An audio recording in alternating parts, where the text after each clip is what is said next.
great future. As leaders, it is our duty to advance the well-being of all our people and of the country. For this purpose, my generation worked hard to return the soldiers to the barracks. Very many of us are here. And to defend the right of the people to elect and establish for ourselves legitimate government. Our elections are established and governed by law and founded on the Constitution, from which leadership and government in Nigeria alone derive their legitimacy. The people look up to us as leaders to respect these rules and to defend them. This is what has brought us here today. Today, we are called upon to again, as a people, to uphold and defend the ground rules of elective government in our country. The Constitution prescribes the requirements for those who seek the highest elective office in the land. It should not take months or indeed decades for the institutions concerned to be able to do their work in establishing the credibility of any certificates presented by candidates for public office.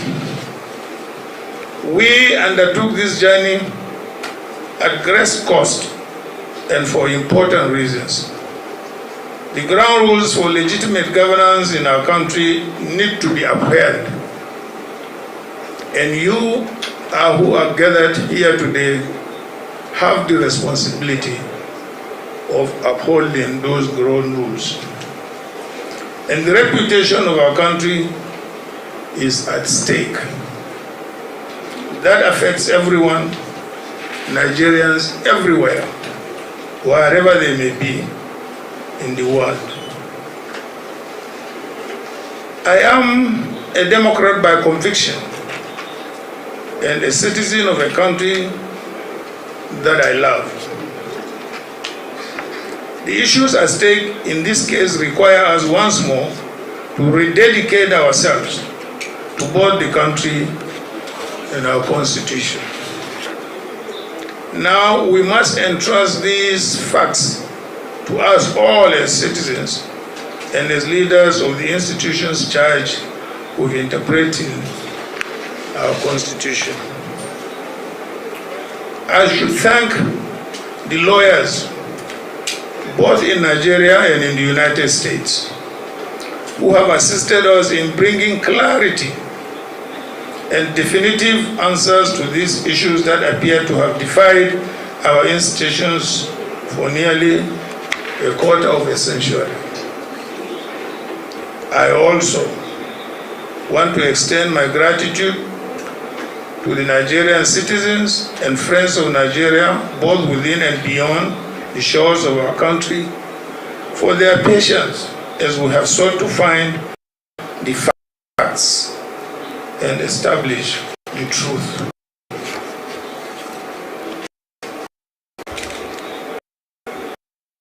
I wish to pay tribute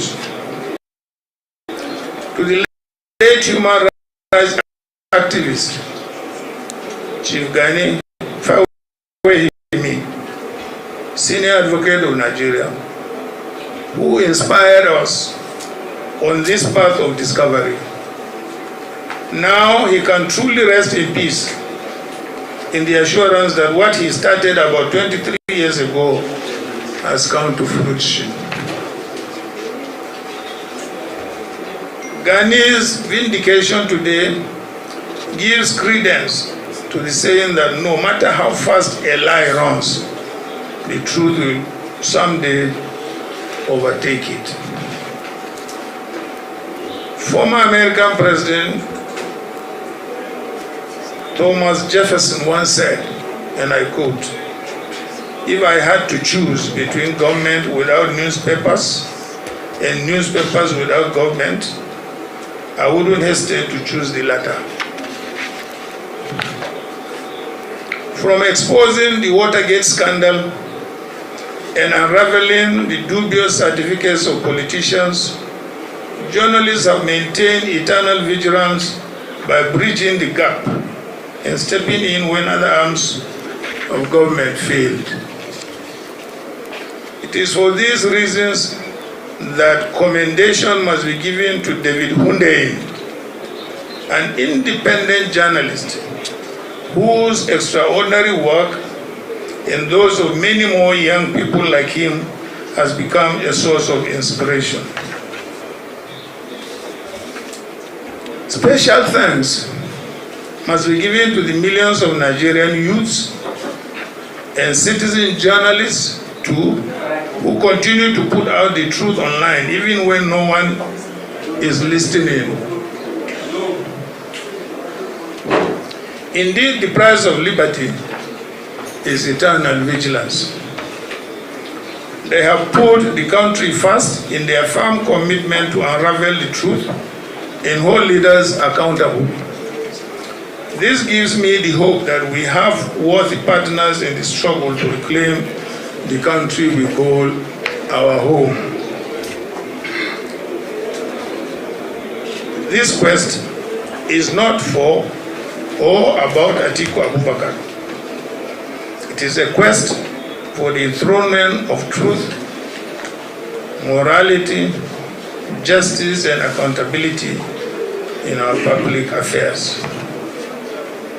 In line with this, let me call on all well-meaning Nigerians, leaders of thought, our religious leaders, our traditional leaders, our community leaders, our political leaders, and in particular, Governor Peter Obi of the Labour Party and Governor Rabi Ukwankwaso of the NNPP, and the leaders of every political party in Nigeria, and indeed every single person who loves this country, as I do, and who wishes nothing but the best for this country as I do, to join me in this campaign to enshrine probity, accountability, and the basic principles of justice, morality, and uprightness in our country and in our government. This is a task for each and every one of us. Let me, therefore, at this juncture, thank you for listening. May God bless you all, and may God bless the Federal Republic of Nigeria. Thank you.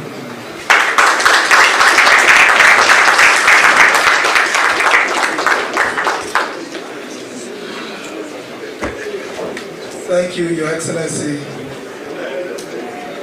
former Vice President, candidate of the People's Democratic Party in the last presidential election, and by the grace of God, the next President of the Federal Republic of Nigeria. Please put your hands together. Well, we have friends in the house, we have colleagues in the house. All technical questions will be taken that has to do with law will be taken by our friends. So, yes, Chief Sokocha this day.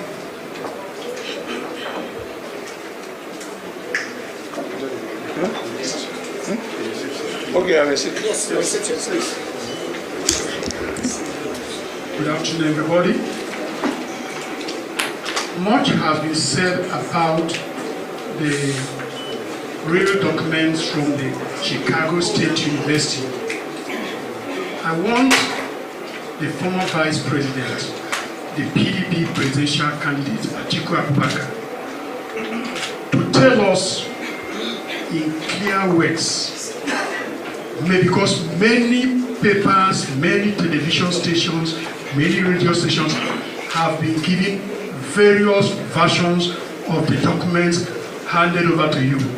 Sir, what did the documents handed over to you say about the person of President Bola Ahmed Tinubu? Thank you, sir. And secondly, sir, of what value will these documents handed over to you will be at the Supreme Court?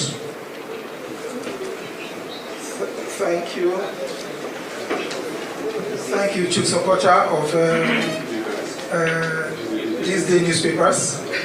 Eniola of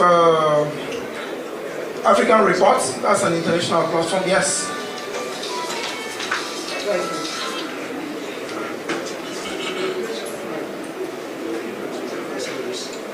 Good afternoon, Your Excellency, colleagues, and everyone here. A spokesman for the president said that what you are doing against the president is a form of betrayal. And they said that in 2007, the president gave you a platform to run with and all that. And now you are, embarrassing him on an international stage. Don't you fear that this bond between you will be permanently broken? Thank you. Okay.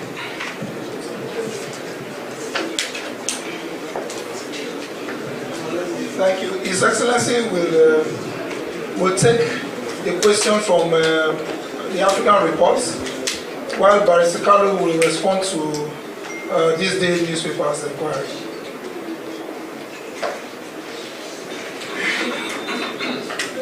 Well, I beg to disagree with Bola Ahmed Tinubu. Yes, it is true, in 2007 we came together to form AC. And in Lagos, at the convention, I emerged as the winner and got the ticket. After I got the ticket, he sent about 5 or 6 senior partymen. Some of them are here. I can even name them, but I don't want to embarrass them. And they met me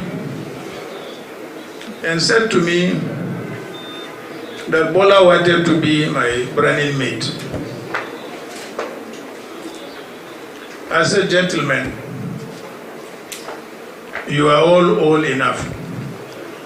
And apparently, virtually all of you are Christians with the exception of only one person. What would be your reaction to have a Muslim ticket? All of them said, we totally object to it. I said, then why didn't you tell him when he was giving you the message that, look, Mr. Tinubu, the message you are giving us, we don't seem to agree with you. Why are you coming then to me? And that was the end of the political relationship. He broke away, went and supported Umaru Yar'Adua. So, what is the ground for him to say that I betrayed him? But those of you who are old enough will also remember that in 2003, the PDP took over all the southwestern states, with the exception of Lagos. I stood between Obasanjo and himself. I said, no, you can't take over Lagos. Leave it. And he left it. So who is indebted to the other? Is it me or Bola Ahmed Tinubu? But there are other things which I would not want to go into. But I vehemently deny that either I stabbed him at the back or did not do him whatever. Thank you. Until today, I will not do Muslim tickets. I don't have to be president because I don't believe it is right for this country. It's not right. Absolutely wrong. We are multi-ethnic and multi-religious. And our government should reflect our diversity and our composition. Thank you very much.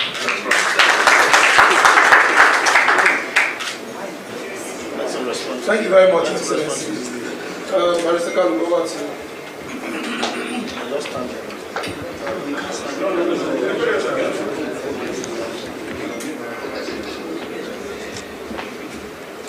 On the certificate issued or released by Chicago State University to the lawyers of Alhaji Atiku Abubakar. These are the documents. One, that Bola Ahmed Tinubu forged the certificate he presented to INEC. That's one. Two, that the qualifying certificate from Southwest College to Chicago State University bears a female, indicating that that document does not belong to Bola Ahmed Tinubu. Three, the Chicago State University admission application form has a claim that Bola Ahmed Tinubu attended Government College, Lagos, and graduated in 1970, when indeed the school was established in 1974. The same document has it that the owner of that document is a black American, and the document Bola Ahmed Tinubu submitted to INEC, he denied having dual citizenship, which means it does not belong to him. Then the same document, oral deposition, says that the Bola A. Tinubu is Ahmed, but the NYSC certificate Bola Ahmed Tinubu submitted to INEC has Adekunle. I don't know where the Adekunle and the Ahmed emerged from. So, on the second arm of your question, of what use will it be in the Supreme Court, it is very, very clear that from decided authorities, the Supreme Court has held that they can accept a party to adduce fresh evidence as long as certain conditions are met. And from what transpired in the proceedings in U.S. courts, that condition has already been met. So, as we speak, our law is very clear that a party at fault cannot be allowed to enjoy the fruit of his illegality. That is our answer to your question. Thank you. My name is Carlo. Carlo,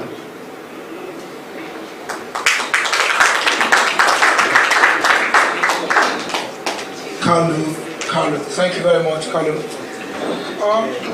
I will take, because of the condition of this place, very hot, and I have their excellencies present here. So many of them. I'm privileged to be right in front of you, your excellencies. We won't keep you here for too long. Okay, Friday or Loco, the Punch newspapers.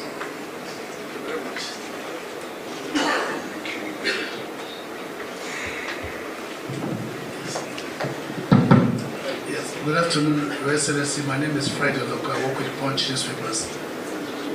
Well, there were been rumors flying around that because of this issue, this alleged certificate forgery, that some persons have reached you by way of trying to intervene, to put pressure on you, purportedly from the president, for you to step down on this matter. If it is true, will you step down on this matter? That's one. Secondly, you are fighting this cause. What is the fate of your business interests? Do you fear that maybe, should you continue, that your business interests might be threatened because of the powers from the presidency? Thank you very much.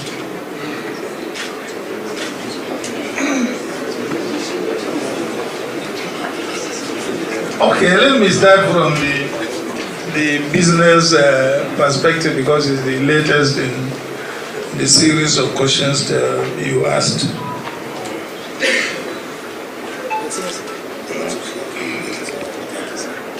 Yes, as you might have read in several other places, I was, in fact, not involved, in fact, I was the founder of one of the biggest oil and gas logistics company since the military area. And as soon as Buhari government came, even though we had license, we had got nothing to do with government. We were only contractors in logistics to the oil companies, not government. But as soon as Buhari came, all those contracts were revoked and taken away from us till today. So I'm not doing any government business. Yes, I'm in other businesses, agriculture, manufacturing, and so on and so forth. So that's as far as government business is concerned. So I'm not scared of any business being taken away from me. It has already been taken away from me since the beginning of was in 1990, since Buhari's time. They took it and distributed it among themselves.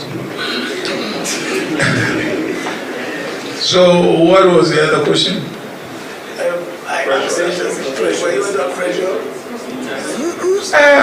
Not really. Yes, immediately after the elections, I was told there was a delegation of governors who claimed, they were sent,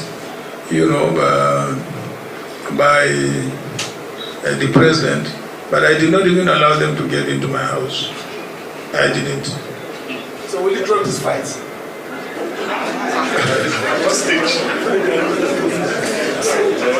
I will only drop the fight when the court rules. If the court rules that I am right, fine. If the court rules that he is right, so that's the end of the fight. Because at the moment we are at the Supreme Court, and there is no any other court than the Supreme Court.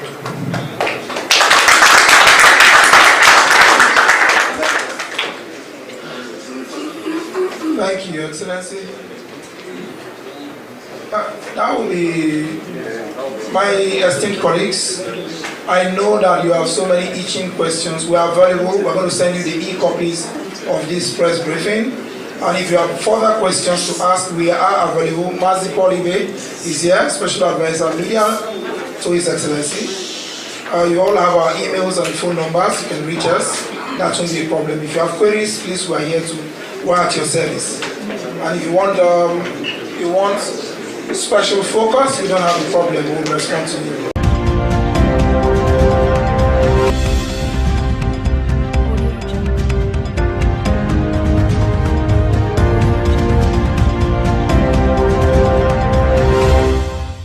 Hello and welcome to our exciting edition of Biscon Television exclusive interview with Olakweju Ajidagwa. Yes, today I'm going to be talking with an event planner, CEO Oni Cedars, and the creative director of Oni Cedars, Mrs. Jocelyn Adimuli, and she's going to be talking to us about the world of event planning. We'll be right back. Stay with us.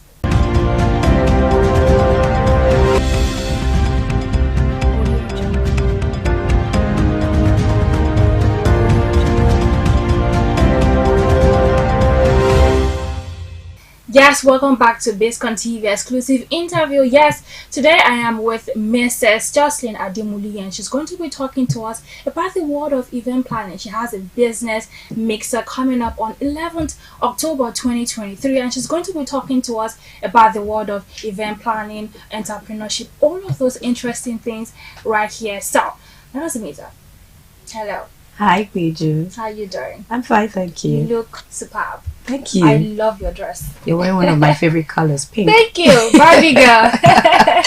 Yes. Yeah. Okay. So, tell us about yourself. Like you said earlier, my name is Jocelyn Ademili. I'm the creative director and CEO of Honeyseeders Events. Honeyseeders is an event management planning company as well as event designing, and we do train event hostesses. And then we have the best event hostesses in the world. Okay.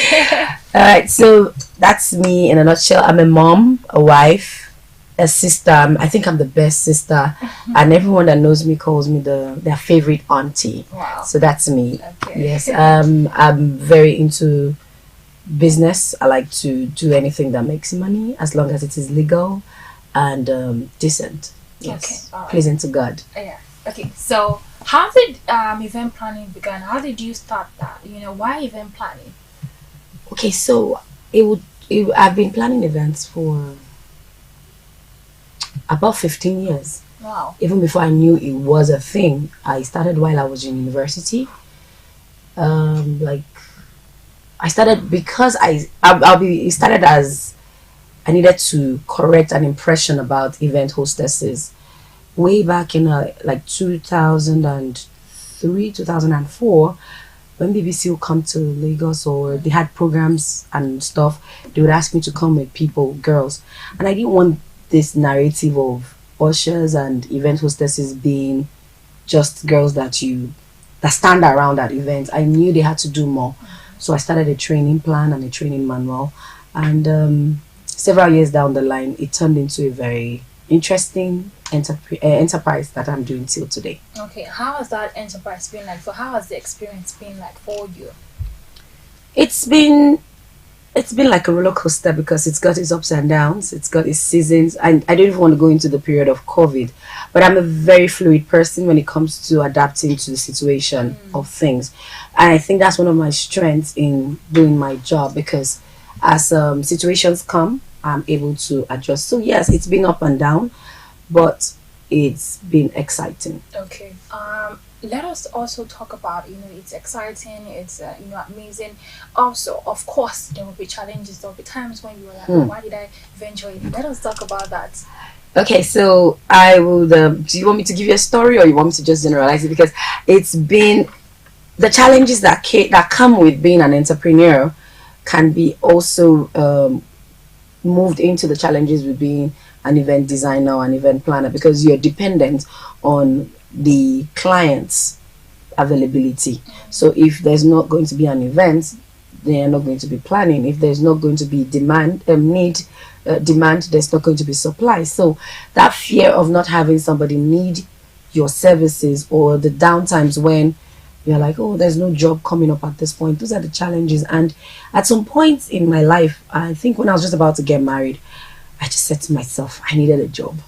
Like, I think I started doubting the fact that I started this thing from university, registered my company about 15 years ago, just before I did my NYSC. And I've been doing that. And then when I was getting married, and I was scared that I won't be able to sustain myself or keep up with the lifestyle because I was getting married. So I tried to get a job. But yeah, event planning still came back at me. So I got job opportunities. I passed interviews, but it was just event planning. I just had to do this. So yeah, those were the challenges. That fear of not being able to sustain yourself or not getting the clients when you need them to to be able to meet up with bills. So those were the challenges that I've faced over time, and they are recurring in different types of scenarios. The scenarios may differ, but basically that's just a general challenge. Because why are we doing all this? It's so that we can make ends meet, earn a living. Right. Yes, there's passion, there's all that, but at the end of the day, you want your passion to be able to pay you. You want to be able to solve a problem and make money while solving that problem. So yes, those basic challenges exist where you are worried about having your next client, or if your next client is going to be able to meet up with the payment you want them to pay to be able to execute that job. But there's also this challenge of what the client wants, because in honesty, as we say, we make your sweet dreams happen. So the idea is you dream it, we bring it to life. So I always find a way to get into the head of the clients and then give them exactly what they want. So some clients want very simple things, some clients want elaborate things. So no two clients' needs are the same. Right. So you have some people asking you, oh, let me see what you've done before.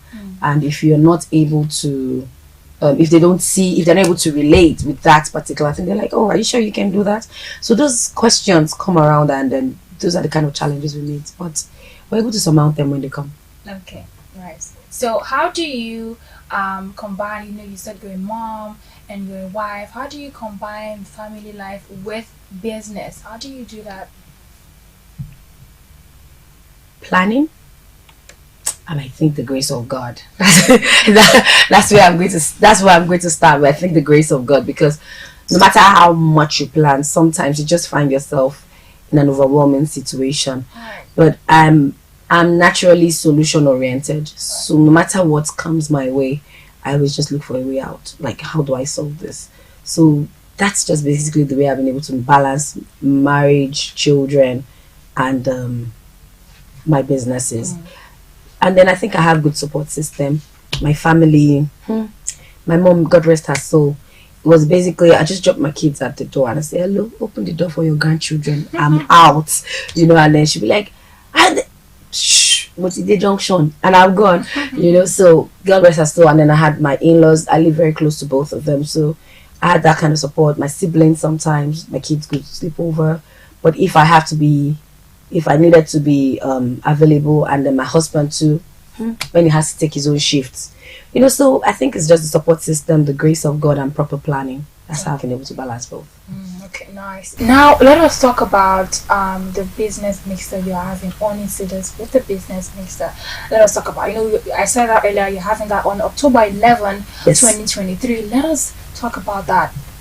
October 11, 2023 is my birthday. Wow, happy birthday. So my 40th birthday. Okay.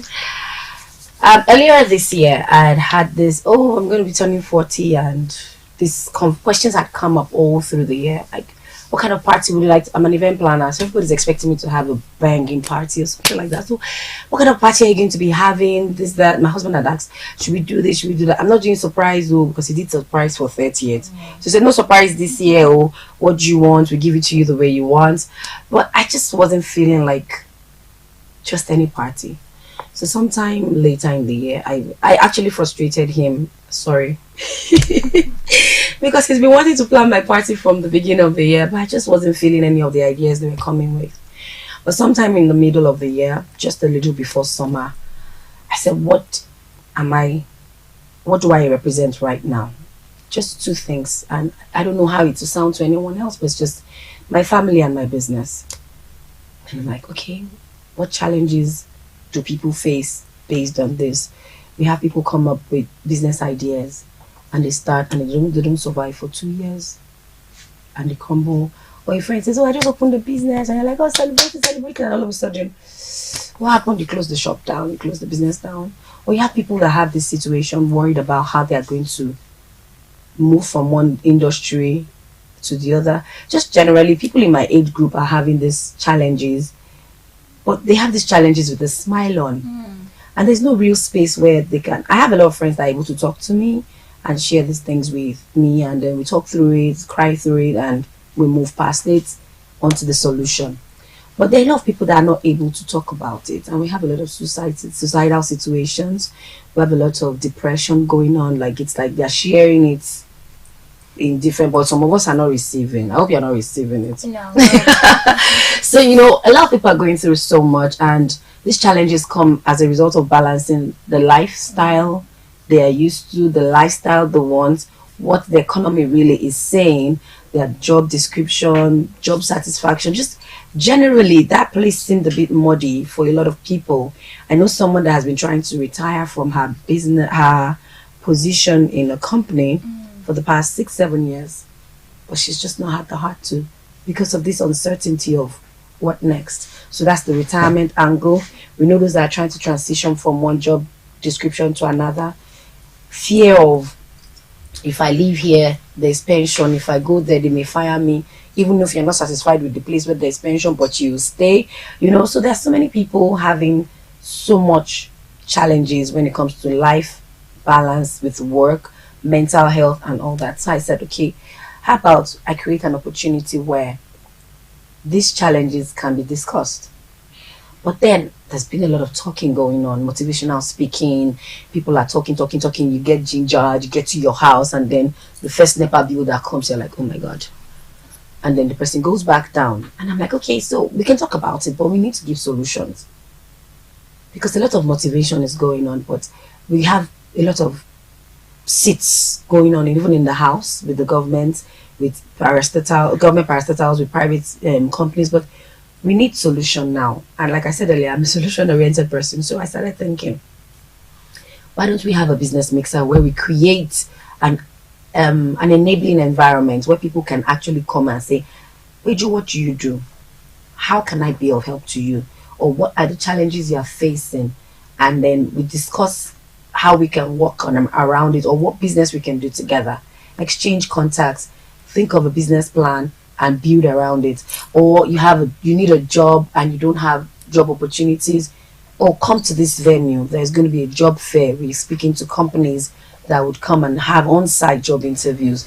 What challenges are you facing with your business finances? Okay, we're talking to the Bank of Industry to come and talk about their SME fundings that are available for some people. A lot of people do not even know that there are a lot of things that you can get from Bank of Industry that is statutory as a citizen of the country.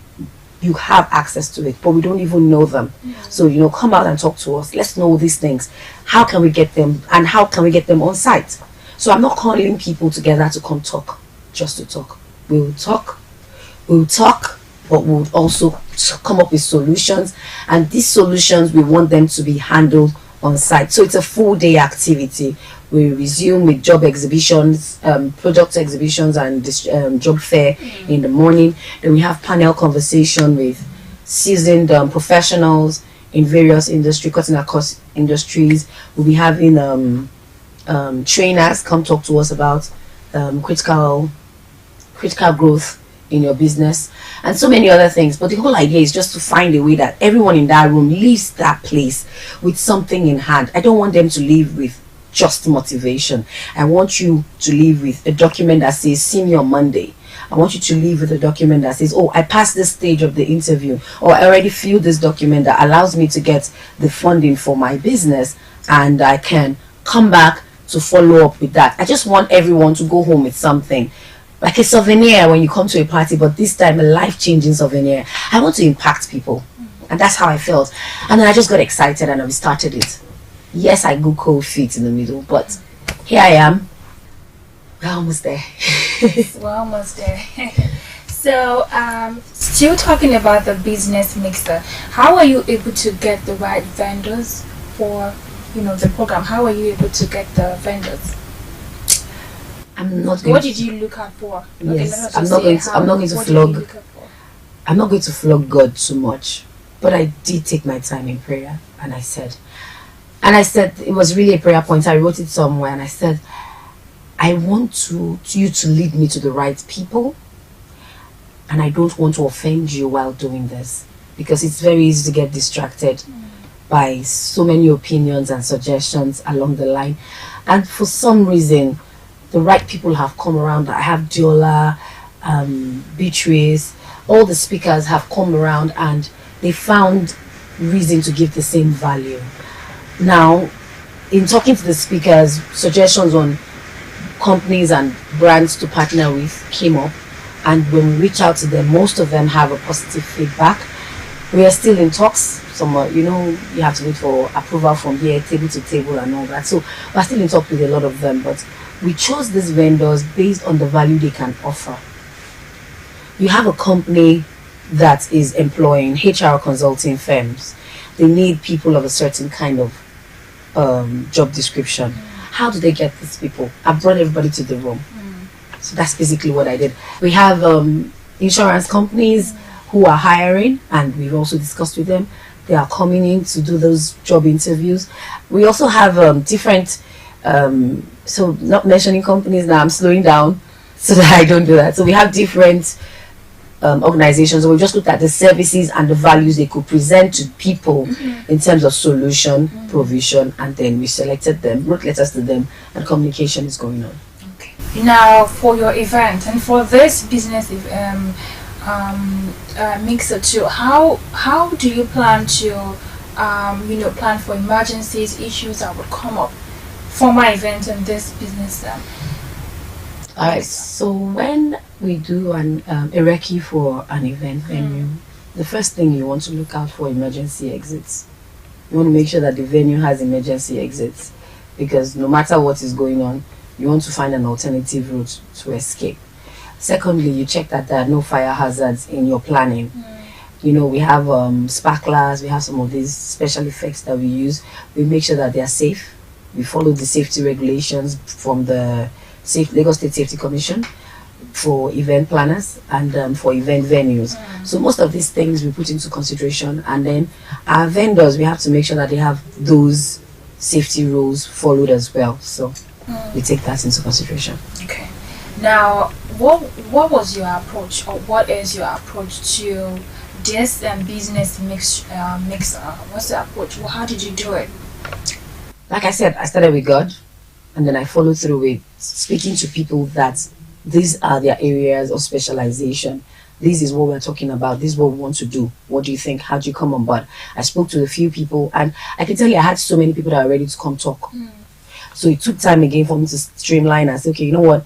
We could make these session interactive, so everyone has a chance to speak. But let's first of all pick the professionals to come handle the talking, and then everyone can also, chip in. Yeah, there are a lot of professionals coming in, so I don't even know how I'm going to tell you, but it was eventually chosen through a panel. I mentioned their name earlier, people that we put together as a team working on the Honey Seeders Impact. I really appreciate them. They've been awesome. So we all sat down and we selected the topics and the people that fit into the criteria for the topics. But the whole idea, like I said, solution for the challenges people face in work transition and building their businesses. Okay. Now, what does this business mixer, what does it symbolize for you? What does it mean? What does it mean to you? Giving back. Okay. Impacting. Just pouring myself out. I'm not a billionaire. I will be a billionaire very soon, so watch out. Okay. But there's something I know I have. I have a very rich social network. And I said, okay, why don't I give that out?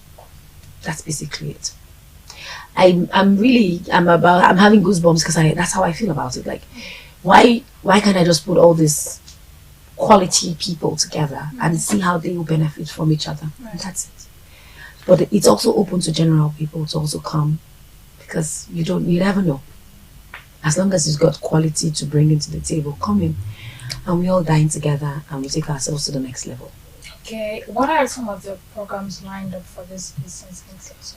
Okay, so we have exhibitions for entrepreneurs who want to exhibit their products. Okay, so you have exhibitions for entrepreneurs who want to exhibit their products. Yes, and then we're going to have a panel session, and the panel session is going to be talking about workplace transition from industry to industry, industry to retirement, corporate to entrepreneur, and we have people that have gone through these various areas of workplace transition who will be discussing in the panel. Then we have a topic that will be addressed by Izu Uwama, the CEO of Higgs brand, right? He's the CEO of a business academy. Okay. That's his core strength, and he's going to be addressing the issue of critical path to growth. He'll be talking about structure, talking about how you can get ahead in your business. So it's a very good avenue for SMEs to be able to learn from seasoned professionals. And then sometime in the course of the conversation, we also have another panel for SMEs. We have Mommy Yemisi Ransom Kuti. She's going to also give a plenary session on the total events as well. We have Shoals. We have Shoals from, she's an AOP. Limiting brands again. So we have Shoals, who's an AOP. She's also coming to talk about workplace transition. We have Tinuke Okusaga, who's a HR professional and LBS alumni and former staff at LBS. We have Beatrice Adeniro. She's ex-Heineken. She's a former manager, and also, so we have a lot of professionals coming in to handle so many topics: workplace transition, critical path to growth, and then we'll be having an interactive session where we talk about your individual problems, and then we're also bringing in someone to talk about the mental health of all of us in the home. Okay, so is this event, is it all in one day or it's an exercise? So it's a whole day. So we'll be starting in the morning with the exhibition and then the job fair. That's going to happen all through the day. Then sometime at 1 p.m. we'll be having all the panel sessions at different hours. We have a full program lined up all day. Okay, so you know, with the business mixing up, do you specialize in any type of event planning?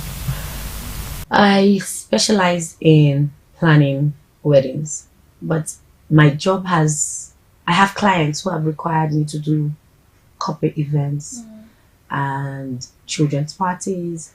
So I have expanded my team. So we have different teams to be able to execute the different kinds of events. So right now we have expanded our horizon. So we plan and design for all sorts of events, and we have different teams to handle the different departments. So don't be worried about area of specialization because we have all the areas covered. Okay, that's nice. So what do you look out for when it comes to your clients? What do you look out for? Please, you are looking for the client that will pay money because I beg is plenty. But I have excellent client base and I have a lot of returning clients. That's actually one of the things that make me satisfied with my job. When you enjoy what I do for you, you come back. It just gives me that satisfaction. But the money too is satisfying. So these are the criteria. I do not particularly turn down clients because I think my temperament allows me to be able to work with any kind of person. But I take your brief, I internalize it, and I bring it out. So I'm able to work with anybody. As long as you can pay, please pay me money. It's hard and not expensive. So, but let me quickly say this: that Honey Cedars takes pride in taking your budget and bringing that vision to life. So it's really true that you need a lot of money to put an event together. But what we do is we take your dream, we take your budget, we find a way to put them together. If your budget is really low, we advise you on how high to come. If your budget is high, we will help you do the work very well. So we are budget friendly, and we consider what you want, and then we give you advice. So we also consult for planning too. So sometimes you don't have to plan, but we just consult for you, and then we grant you a safe journey to achieving it. Okay. So let us talk about event planning 15 years ago and now. How has it been like for you, and how has it been like also in the industry? So that's two questions in one. Okay, for me, like I said, at the time I started it, I honestly didn't even know that the term event planning existed. It was just something I was driven to start because I saw parties back then, and like I said, I started way before 15 years ago. So I saw things at parties and events that I felt needed to be adjusted. Oh, you shouldn't be doing this. Oh, you shouldn't be doing that. Oh, and then people used to plan parties based on what their mom and their family could do, and then you go to a party as the celebrant, and you are working more than the waiter because there's no planner and there's no coordinator on ground. But fast forward to 15 years after company registration. Let's pay attention to that. Fast forward to 15 years after, there's this warmth and acceptance of the job of an event planner, and people are beginning to understand that it's important to have a professional handle your event so that you come in as a celebrant and enjoy yourself, your party. So that's just the transition. Then it was a matter of, if they didn't do it themselves, they felt they were being lazy. In fact, sometimes we still have people say, oh, even though you're doing this, let my sister, let me, no, you're the celebrant. You just tell us what you want and put your legs up. We take care of the rest. So people are beginning to accept that, and with a lot of associations, APOM and all the other event planning associations, there's that strength and there's that growth in the event industry. We are enjoying it as well. So I think I've answered the two questions together. So we are enjoying that growth and the transition from the time when you needed to use plan and everything to do things, and then now you're hiring professionals to do it. Okay, now to round up on the questions, the business mixer coming up on October 11, what are you looking forward to? Of course, there's something you always would definitely be looking forward to with whatever event you're planning. And this one is your baby. This is something that you're planning for yourself, by yourself, also, even if you have a team. So what are you looking forward to on that day? Okay, so let me quickly go back and say that fear. Because when you said this was your baby, I just had that feeling again. I've been scared since I started it, and I ran on that fear. And the team have put so much effort in it, and I'm looking forward to it being a success. I'm looking forward to having so many people see this and see all the adverts we're putting out there and saying, oh, this is something I want to be a part of. And I'm looking at an overflow. I'm praying that we have so many people come in and benefit from it. So that's what I'm looking forward to. I'm looking forward to people going home and saying, I'm glad I came. And I'm looking forward to people having life-changing experiences when they come to the Honey Seeders Impact. That's all I'm looking for. That's nice. Anything else you want to add? Or any advice you want to give to people who want to be event planning, who want to come into the industry? Okay. I'll answer the first one. I would like to add, please, if you've got a business that you think you would like to exhibit at the business mixer, please do contact us. Where you can send us a DM on Instagram, Honey Seeders events. You can call 0802400666 or send an email to info@honeyseeders.com, and we'll be glad to have you exhibit your product at the business fair. Also, if you have job opportunities, please come and encourage these people. Let's encourage each other, because we are together. We are stronger together. So let's encourage each other, and please come. Send us the same contact us the same way. Send us your details so that we can make space available for you to have the job interviews with the people that will be coming with their CVs. And please do come around with the aim to network, so that you will be better for it, I'll be better for it, and everyone around will be better for it. My advice to anyone that would love to be an event planner or go into events, there is no job description that is easy. Everything has its challenges. So make sure that you are ready to wade this water and you are ready to see it through. Come in, we'll receive you, because the events industry, we are family, we work together.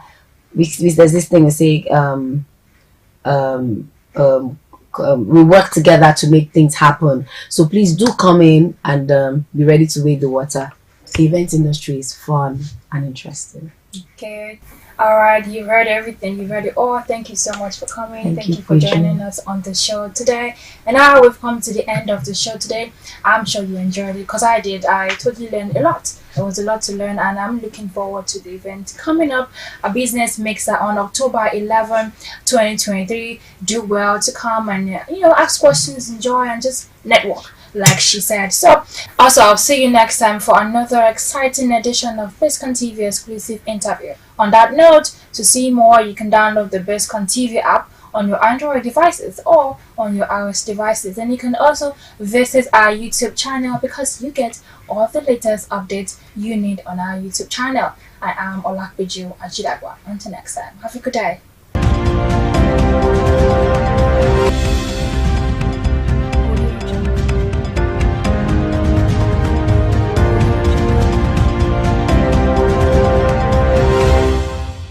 staff to the minister from 2003 to 2007.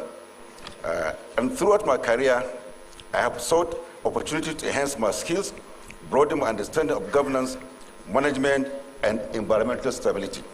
I have participated in various professional development programs, including the general management courses, and also I have worked greatly in areas of visibility and in areas of environmental protection. I stand here before you, humbled by the depth and the breadth of experience I have gained through my career. I firmly believe that if given the opportunity to be appointed a minister of the Federal Republic of Nigeria, I am going to bring all these experiences to bear in my duties. Your Excellency.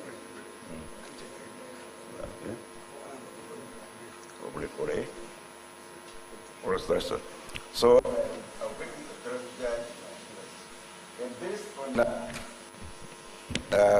the possibility that I may likely be appointed to the Ministry of Environment, I want to categorically state that I will bring all my experience and firm belief to the Ministry of Environment, and I will play the vital role in shaping the future of our great nation, Nigeria, which stands at a crucial stage in the area of environmental sustainability, and I am committed to leading the change in addressing these challenges of environmental issues. My vision for the ministry rests on three fundamental pillars: conservation, resilience, and collaboration. We must prioritize protection and preservation of our previous natural resources, strengthen our environmental regulation, and foster a sense of stewardship among our communities. Building resilience in climate change is paramount, and we will all develop robust adaptation and mitigation strategies to promote renewable energy in our country, and to integrate climate resilience in all sectors.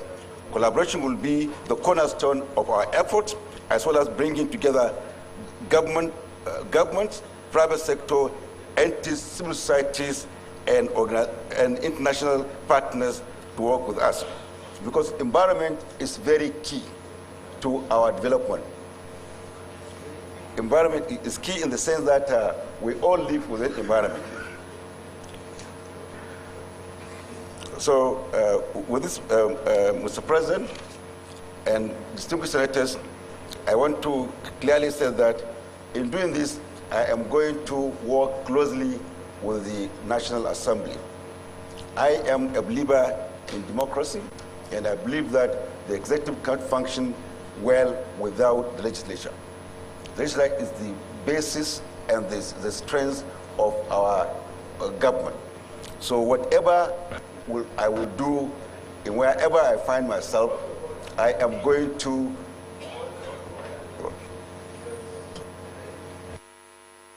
Mr. President, very distinguished senators, I rise on point of order 8, subsection 3, to request, to move actually, that we extend our sitting period beyond 2 p.m. to enable us to take care of all they have on the order paper for today. I so move, Mr. President, Mr. Sitting Chair. The President of the Senate, distinguished colleagues, I rise to second the motion that the Senate extend beyond 2 o'clock to enable us complete other important assignment on the other paper. I so second.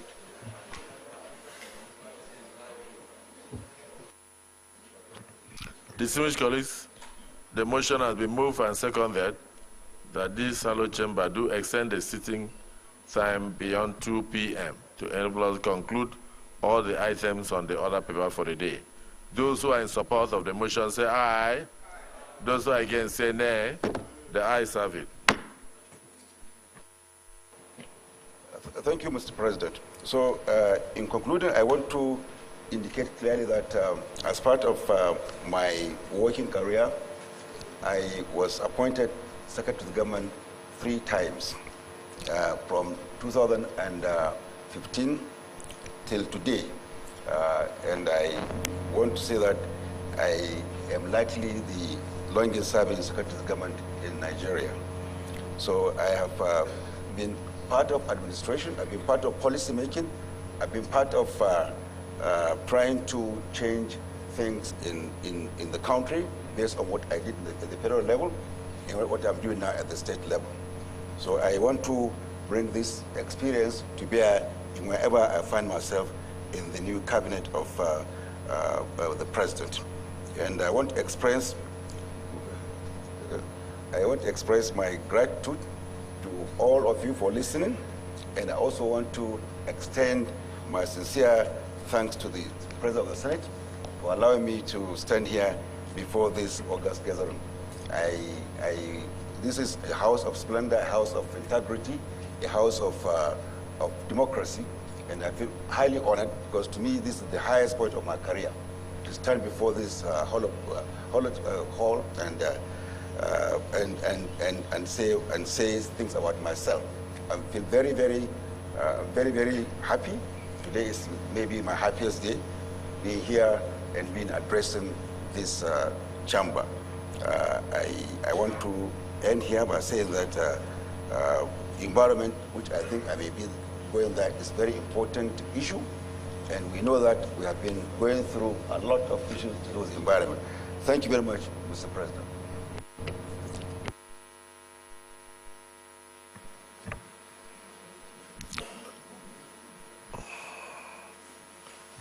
Yes, distinguished Senator Marshall.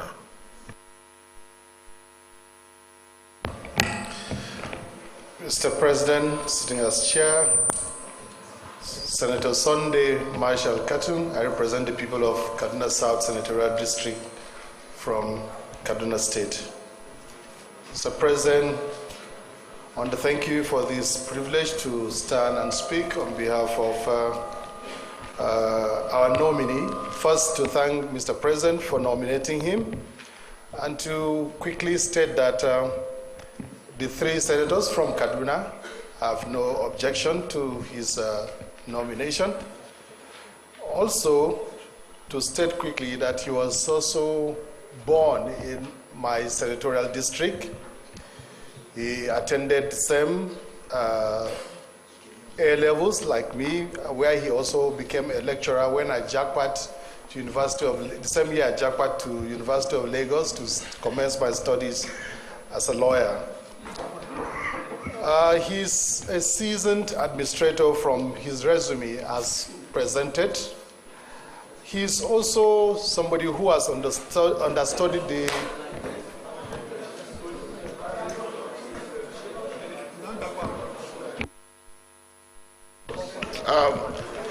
Mr. Can you say water, give me water. Water and sugar. Water and sugar. Get sugar, and water. Where is Dr. Wale? Can the camera say immediately?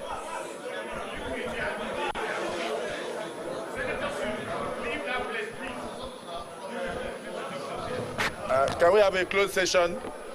Will the cameraman please leave us? Will the cameraman please leave us?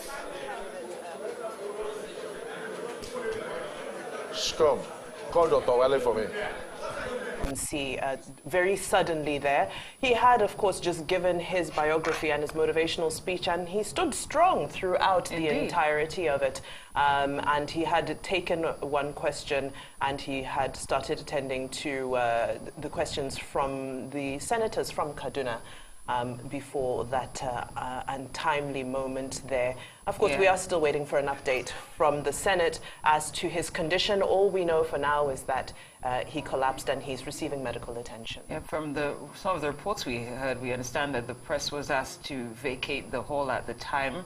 And of course, we saw some of the senators rushing to attend to Balarabe, who's was waiting for his confirmation, and hopefully he gets the urgent response that he needs, and everything will be sorted sooner rather than later. But we also understand that there's still one more screening that needs to be done for a candidate. Earlier on, we had the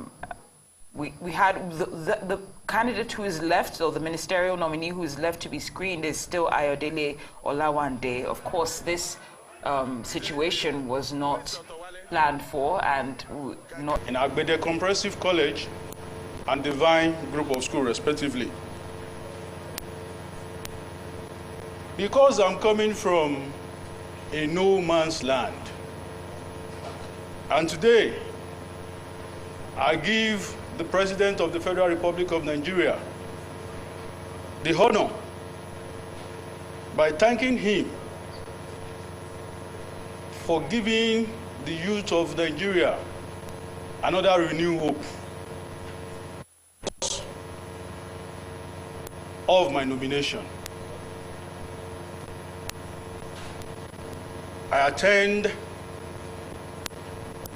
Federal University of Technology, Akure, for my university diploma. I proceed to Federal Polytechnic, Ado-Ekiti. I have a postgraduate diploma, in International Institute of Journalism. Propelled by the urgent need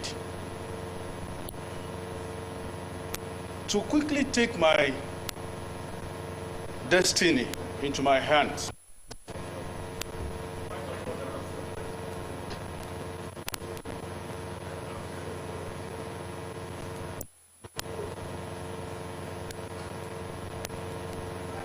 All right, sir. To quickly take my destiny into my hands, I went ahead to work in different private companies, putting together as TA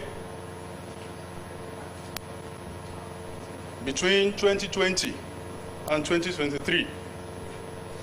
I have worked with so many private companies as site administrator, neither as director or site admin. Such companies are TE Hubs, La Homes. I work in innovation as special assistant, Emergency Community Africa, NECO as monitoring officer, and WAVE project.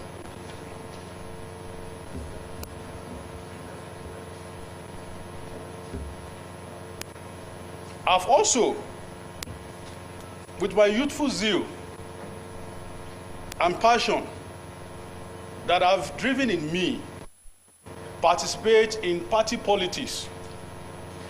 I've been in party affairs from an early age, where I started as a world youth leader. And now, it takes me to the level that I become the state youth leader of APC in Ondo State. I work in so many organizations during my party activities, and I stand in front of my fathers and mothers to tell you that as a Nigerian youth that has 3 senators from Ondo State, senator from the Central, senator from the North, and senator from the South. As their youth leaders, and they are my fathers, as a Nigerian youth, sirs and ma, whose story is common with the story of the Nigerian youth out there, permit me, sirs and ma, to please, in your honor,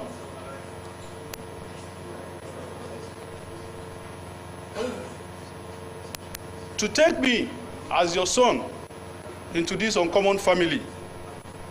I will work with my other minister to make sure that the youth constituency is being carried along and change the narrative of the youth and the government, to bring them together to show love and to engage them to the grassroots level. Thank you, sir. Yes, distinguished Senator Abu. And thank you, Mr. President, distinguished colleagues. My name is Senator Ishiaku Abo. I represent very good and resilient people of Adamawa Northern Central District. Mr. President, earlier today, a 37-year-old lady walked into this hallowed chamber, accompanied by her own father, who was a former member of the House of Representatives, and he sat down right behind here, watching his 37-year-old daughter being screened as the Minister of the Federal Republic of Nigeria. Every father wants that. Before us now is a 34-year-old boy, not even 37 now, 34-year-old boy. He's a boy now. Mr. President,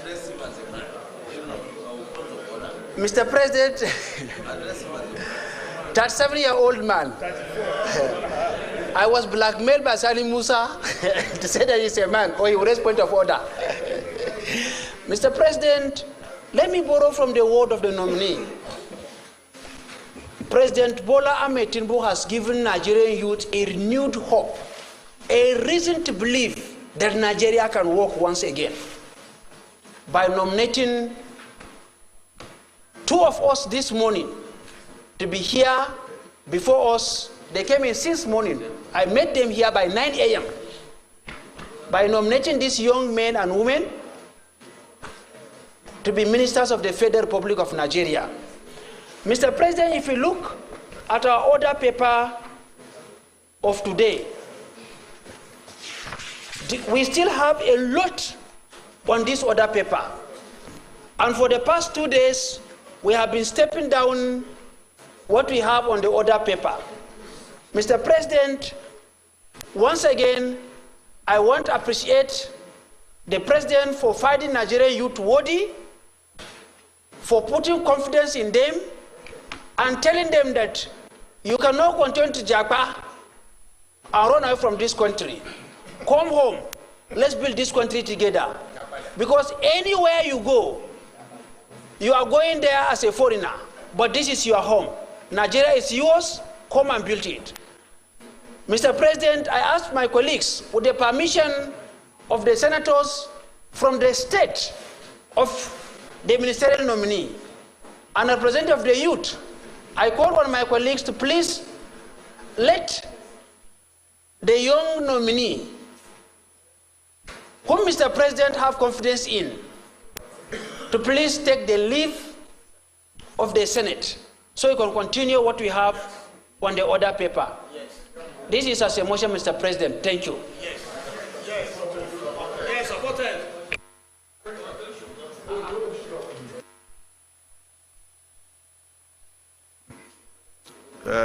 Distinguished Senator Jimoh Ibrahim.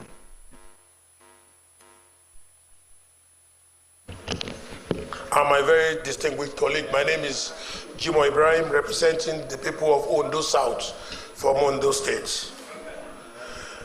When the president of Nigeria, Bola Ahmed Asuwaju, was campaigning, one of his campaign promises at the very top value stick is that he will use the youth as catalyst for change. Mr. Senate President, sir, I represent that very promising youth in Nigeria that will be used as catalyst for change. The young Ayo is dynamic, highly innovative, and very strategic. Mr. Senate President, sir, without wasting your time, this is one case in which we have a problem-solving solution in Ayo. Ayo is very equipped with artificial intelligence knowledge. He is an engineer, and he is going to drive the youth in a collaborative arrangement and engagement within the federal structure. Mr. Senate President, I know you are biased to the youth, no doubt about that, my apologies. But my very distinguished colleague, This is very, very rare case where we have a very brilliant, very intelligent, highly trustworthy Nigerian youth. I don't know how Asiwaju was able to spot this fellow out. This fellow is a catalyst of change in Ondo State. This is one of the legacies of Governor Akeredolu in Ondo State. And myself and my colleagues, my elder brother Ekwisagba, my younger brother Niyi, who are members of these Halo Chambers, we converged yesterday and we agree unanimously that Nigeria, we are very proud that Nigeria is having Ayo at this. And all I have to say, without wasting time, is to congratulate this country, to congratulate Mr. President for locating Ayo, a dynamic changer, a game changer, somebody who is going to bring innovation, a strategic focused young man into Nigeria, the Federal Republic of Nigeria. I celebrate Asiwaju Bola Ahmed Tinubu this afternoon for bringing Ayo to focus. Mr. Senate President, my colleague, I rarely talk like this. This is one of our first class, of the driver of our dashboard. This is one of our value stick. This is, in fact, is I wouldn't go to Cambridge and Oxford this afternoon, but I want to say very well, and I want to thank my colleagues, my very distinguished Senator of Tribe of Nigeria, starting from the Senator Emeritus to my Mr. President. I will then just say the last word, because I know for sure the Senate President we have at this time is very biased for the youth. And I want to say clearly, at this stage, Mr. Senate President, I will take I want to urge you to allow Ayo to just take a bow. He has said it all. Uncommon President of the Senate, uncommon senators, uncommon Senate. What is left in adjective for Ayo to use? Mr. Senate President, thank you very much. We celebrate you and the President of Nigeria, Asiwaju, this afternoon. Thank you. Senator Sani, what do you want to say?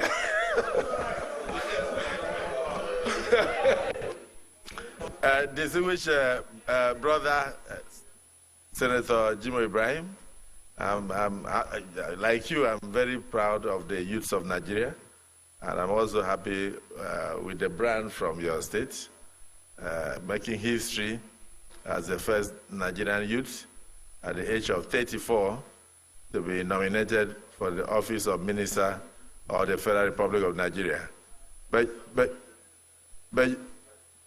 at the age of, for ministership, what year? Okay, so Senator Alero said he was a minister at 24. So,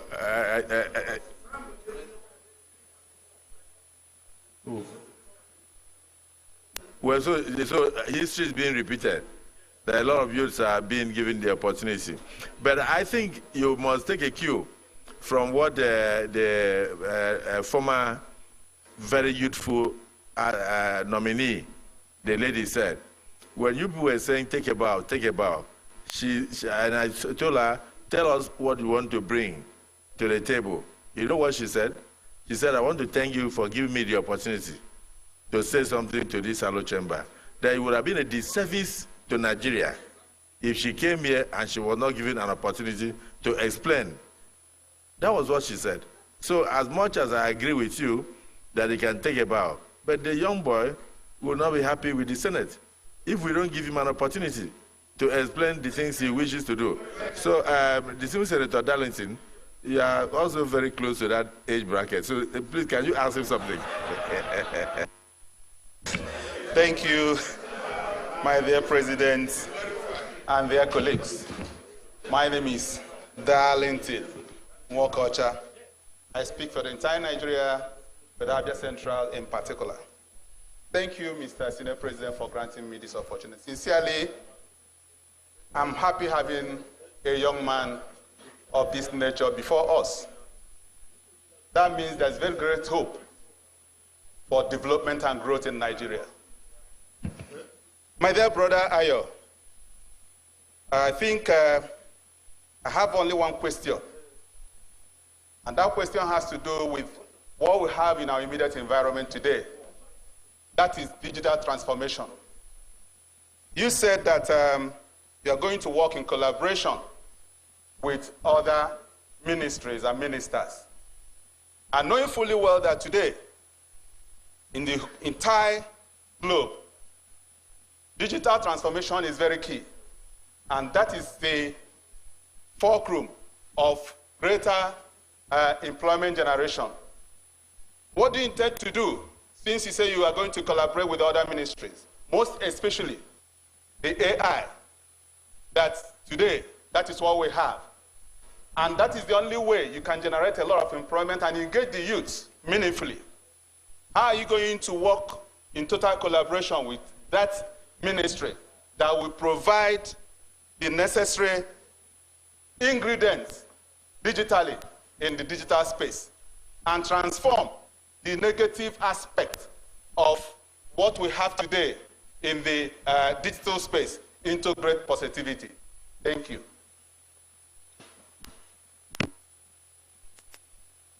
So, my brother, the nominee, just a corollary to what he has asked is, what is your opinion on the situation of the social media in the country?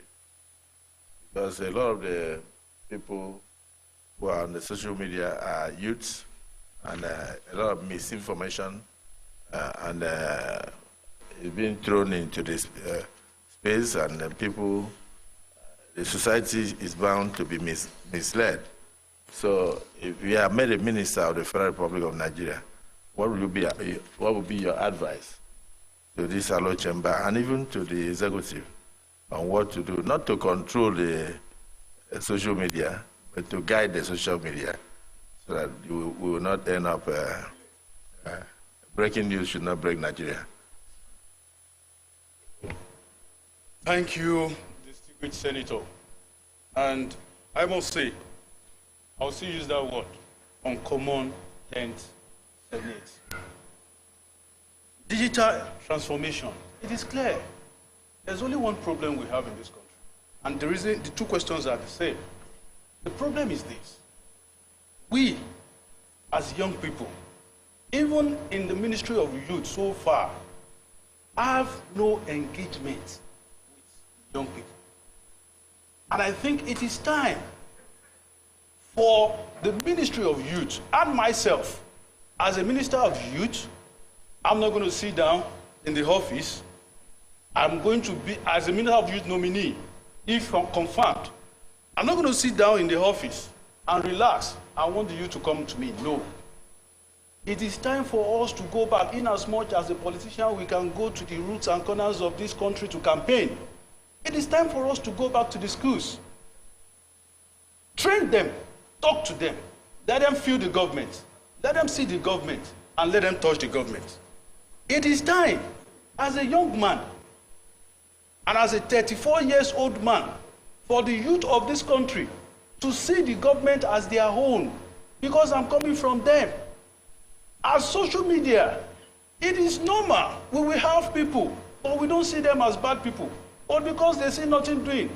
But do you know, sir, my fathers and mothers, that if it is ordinary a Wi-Fi in all the nooks and crannies of this country, a Wi-Fi for them to browse or to tap their phone, and they are engaged with it, things will not be the way it is.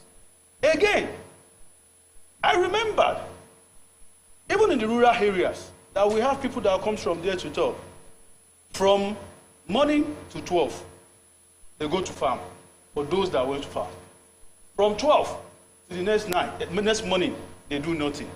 Why can't we have a digital training center in all communities? Revive our vocational training centers, revive our technical schools, and have reformed digital areas whereby people will go after 12, after leaving the farm, and go there and start engaging each other. I think it is time again, sir, to tell the country that government and youth will come together and collaborate, because we now have heads and we have the fathers that we can run to that have three things, sir, that have the 3C that a man can have, that anybody in this country that can handle the country well can have, which is the commitment. We have been sitting down. I was there yesterday. I saw everything. The commitment is there. The competence is there. And it is clear now that the government, neither you are PDP, neither you are APC, neither you are DDD, have the character to make this country a better one. Thank you, sir. You just inform us of 3 C's: commitment, competence, and character. And then you also mentioned the need to engage the youths to a point where they will feel part and parcel of government and for them to own government. Thank you for your submissions. You may now take a bow.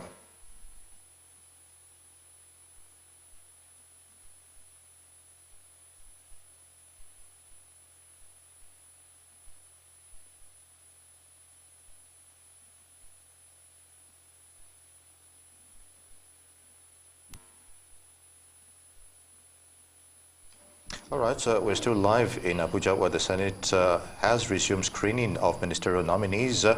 And of course, there were some scary moments there when Olarabi Lawal, one of these ministerial nominees, fainted.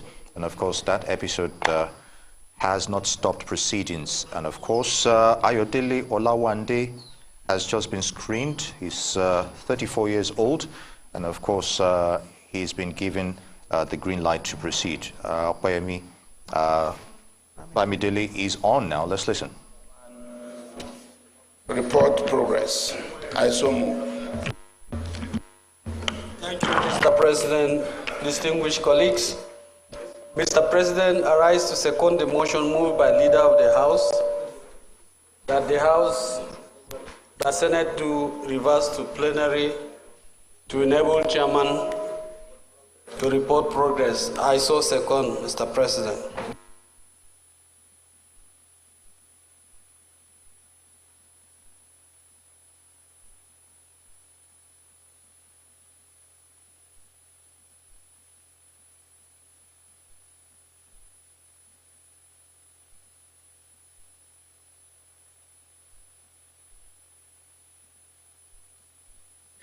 You've been watching the Senate screening of ministerial nominees, and just screened is 34 years old Ayodele Olawande, who is expected to serve as the Minister of State for Youth, pending his confirmation by the Senate of the Federal Republic of Nigeria.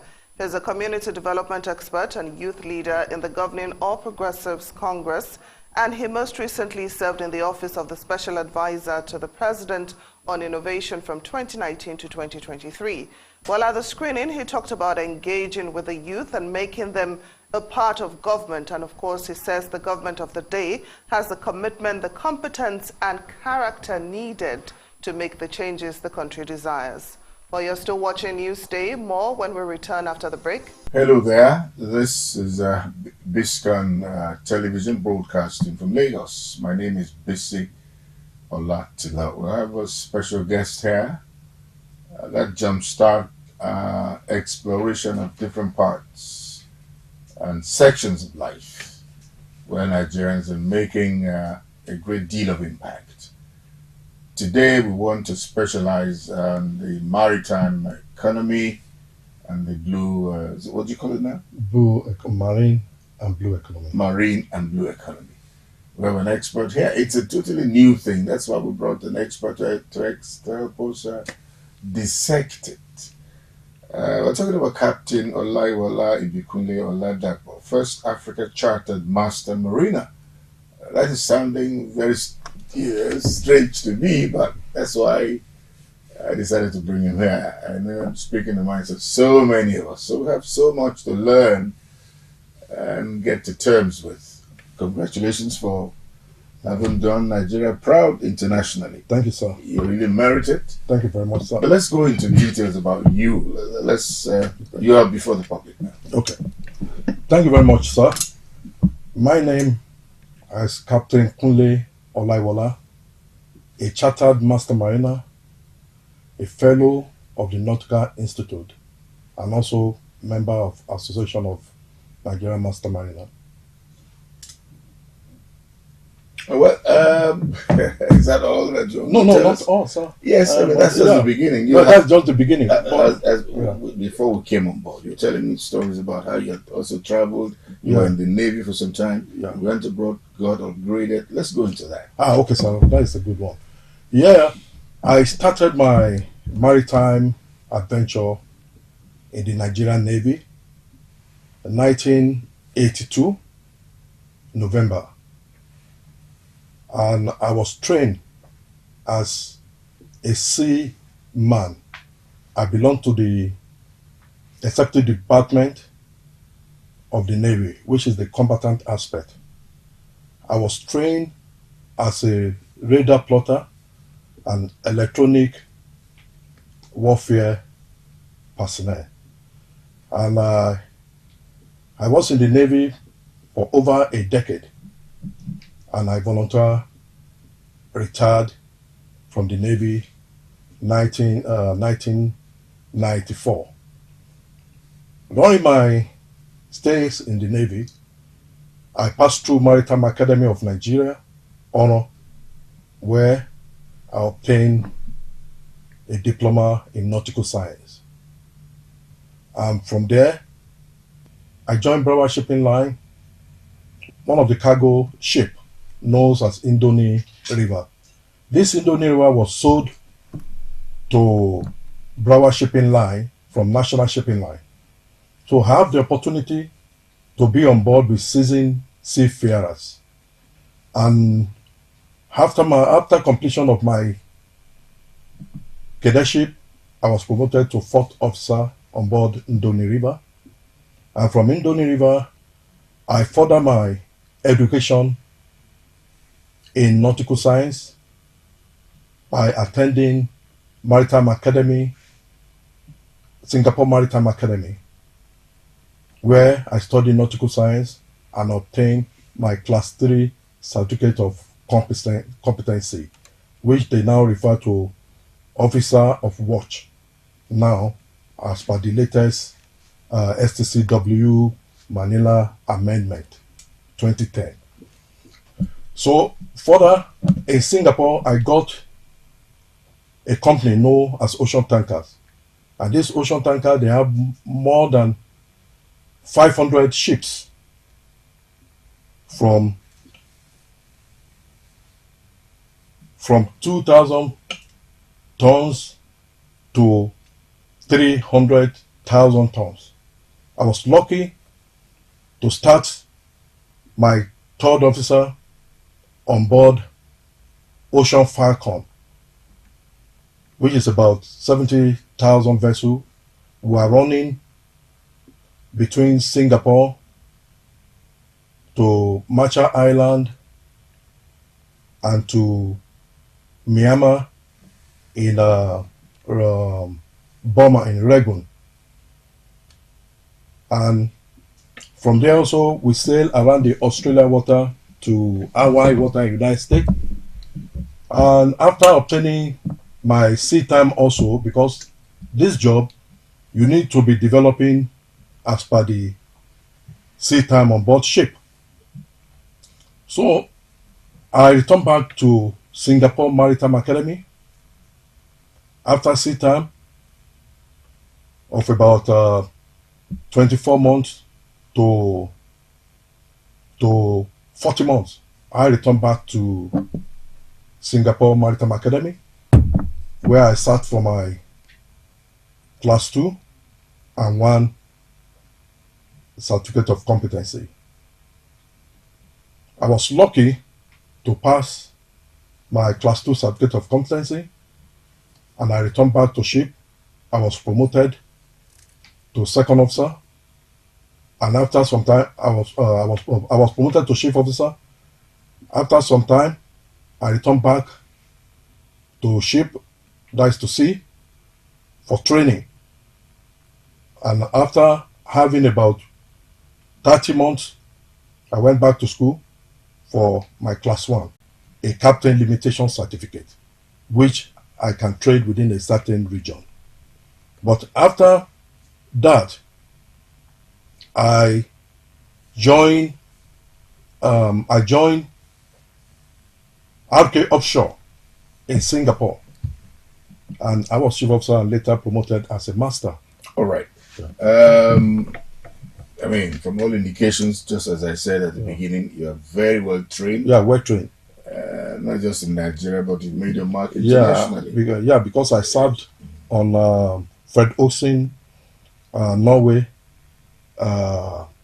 ships. Okay. And I served also on Shell Nigerian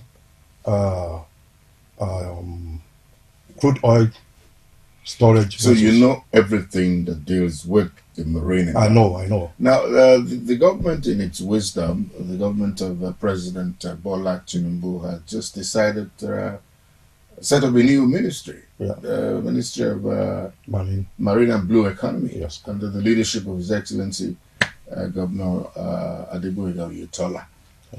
Now, talk us through the exciting moments that surround that ministry. Okay. How can it come to help? Yeah. Because now we need anything and everything to scale up our revenue. Yeah. It is in the good wisdom of His Excellency Ashwaji Bola Ahmed to establish this Marine and Blue Economy Ministry. I had the opportunity to serve in NIMASA at management level before I recently retired. And in NIMASA, I worked as district surveyor in charge of statutory certificate, ship inspection, maritime safety, administration, so many. And also, I work as zonal coordinator of Warri, which I control Edo State and Delta State, as the head of NIMASA in that place, which I have the maritime safety under me, I have the cabotage and labor under me, and I have the administration and finance under me within my zonal area. And during my stays there, I have the opportunity of visiting offshores and also know how the marine resources is being managed among the locals, which is really costing Nigeria a lot, because these people also kill some fish that need not to be killed because they need to develop to certain state before it can be harvested. So there are so many poaching of foreigner into our waters, stealing our fish, stealing our marine resources. And I can also see that on the marine pollution aspect, Nigeria needs to do a lot. All right. The biggest problem that is like at the front burner of discussion these days, anywhere you go to, is the trillions of naira Nigeria is losing on a second basis via oil thieving. But the problem is, we just hear a lot of noise. They will make so much noise, but nobody has been able to catch anybody to name and shame them. What do you think is the problem, and how do we get around it? Yeah, for me, I've seen that most of the federal government, they've tried a lot because they have good policy on ground, but the implementation, the sincerity to implement this are not there, because the people who are the manager that need to manage this focus on other attention than to do the right thing that will enable the government to achieve a good result. You know, you can be walking. I can have a knife here, pretending as if I'm cutting a meat, just for my master to see me. I'm using the knife to do something. But if you are not cutting the meat, you are causing the nation and your children harms, because posterity need to judge us. So what I'm trying to say is that the implementation need to be based on people of good integrity, discipline, and people who has the knowledge.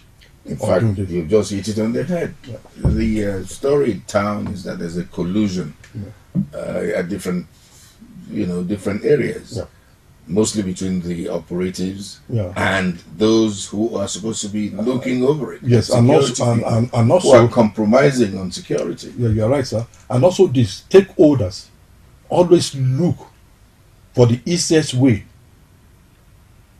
Okay, easiest way to do things. The stakeholders always claim this, They love passing shortcut. No, this what do you call that thing? Ownership, as if they own it, so they can do anything with it. Yeah, yeah. And I think government has got to stop that. Yeah, government need to stop that. We have the stakeholder, and we have the communities. So the community claim that the owners of most of the marine resources, ownership. That is why you can see to stop the theft of crude is going to be difficult.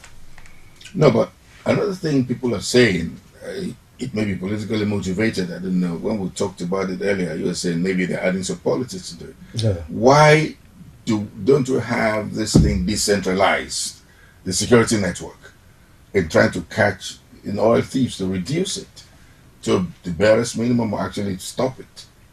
Now we have just one security outfit. Yeah, because the government has contracted that to just one security outfit. But others are saying, why don't we decentralize it? Give it to those who know everything about their communities. Yeah. For instance, I'm from Osun State. Yeah. I mean, you're from Osun State as well? No, I was born in Osun, but you're from Ekiti. Yeah. Right. I would know whatever happens there better than those who are just sent there. Yeah. So that's what they're saying. So don't you think that if they break this thing into different departments, the security outfits, let them go to different areas where you really know the ground properly? So we'll be able to catch all these people who are compromising at the slightest, Yeah. And I even hear that the IOC, international, what do you call them now? Oil companies. Oil companies are also compromising. I mean, they have all the gadgets to be able to stop this, but because they're gaining from it. Yeah. And Nigeria is losing so much. So what would be your own suggestion? My suggestion is as somebody who my suggestion area of oceans and all that. Yeah. My suggestion is for the federal government to give new orientation to the security outfit, and also to do things the way the Americans are doing it. Before America enter into your country, they'll be studying that country for so many years. So now our military men or our security enforcement agent, they need to understand the terrain of every region. You can't just bring somebody from Enugu to come to Escravos waters, or you bring somebody from Adamawa to come to Escravos water. You must give them the orientation of that region. It's like you want to fight a war now, instead of you to apply the amphibious and also to amphibious techniques, you are fighting infantry war. There is no way an infantry can defeat people that are amphibious orientation or amphibious have that kind of training. Community. Yeah. So you must have that type of training. So what we need to do is that the security outfit need to carry out intelligent network by moving around to understand the terrain of Niger deltas, and they have to have every diagram map that state where all these pipelines pass through, and all the oil well. They should have everything in their diagram, so that if they want to go to certain area, they should be able to see their diagram, not people calling them something is happening and so area. Before it happens, at least, yes. Intermittently, they need to be there, and yes, and need to have what they call a social community social responsibility awareness, where they need to interact like what the armies are doing now, where they have civil and military interaction like that. So this need to be among all the agencies, so that they need to understand the community very well, and also have some whistleblower and spies among the community, where they will be paying them money. The problem is that the more you have to pay the whistleblowers, those who are doing it, illegally, fraudulently have 10 times that much. So they've compromised them. Yes, sir. That's the unfortunate thing. Yeah, that is And right. Nigeria's economy is getting drained by the seconds. When I hear it, I feel so heart pain that we're losing trillions of dollars Yeah, we are doing that. in an economy where we should be making so much. I don't even think we have any business with the oil industry if we can do quite a lot and turn things around. Yeah, but the resources in the marine economy is more than the oil itself. We're saying the same thing. Because they've not done the right thing. I'll just keep talking about it. Yeah, because I happen to be in Chile, in Cacahuano, where I see that the major resources of Chile is fish. And if you see how they do this, you'll be proud of them. They make a lot of money from that. And I've been in Ho Chi Minh in Vietnam through ships. The ocean waters, they allow this ocean water to move on land to about 3 to 6 kilometers, or maybe about 20 kilometers. This water will come from the sea to the land of about 20 kilometers, and when they dry it, you start seeing heaps of salt, and that is how they become major salt exporters in the whole world. So we must also look at one thing that we can pick that can make Nigeria to be popular or known, to be the nation that produces this all over the world. We should not be jumping from one resources to another.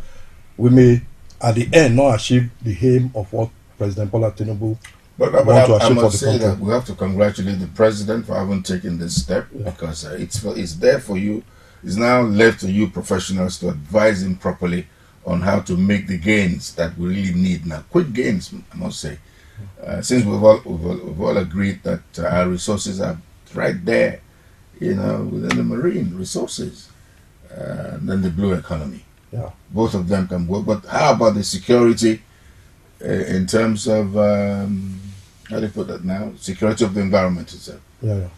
No, I'm not talking about prevention of security. environment or Environmental yes. security. Environmental security. Yes. Yes, this is another area that we need to protect jealously, because the illegal, unreported, unregulated fishing is becoming an issue here in Nigeria and Gulf of Guinea, where foreigners are coming with their ship, poaching on our waters, taking our mineral resources and fishery and taking it to other country, into industrial ship, take it to factories, and also put it in baggage and send it to other countries without the country making money. And these people are making money, and Nigeria is getting poorer.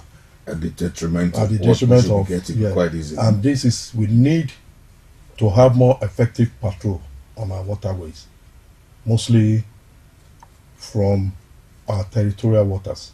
All right. To the economic exclusive. Now, coming to that now, there's this unending quarrel fight between the Navy and NIMASA. As regards who is in charge of securing the waterways. Yeah. Why do we have that kind of problem? Yeah, Don't they do like collaboration? You see, I'm a two-edged sword, which I've been in the Navy and also in NIMASA. The territorial integrity protection is the job of Nigerian Navy.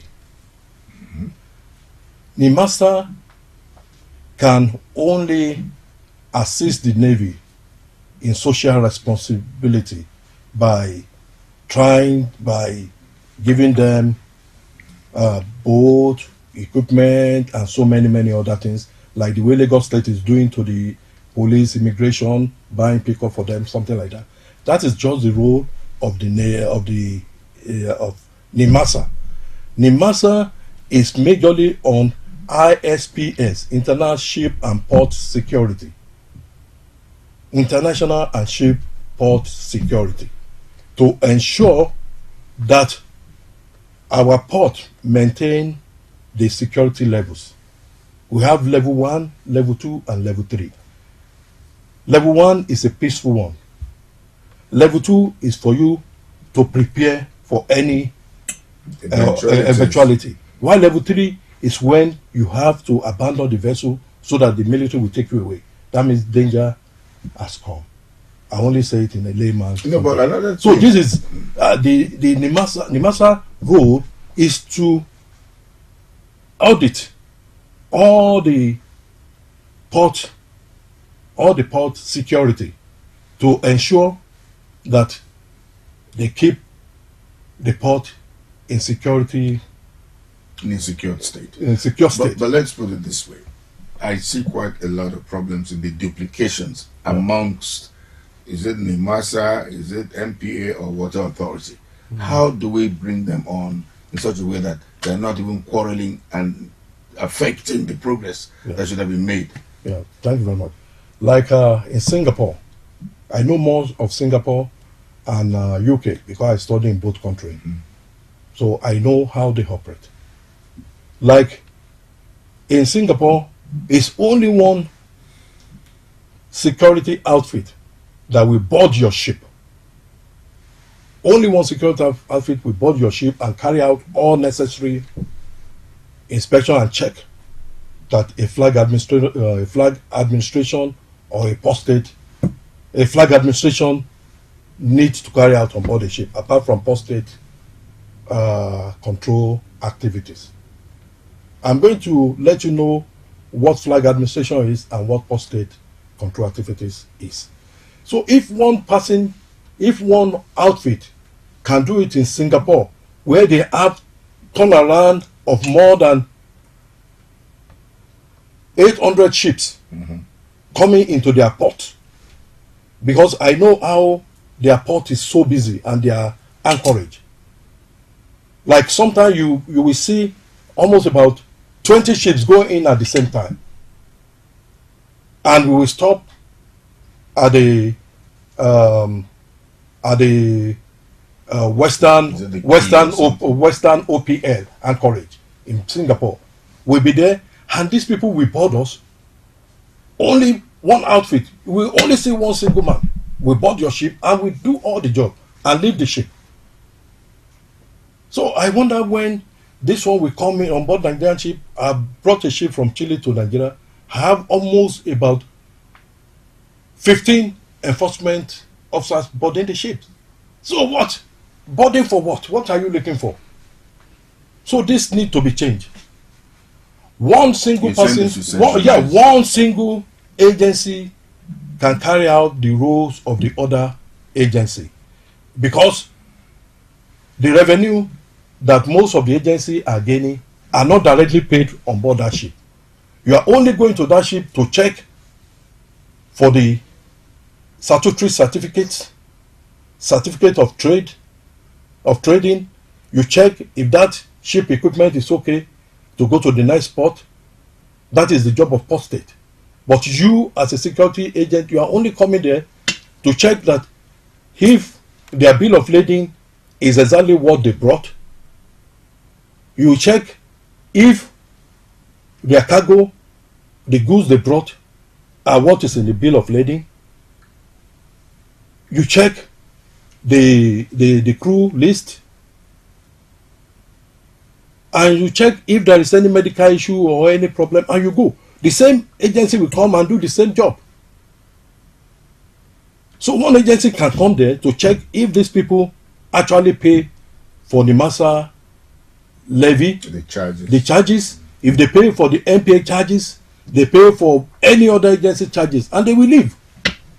All right. I have some two very technical questions which I want to take my time to read out to you, so you process it before we now go into it. Okay. What are the roles of flag state administration of a nation and the importance of port state inspection and foreign ships visiting our ports on maritime trade? That's a very technical question. So that means you do not limit yourself to only entertainment and some other thing. You are now becoming a professional. Maybe I should give you a mastermind. Mastermind. Okay, the flag administration, that is the flag state, is responsible for maritime regulations and also carry out enforcement to ensure that vessel built in Nigeria is built to specification of Nigeria Maritime Administration, to check if statutory certificate issued by NIMASA are genuine or not, and to check if the equipment and also the crew on board are competent to manage that vessel. This is only on a Nigeria flag vessel, not on a foreign flag vessel. It is only vessel that register in Nigeria, and also vessel that comes into Nigeria as a bareboat, territorial waters. As a bareboat. No, vessel that register in Nigeria flag list. Okay. Nigeria flag list. It is the job of the flag state inspectors to ensure that they conform to Nigeria regulation and law. Why the one of the port state follow the regime? They follow the ship inspection regime of the International Maritime Organization, which Nigeria is part of the ship regime treaty, which they are signature to it. Okay. So that means now my flagship, the ship that registered in Nigeria now, is moving from Nigeria to United Kingdom, which is another flag administration. Mm-hmm. So now, for me to ensure that this vessel coming from Nigeria to UK as a port state officer, the port state officers has the authority to visit a foreign ships coming into their territorial water. A port state in UK cannot come to Nigerian flag vessel in Nigerian waters. It can only visit Nigerian ship in their own water. They can the flag administration of UK will only visit vessel within UK territorial water. Mm-hmm. But the port state is meant to visit any vessel coming to our water, as when aircraft landed at the airport, where some people will go there and check if this aircraft can still go back. So ours, the International Maritime Organization introduced this inspection regime to enable the maritime world to eliminate substandard vessel. That is coming from another flag Mm-hmm. into another flag. Mm-hmm. Why the one of the flag state is to eliminate substandard vessel in Nigeria. They cannot eliminate the one in Ghana flag. But if the one of Ghana visited Nigeria, the Nigerian port state inspector will visit there and perform All the necessary necessary inspection, from the keel bottom to the hull, to the engine room, to the navigation bridge, to the galley, to all important aspects of the vessel. All right. To ensure that the vessel is ship-shape in good order, Okay. to be able to travel back to where they come from. Well, as I've said, we're only dealing with very technical and highly intellectually induced environment, and in fact the profession itself.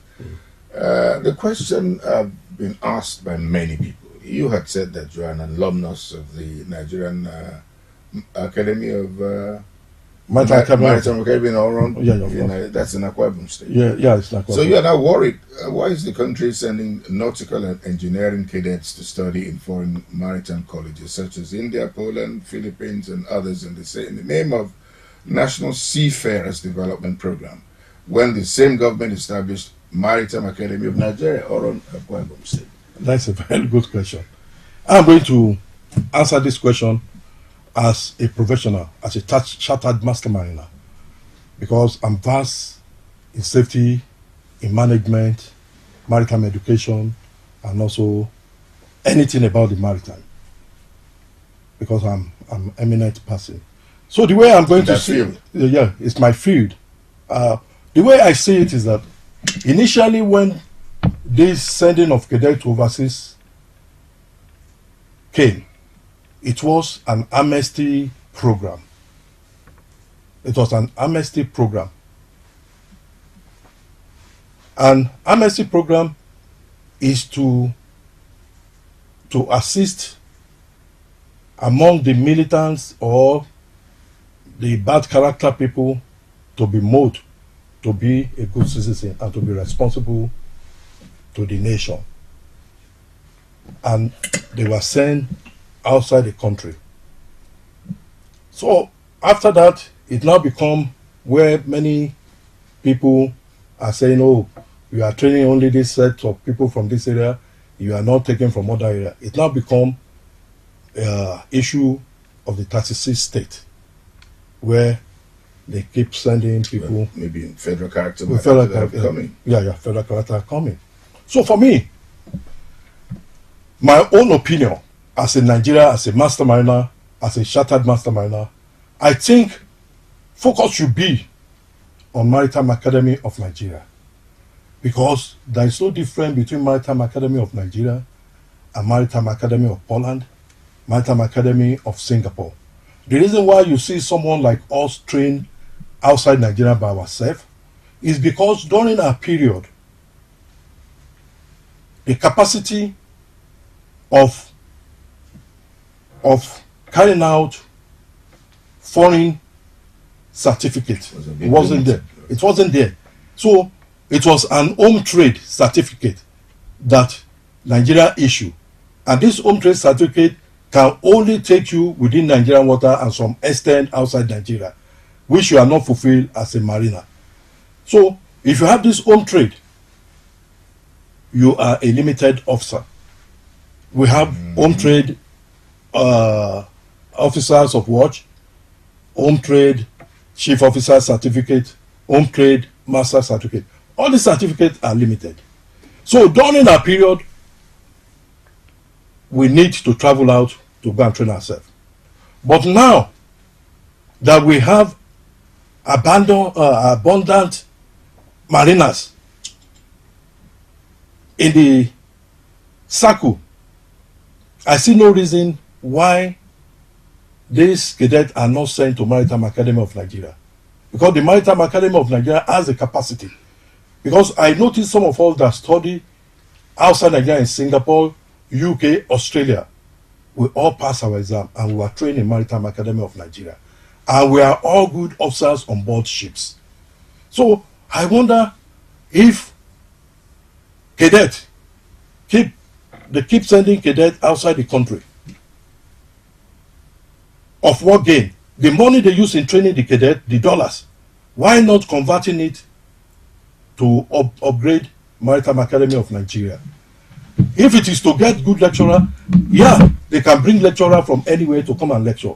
There in my school in Singapore, they have Indian lecturers, they have Australian lecturers, they have British lecturers that worked there in Singapore Maritime Academy. So what makes us in Nigeria not to bring special lecturers to come into our Maritime Academy and use that same money they use in sending people out to develop that Maritime Academy? I think the minister should take it as priority now to develop Maritime Academy, my alumni, to become a standard institution, international accepted institution, where Nigeria will make money. Foreign students will be coming. Why Nigeria going to Egypt? Why are they going to UK? Why are they going to Singapore, Australia to go and obtain their ticket? At the same time, when I was in London, we have Cameroonians, we have Ghanaians coming into our school. So it's like the school is deteriorating, but it's not deteriorating because the Commodore there is doing a good job. What I'm advising our Honorable His Excellency is to ensure that honor level is increased. And whatever honor needed to be one of the best in the world, the minister should take it as his child and let him handle that one by himself to ensure that this thing is being done in right way, so that he can be proud that when I was here as a minister, Nigeria now issue class 2 and 1. That people believe that this certificate will not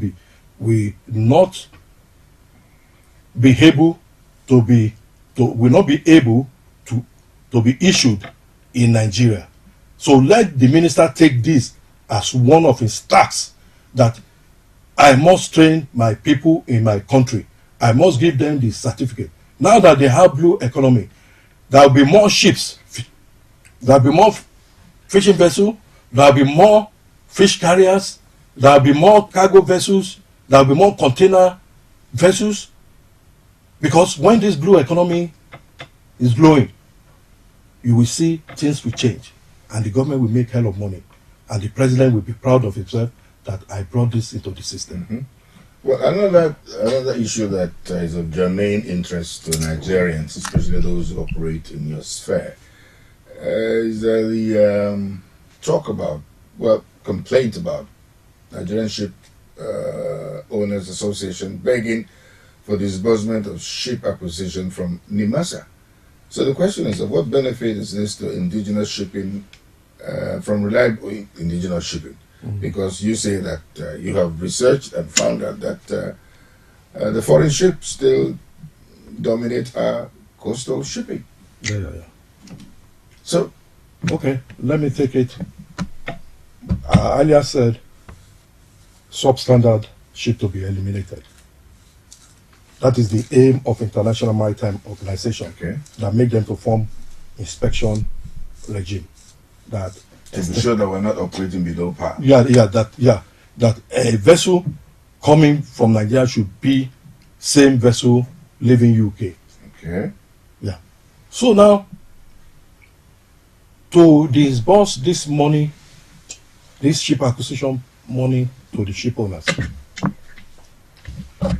it is a good idea, but the minister need to handle this by himself. And they need to carry out a lot of facts about every ship owners applying for this money. This money will not be like the previous one they collected in so many years that they were unable to pay, that some people use it to form a bank. You see? And some could not even pay back. Some are even claiming it is the national cake. So this, but this time around, the government should not allow it to be a national cake. There are so many ship owners in Nigeria that are very good, that they want to run standard shipping in the country. And the government can detect these people by looking at the voyage of business they've carried out, and look at the volume of cargo they brought in and out, either liquid, either solid. They should see how they audit their accounts.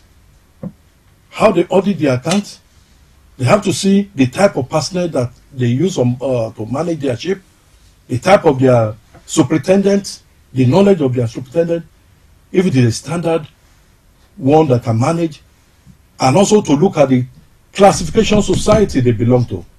The classification society are society that help the ship owner to keep their ship in good standard. To keep their ship in good standard. And if any one of them has a very poor classification society, the government should not give the money to them. The government should look at the classification society and also see the type of insurance they maintain. They should see the type of the insurance they maintain. A vessel who do not have good insurance, a company who do not have good insurance, who do not have good classification society, who do not have standard seafarer to manage their vessel, who do not even have equipment and spare parts in their store. They have to check by their ships, not to check by name or how the ship owner makes noise on TV or makes noise anywhere. And audit need to be carried out. And if they want to do this, I think the Blue Economy Ministry, or let me say the marine aspect of the blue economy, need to get their professional or the marine surveyor into work now and let them go and give the report back to the ministry. And also they have to check every flag state inspection being carried on each of the ship owners and see how deficiency are being marked, or how deficiency is being repaired, or maybe they comply with the flag administration. See that the place gets improved. Yeah, get improved. All So right, now, sorry, sir. You cannot just give disburse money to somebody who do not even have a shipping line, who has no experience. It should not happen. I love that money to be disbursed to the right people. And it's happening. Who can, because when you have good shipping, more fleet, the seafarer will have a job. All right, as we're coasting onto the final, and people will have jobs in the office also. Yeah, the finish line. Security in whatever thing you're embarking on is very necessary. Yes, sir, you're right. Now, to monitor Nigerian waters, what further advice do you have for the various agencies mandated to do? Yeah, to monitor Nigerian waters. Heavy equipment purchased to carry out a function. The Ministry of Marine and Blue Economy must have an expert over there to confirm that this equipment that we bought to serve this purpose, are they really doing exactly the same? Is doing the same thing? You get me? So they have to get that, and also they should continue retraining like that. Yeah. All right. I would like to thank you very much. As I was saying to you earlier on, it's not a thing we can finish in just one program. So that we have you coming up every once in a while to update the knowledge of Nigerians and those watching outside Nigeria on the basic things we must take very seriously. And I have been educated in the last 30-40 minutes with United, and the education will continue. I'd like to congratulate you on your great achievement as let me try and get that again. It's not a thing I can just throw off like that. First Africa and West Africa to be chartered master mariner. The first African chartered master mariner. Yeah. Captain Olaiwola Ibikunle Oladako. You're proud to Nigeria. Yeah, I'm very proud, sir. Congratulations. Thank you very much, sir. See you. Thank you, sir. Very soon. See more of you, sir. All right. Thank you, sir. Thank you.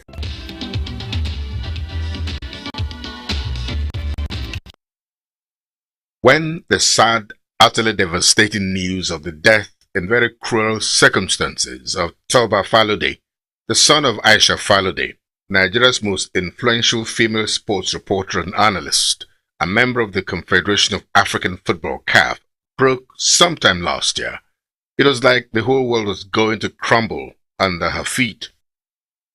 In sweet response, however, Aisha Falode's friends, associates, colleagues, and indeed some civil rights activists rallied on her to give her the much-needed support and succor, and this helped to gradually calm her pained and strayed nerves. How Aisha Falode summoned the uncommon strength of character to regain her vibrant rhythm and get back to her beat again still confounds many people to today. Time, they say, heals wounds. Tolu Alashe Falode, the elder sister of Toba Falode's most brilliant idea of keeping the memory of her beloved brother in perpetuity, was a book she wrote in his memory, which also coincided with Toba Falode's 21st birthday anniversary. The book launch, which was held at the Wheat Baker Hotel in Ikoyi, Lagos, attracted a very impressive array of friends of Aisha Falode and her children from the sports fraternity, media, corporate world, social, business, and the political front. It's most heartwarming to note that the dignitaries bent over doubly backwards to defy the horrible traffic in the Ikoyi axis of Lagos, aggravated by the fuel scarcity that has kept commuters in the Lagos area, mostly at the filling stations, thereby disrupting the flow of traffic, especially in the morning hours, the period the book launch was slated for. From the sporting fraternity, the main constituency of Aisha Falode, that brought her to the consciousness of Nigerians and the international community were the likes of Michelle Obi, Paul Bassi, Larry Zamoje, and the NFF president, Amajo Pinnick, who was represented by the first vice president of the NFF, Barrister Sheyi Akiwumi. From the media were the managing director of This Day newspapers, Mr. Eniola Bello, Ovation magazine publisher, Dele Momodu, managing director of AIT, Tosin Dokwesi, who represented her husband, Chief Raymond Dokwesi, who's like a big brother to Aisha Falode. Also in attendance was publisher of Genevieve magazine, Betty Rabo. The civil rights activists that graced the book launch included Dr. Joe Dumaking and Barrister Festus Keyamo, who was a counsel to the bereaved family. Pastor Itoai Godalo of the Trinity House Church and Uduak Umundak, former First Lady of Akwa Ibom State, first gone into gospel TV preaching, also attended the event. Students of the Atlantic Hall School, the alma mater of the author of the book, and Aisha Falode's daughter, were also at the book launch to support one of their own. Honorable Abike Dabiri Erewa, the chairman of the House of Representatives Committee on Diaspora, who played a strategic role in seeking justice against those who perpetrated the tragic and gruesome murder of Toba Falode in Dubai, United Arab Emirates, had to push forward her trip to Abuja, the federal capital, to give her very close friend, Aisha Falode, the needed support. Oluwa Damilola Olorun Toba Falode, Aisha Falode's son, was only 19 years old and had just gained admission to study audio production at the SAE Institute in Dubai, UAE, before the joy, hopes, and dreams of that young man, who was described as a loving son who was extremely protective of her mother, was cut short. Toba Falode had planned to be a big music star. It was 1 year filled with pains and anguish for Toba Falode's family members, especially her mother, Aisha Falode, and sister, Toluwalashe Falode. Honorable Abike Dabiri Erewa commended the great literary exposition of the young author, Toluwalashe Falode, and the unique way she decided to remember her darling brother. Speaking about the cause of the death of Toba Falode, which the United Arab Emirates authorities still shroud in mystery till today, Honorable Abike Dabiri Erewa noted that most Nigerians studying abroad are going through harrowing experiences in the hands of a number of these foreign countries, but regretted the fact that successive governments in Nigeria have neglected their responsibilities to come to the assistance of such victims. Honorable Abike Dabiri Erewa assured Aisha Falode and Nigerian families who have experienced such acts not to lose hope, because the incoming administration will pursue such cases to a logical conclusion. She thanked God that the Falodes have bounced back to life after that ugly incident. Now, when Toba died, Aisha was in parliament with Festus and Mr. Dumaki and everybody. We intervened in the case. Speaker actually set up a 4-man team to look into the matter.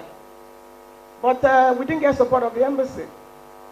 And as parliamentarians, you can't barge into the country without the support. And I think it's a big shame, really, that as a nation, we allowed this to happen.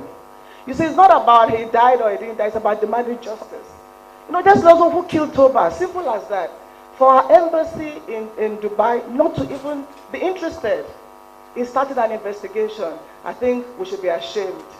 And this is not the first time. We've had many cases. I can't tell you how many cases of Nigerians that have been killed abroad, in prison for nothing. But because Aisha is a strong woman, she's well known, this was in the front. But there are many cases of Nigerians dying anyhow abroad. And we say nothing as a nation.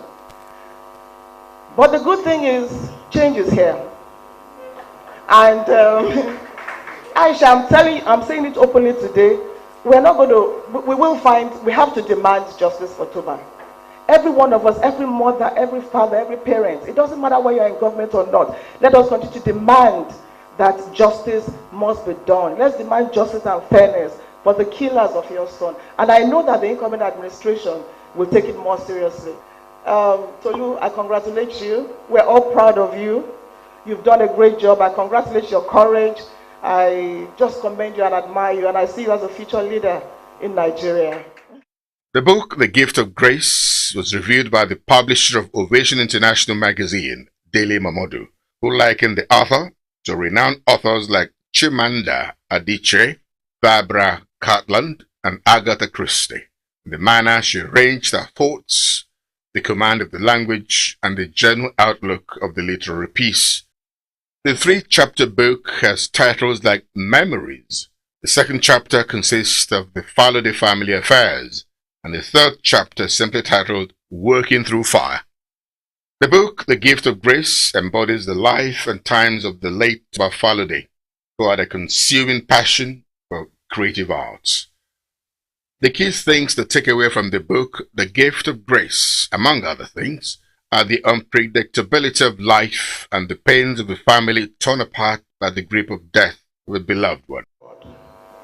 After reading through the fast-paced biography, I concluded that this is a budding Chimamanda Adichie, Barbara Cartland, and Agatha Christie. Chapter 1 is aptly titled Memories. The author takes us on a tour de force of an eventful childhood. The reader is sucked in somehow into an esoteric existence in an African setting. The opening lines wasted no time in blasting home the concept of duality as cogently portrayed by a life of bliss and bruise. The second chapter reminds us that family is everything. The death of their uncle, who they called Brother Shuaib, was the first calamity to befall the family. Toba was so devastated that he became introverted without knowing the cruel fate that awaited him in the near future. Pastor Itoe Godalo, who had earlier played host to Aisha Fallowday and her family members as well as friends at a special Thanksgiving service for Toba Fallowday, enjoyed the singular privilege of formally presenting or launching the book, The Gift of Grace. He first dwelled into some soul-lifting gospel songs. He described the author, Tolu Alashe Fallowday, as the best-kept secret and the newest author in the universe. Pastor Itoe Godalo was particularly impressed by the passion and knowledge of the scriptures which the author employed in conveying her message. He used the auspicious occasion to ask everyone to mend relationships and sort out quarrels. Pastor Itoe Godalo pronounced the events an occasion to heal wounds through soothing words. He opened the floodgates of the launching of the book, The Gift of Grace, with a handsome amount. This was followed by all the dignitaries who took turns to donate. These included Delta State Governor Dr. Emmanuel Udoma, who was represented by the Lagos State Director General, Delta State Liaison Office. In the vote of thanks, the author of the book, The Gift of Grace, Tolu Alashe Fallowday, who is the elder sister of Toba Fallowday, a graduate of law from the Trinity College, Dublin, Ireland, a blogger and motivational speaker, began by thanking all who helped in making her dream a huge success. She stated that she was motivated to write the book to give Nigerians and the society at large a nudge to rise up against social ills setting us back in the world. She wrote the book to offer a fresh platform for the voice of our late brother Toba for justice to be heard. Tolu Alashe Fallowday said that the ill treatment of Nigerians, either studying or residing abroad, can only be tackled if we all rise to take up the challenge by the gauntlet, and that the federal government has an important role to play in redressing the ugly trend of the bad treatment meted out to Nigerians abroad. I thank God that I am here today and I'm able to talk clearly and communicate with people very well, because when this happened, as I'm sure you got from the book readings, I wrote from a point of pain. I was very pained. But I just want to let people know that I'm grateful to God that a year after, He has given my family a testimony by giving us the grace to bear this loss. I also want to thank my alma mater, Atlantic Call, for being present. And I want to thank Pastor Ito Igodalo for his support. Pastor Larry Akinyo, thank you so much. And my family friends, and my friends in general. Thank you all so much for honoring me with your presence. I hope you enjoy the book, and I hope Toba's voice will enable us to speak as individuals and as Nigerians that we do have a place in society. We should not keep quiet when something so terrible happens to one of our own. A happy birthday song, albeit posthumously, was sung for Toba Falode by all the dignitaries at the event. 1, 2, 3. Amen. Thank you very much. God bless you. Happy birthday to you. Happy birthday to you. Happy birthday. Happy birthday to you. Continue to rest in the bosom of Christ our Lord. The event ended with Aisha Falode, her daughter, the author, taking video and photo shots with a string of friends and well-wishers. Meanwhile, we hear that Aisha Falode is working in collaboration with like-minded people to start a foundation to give support to help cushion the pains of families who have been victims of cruel treatment in the hands of people in foreign countries.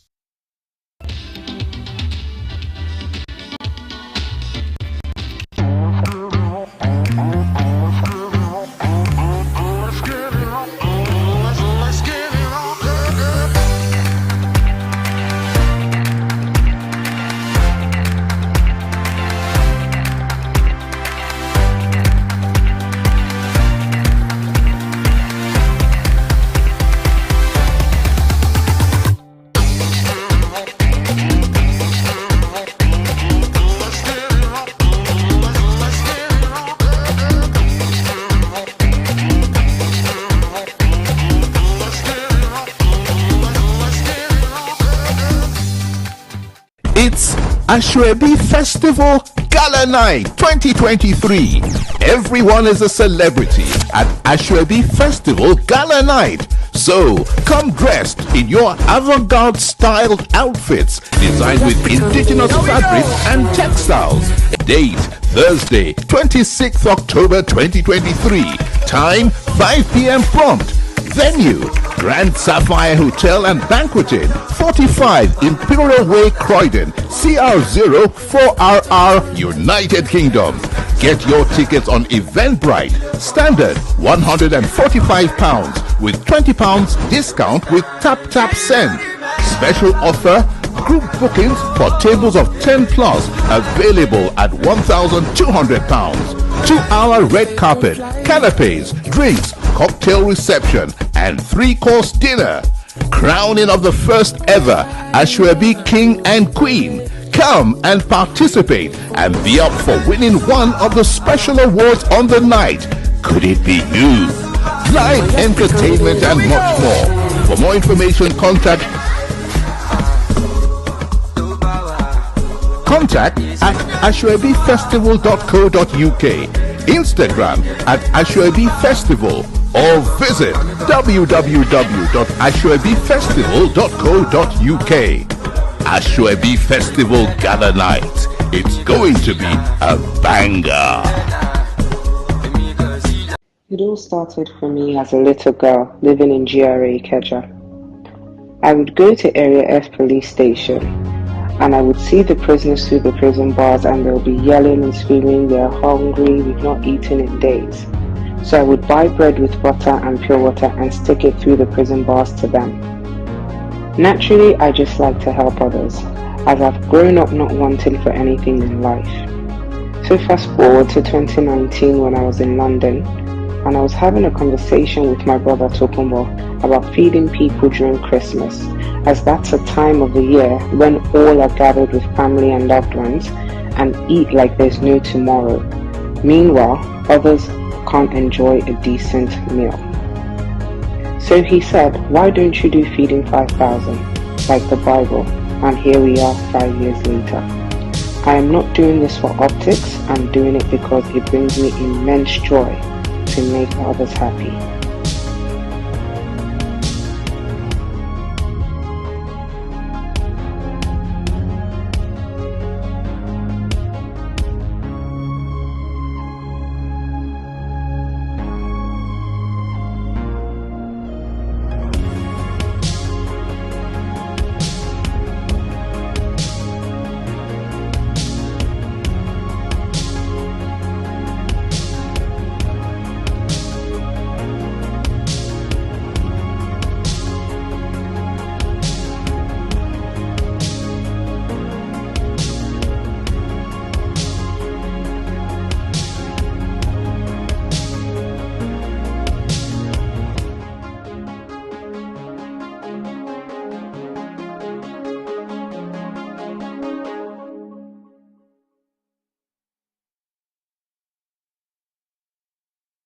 Hello and welcome to Biscon TV now. I'm Olumide Shokoya.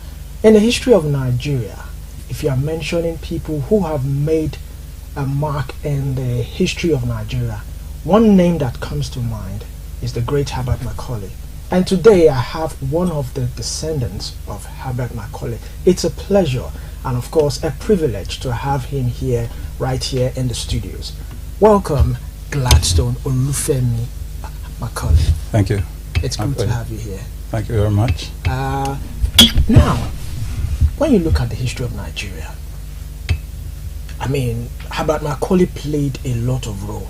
So you born into that family, I mean, there must have been, I can't even imagine how it was, you know, growing up, you know, in a family of great people. And it's not just Herbert Macaulay. I mean, we have Ajayi Crowther also in it. In that family lineage. So how was it, I mean, growing up, learning about, you know, the great Herbert Macaulay, Ajayi Crowther, and all these amazing people? How was it for you?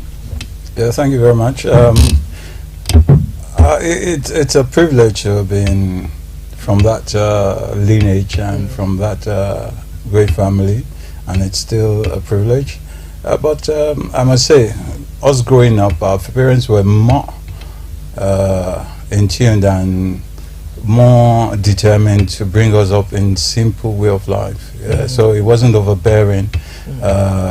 They dealt more with the tenets of Christianity in our lives, and education was very important in our lives. And if I dare say, the tenets of the Omoluabi parentage and family in the Yoruba context was what we were brought up with. And so it wasn't so much, we were not in awe to say, oh, we were with, but obviously as we grew up and we grew out of the family, we could now look in and see and appreciate how the rest of Nigeria, or the few people that knew the history as it was, appreciated the contribution of my family. Like you said, it wasn't just Ajayi Crowther or just Herbert Macaulay.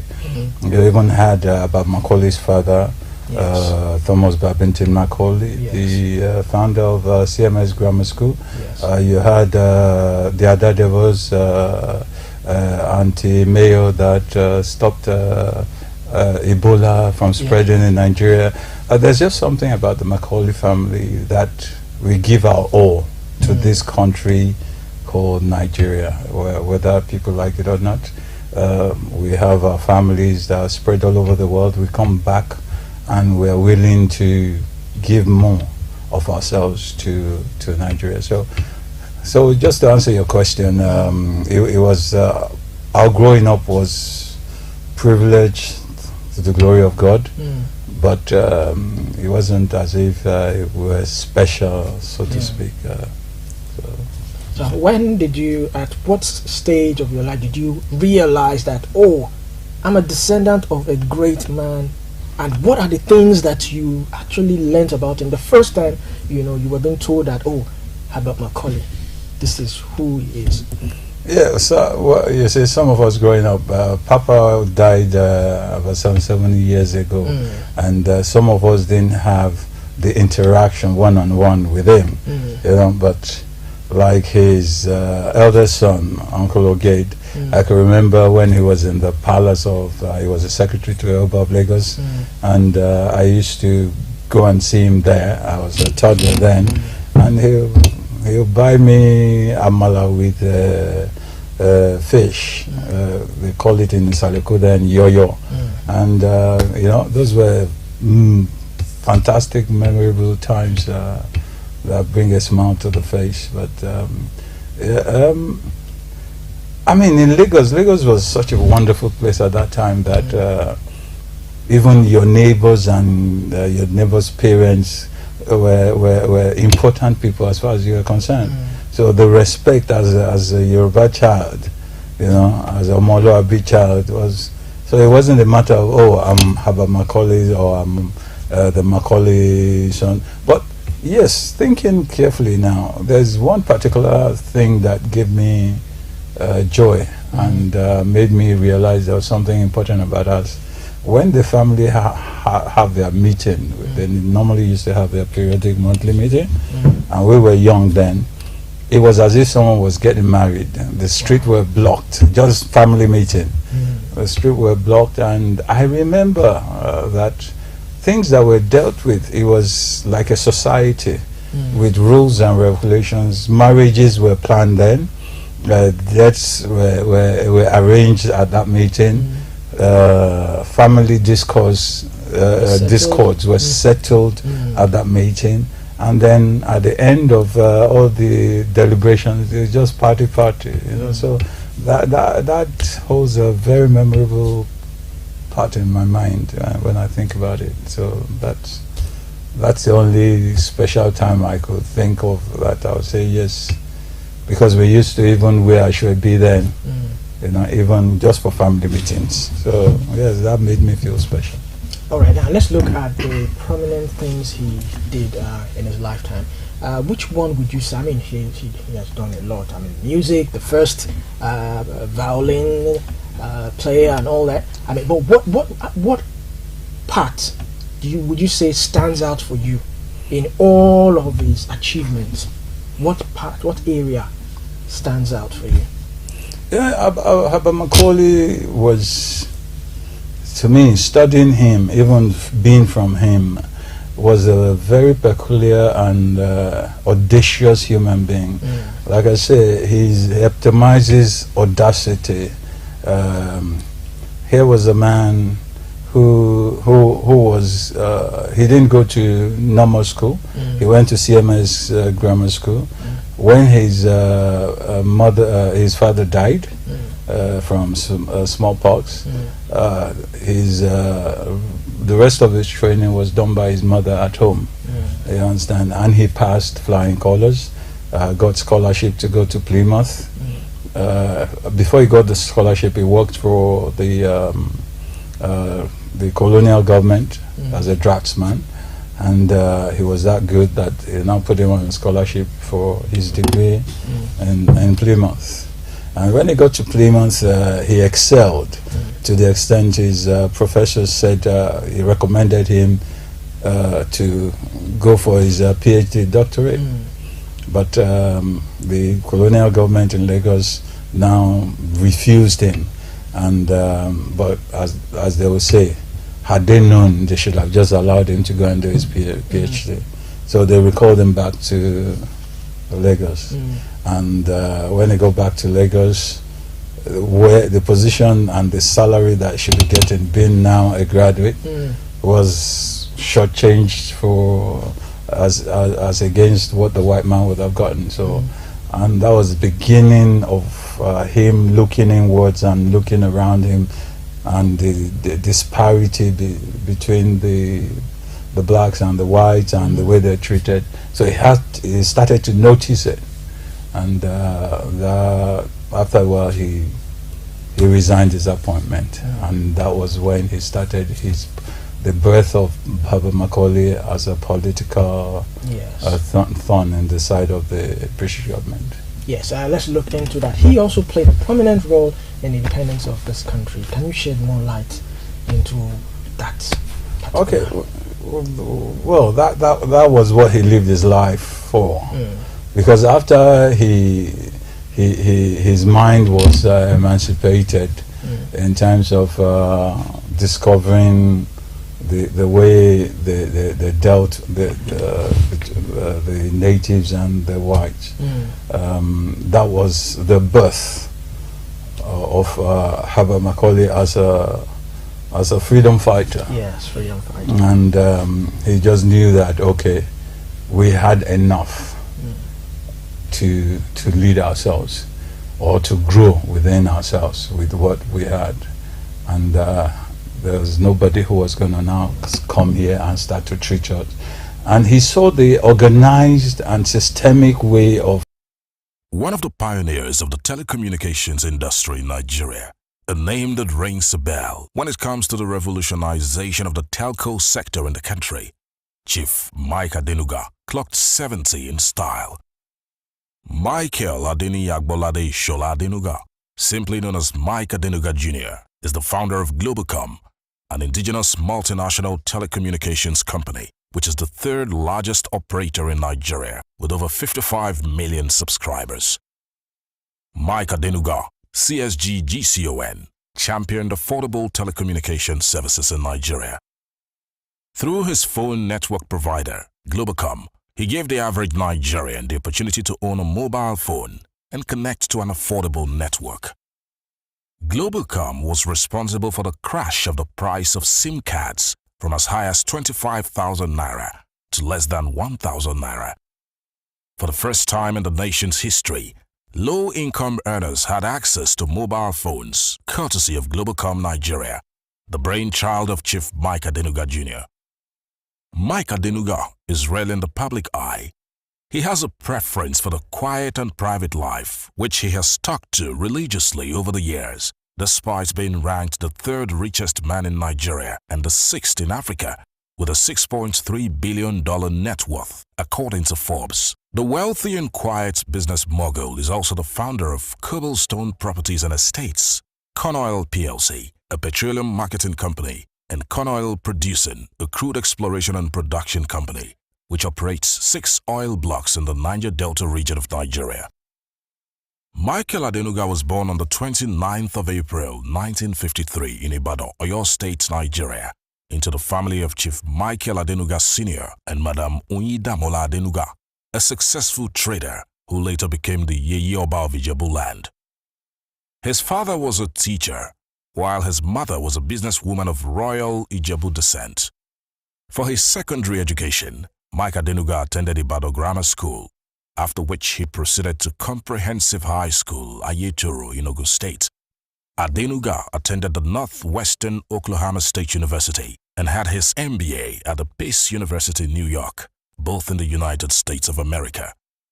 He bagged degrees in business administration, supporting himself through school as a taxi driver.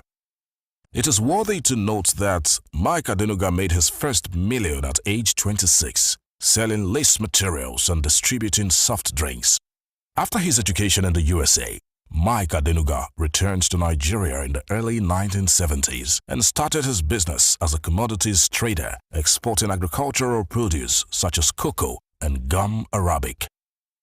After many years, he diversified to oil exploration and production and founded Consolidated Oil, which has become one of the largest indigenous oil companies in Nigeria today. His business empire has footprints in the oil and gas, telecommunications, real estate and banking sectors. Going by Adenuga's antecedents, he can be described as a man who has charity in his DNA, an unrepentant giver who has come to the aid of many people ranging from random individuals to celebrities. His Mike Adenuga Foundation has also done a lot in rendering help to underprivileged members of the society. The foundation is described as a proudly Pan-African philanthropic foundation whose main mission is to help Nigeria and other African countries. A major supporter of African culture, Globacom has consistently sponsored the annual Ojude Oba Festival in Ijebu-Ode, Ogun State. It has also sponsored the Ofala Festival in Onitsha, Lishabi Day in Abeokuta, among other indigenous festivals. Mr. Mike Adenuga has been well recognized and celebrated for his numerous humanitarian interventions across different sectors. A well-decorated man, Adenuga holds Nigeria's second highest title of Grand Commander of the Order of the Niger, GCON. Before he was conferred with the GCON honor, which is the highest individual honor for a private citizen in Nigeria, he had earlier been awarded at different times the Officer of the Order of the Niger, OON, and the Commander of the Order of the Niger, CON. He also holds the title of Otumba Akbesin of Ijebu clan. He played a significant role in boosting the relationship between Nigeria and France when he established Allure Francais Nigeria and was honored by the French President Emmanuel Macron, who bestowed on him one of the country's highest honors, Commander of the Legion. Chief Mike Adenuga is a man to be celebrated today and always. Happy birthday to an icon, Dr. Mike Adenuga, GCON.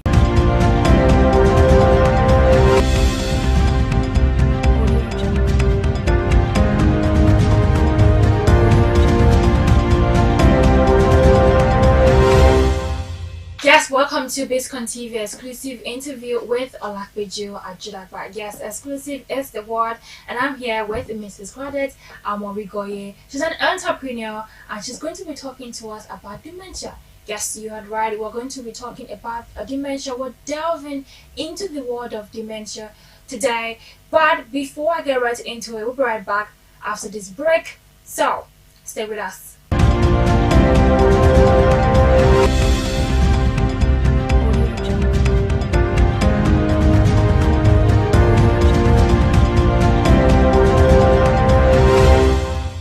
Yes, welcome back. Today we're talking about dementia, and I'm not alone in the studio.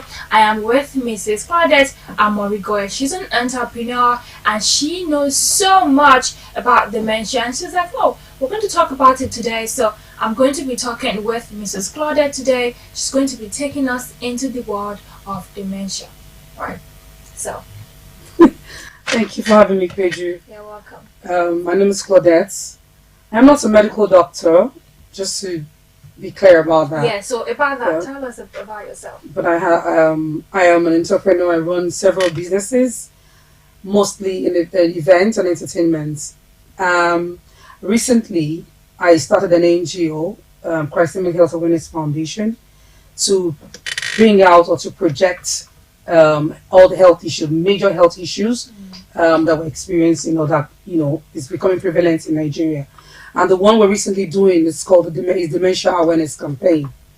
Now, why dementia?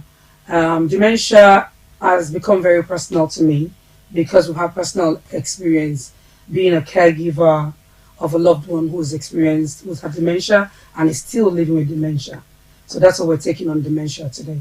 Okay, so you mentioned your personal experience with dementia. Let us quickly talk about that. Okay. Like what sparked your curiosity in it? My curiosity was being a young girl. I watched somebody I love very much, my granddad, live with dementia, and we had no clue what it was. Unfortunately, we're not equipped to manage the situation because we generally assumed, along with everybody else, there was a spiritual problem because he would talk to himself, he would talk about the past, he was never present, and he would not recognize us. So we were made to believe that it was a spiritual problem. Fast forward to a couple of years ago, another beloved one of mine, started showing symptoms. Luckily, this time, we were able to put a name to it. So then we got diagnosis, we understood the situation, and we've learned to manage it. And since managing it, I came to realize, along with my siblings, that we can actually put word out there rather than be ashamed or hide or allow the stigma to continue. We should put word out there and let people become aware that dementia can actually be managed.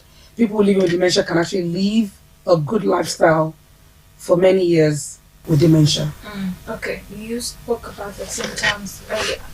Let us talk about the symptoms first, and then we'll talk about the causes. So that's like 2-in-1 question. Let's talk about the symptoms of dementia and then the causes. Okay, so dementia is an umbrella name for brain diseases generally. So, and there's several types of dementia. Alzheimer's, which is the most popular. So 50-60% of brain diseases are related to Alzheimer's. We have different kinds of dementia as well. Lewy body dementia, there's several other ones. Parkinson is a type of dementia as well, if you care to know. Now, there are several risk factors. We call them risk factors. For example, I'll say if somebody who's been actively in service, working, business, engaging their brains, suddenly retires. I'm just going somewhere. For example, they retire and they stop being active. They stop doing those things. The brain starts to lose some of the cells and it starts to deteriorate. And then we start to see all these kind of things. Now, for somebody who's also, another kind of factor can be somebody who's diabetic, prone to overuse of alcohol. There's so many risk factors, so many reasons why somebody can go into dementia. Less education or lack of it can be it. Now, the symptoms or the signs of dementia, memory loss is the most common one that everybody sees. They start to lose things, they start to misplace things. This morning, you're asking for your keys. Next minute, you're asking for your wristwatch. Sometimes you have your glasses on, you're looking for your glasses. Those things look like a lot of us do that. Yeah. But they're signs. Not really that you're having dementia. We match them or tune them, connect them with old age. But the reality is that if we are inactive with our brains, those things begin to happen to us. Okay. So we need to engage the brain more. Another sign is behavioral change. Somebody who's never really been aggressive, who's never been touchy, suddenly starts getting touchy. That's something to watch out. Behavioral change is the most difficult one because you really don't understand why. You get angry and you don't, if you're a caregiver, you start wondering, why is this man suddenly behaving like that? Some people say, oh, it's old age, but the reality is that these are signs to look out for, behavioral change. Another thing to look out for can be in lack of interest in going out or social activities. And the most popular sign is when they cannot engage in their regular daily activities. So for example, someone who wakes up by themselves, their daily routine is to get up, have a bath. They can't do those things anymore. They can't even decide or think if they want to go to work today. That's another sign. Another sign is they cannot tell what particular place they are. They can't tell the day of the week. They can't tell the time. They can't even confirm to you that today is Monday, for example, or today's Wednesday. I don't have dementia. Today's Wednesday. They're not sure that today is Wednesday. And when you say to them, it sounds very strange that today is Wednesday. You know? So little things like that should be something that will worry you or that should get you to try and get diagnosis if somebody's showing this kind of signs. Okay. Yeah. Now we've talked about the symptoms and also the causes. Let us talk about how the society can actually help individuals, people living with dementia. Thank you very much, Pedro. This is really the crux of it. This is really the reason why we're doing this. We want to create a community that cares for each other, rather than a community that will stigmatize. A community that will put and say, you know, like if you're getting married, they say go and check the lineage if the person has been mad before, or if someone that's mad in their family. Those people that you're calling mad in the family might have just gone through dementia and nobody was able to, peg it. So what we're trying to do is create awareness so that everybody is aware. If somebody actually suffers or is going through this situation, dementia, what you need to do is make sure that other people in the community know. So that, because when somebody has dementia, I forgot to mention, they get lost. Because they're not aware of the environment or the time or place, they want to go where their mind wants them to go. They want to go somewhere else. And you can just get up and go. It's called the wandering stage. Then when they get to that wandering stage, just get up from the house and just go out. They move out of the house and they'll be walking. You see them on the road, you can see somebody that is nicely dressed, walking on the road. You don't know where they're going. They're talking to themselves. Because they have lost that moment where they can draw themselves back home, they get lost. And you find them walking all the way from Surulere to Ekpe, Okay, so not knowing what they're doing. Okay, right. So with everything you've mentioned with this one now, how do you think we can create that awareness?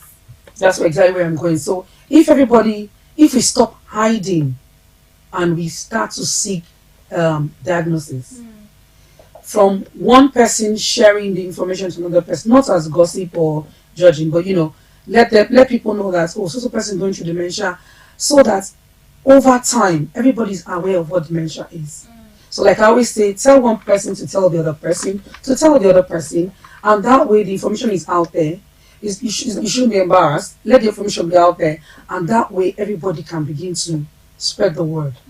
And we're looking at this generation now. We're looking at putting several things on Instagram. We have our Instagram page on social media just to educate people.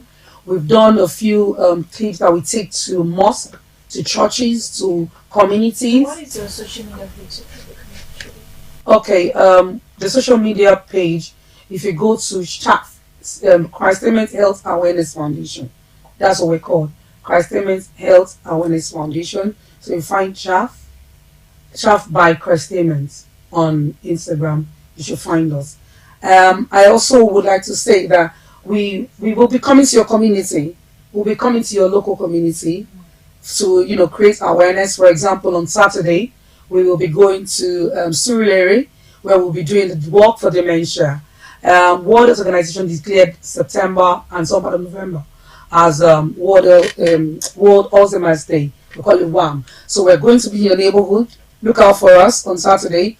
We will be doing the walk for dementia. We'll be dressed in dementia t-shirts, doing the 5 kilometer walk for dementia. This is on 7th of October, and we're hoping that if you're in Surulere or anyone on the mainland, look for us. We'll be starting from Shita roundabout under the bridge, all the way down Adeniro Gusoya and back. We're hoping that we can cover that area for this weekend. I think we should be starting about 8 or 9 a.m. on the day, between 8 and 9, but just before 10, so that the sun is not so hot. So please join us under the bridge at Shita. That's our takeoff point. We'll go all the way down, and so we'll come back. Hopefully we would have covered good kilometer, would have created awareness. The reality is that we need to talk about dementia more. We need to talk about dementia because it's happening in almost every home.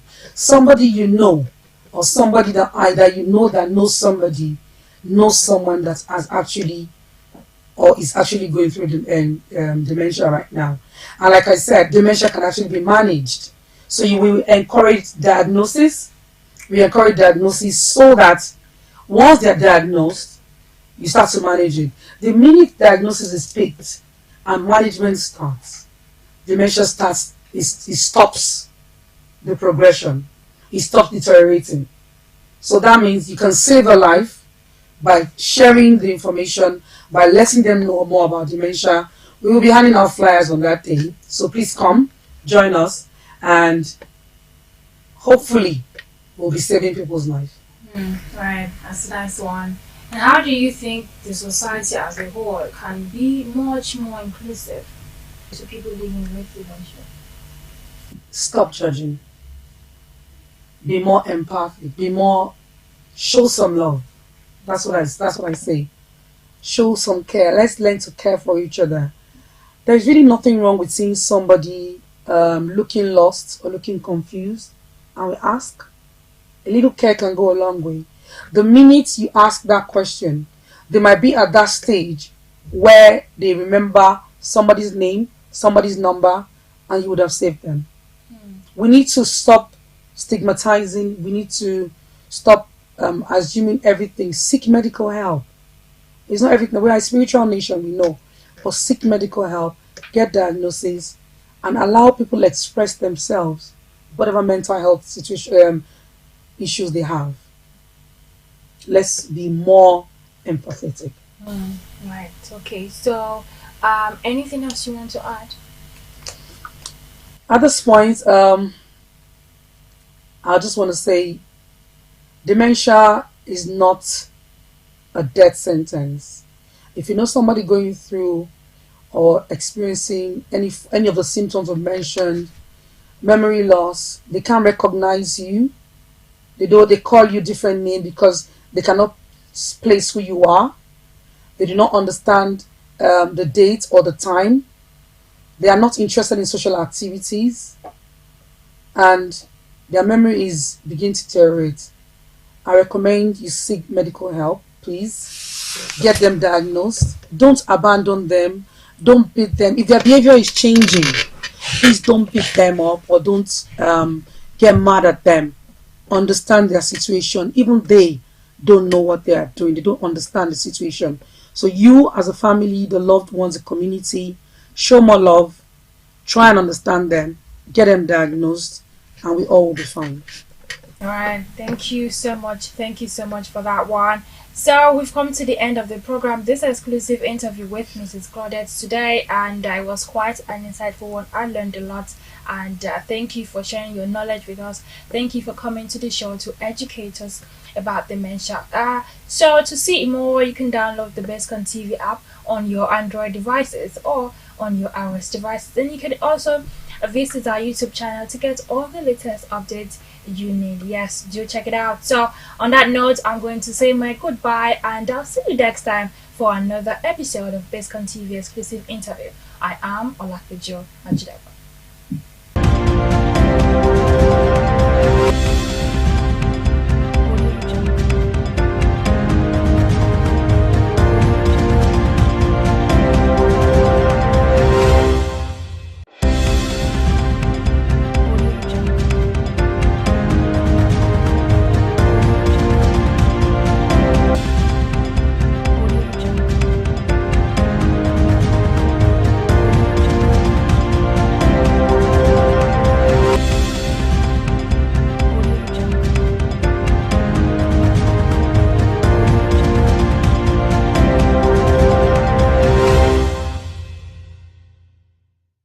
It's Ashwebi Festival Gala Night 2023. Everyone is a celebrity at Ashwebi Festival Gala Night. So come dressed in your avant-garde styled outfits designed with indigenous fabrics and textiles. Date Thursday, 26th October 2023. Time 5 p.m. prompt. Venue Grand Sapphire Hotel and Banqueting, 45 Imperial Way, Croydon, CR0 4RR, United Kingdom. Get your tickets on Eventbrite. Standard £145 with £20 discount with Tap Send. Special offer, group bookings for tables of 10 plus available at £1,200. 2-hour red carpet, canapes, drinks, cocktail reception, and 3-course dinner. Crowning of the first ever Ashwebi King and Queen. Come and participate and be up for winning one of the special awards on the night. Could it be you? Live entertainment and much more. For more information, contact at ashwebifestival.co.uk, Instagram at Ashwebi Festival, or visit www.ashwebifestival.co.uk. Ashwebi Festival Gala Night. It's going to be a banger.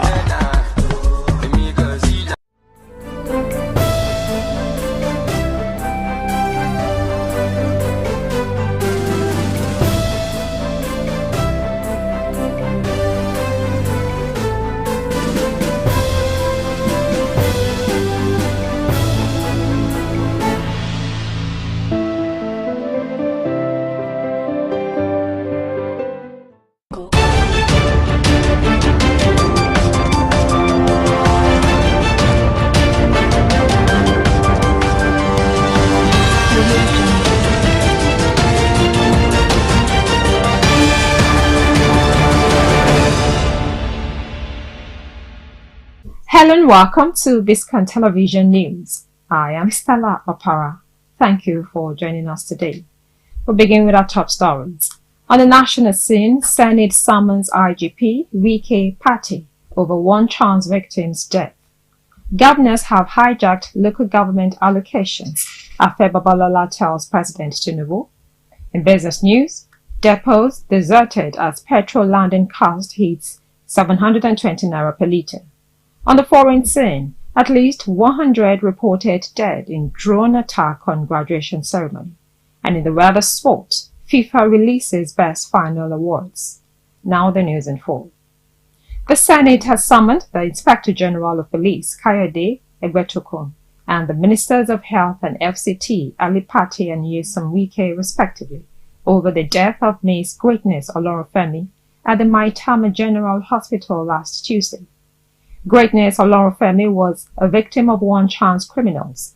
They stabbed and threw her out of the vehicle she boarded along the Maitama-Kubwa Highway. She was immediately rushed to Maitama General Hospital by Good Samaritans, but the facility did not attend to her for not providing a police report.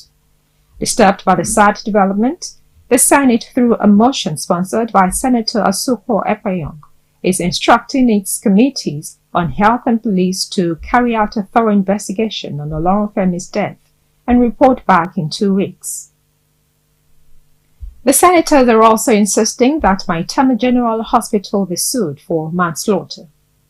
Now, legal luminary Are Afe Babalola SAN has tasked President Bola Tinubu to ensure that local government areas in the country receive their allocations directly from the Federation account to revive agriculture and boost the economy. Babalola said this while declaring open the 8th edition of the Afe Babalola Agricultural Expo, ABEX, an annual gathering of farmers, where they would be empowered by the ABWAD founder. Babalola said the local councils have remained ineffective over the years in bringing development to the people due to the activities of the governors who allegedly hijacked their allocations. He explained that releasing funds to the council areas would enable the administrators to contribute to the socio-economic development of the communities, especially supporting farmers. Now, in Niger Delta, the Oil and Gas Producing Communities Forum has called for the timely inauguration of the newly constituted Board of the Niger Delta Development Commission to expedite the transformation of the region. This was contained in a press statement signed by the forum's chairman, Chief Mulade Sheriff from Delta State, and the secretary, Honorable Goodness Geregewe from Bayelsa State.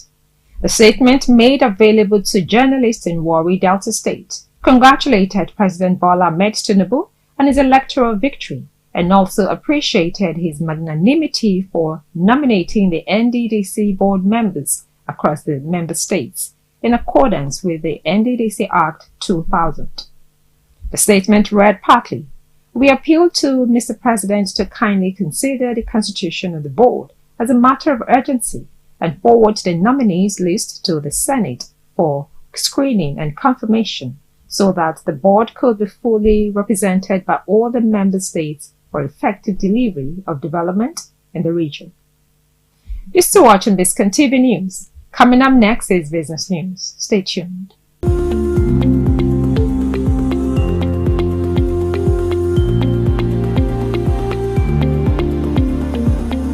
Welcome back. Now to business news. Many petroleum products depots are currently deserted due to lack of products caused by foreign exchange rate volatility, as the landing cost of premium motor spirit, popularly called petrol, has increased to 720 naira per litre, oil marketers said on Thursday. Petroleum products dealers also stated that filling stations were shutting down daily in large numbers as it was becoming increasingly tough to run the business. They said this could lead to widespread fuel scarcity in coming months. It was further gathered that the landing cost of PMS into Nigeria had increased to 720 naira per litre, up from 651 naira per litre in August this year. Speaking at the National Executive Council meeting of the Natural Oil and Gas Suppliers Association of Nigeria in Abuja, the national president, Nogasa Bennett Corey, said a lot of depots were presently dried up or out of stock. Corey said the government must therefore urgently come to the aid of the industry as quickly as possible to save it from an impending colossal collapse, which would result in a more devastating blow to the economy at large. We'll take another short break. When we come back, we'll bring you foreign news. Stay tuned.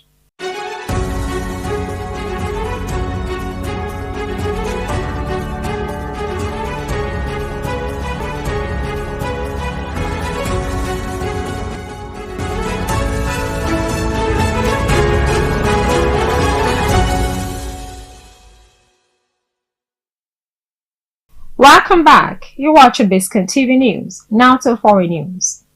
A drone attack on a Syrian military academy in the western city of Homs has killed at least 100 people, a monitoring group says.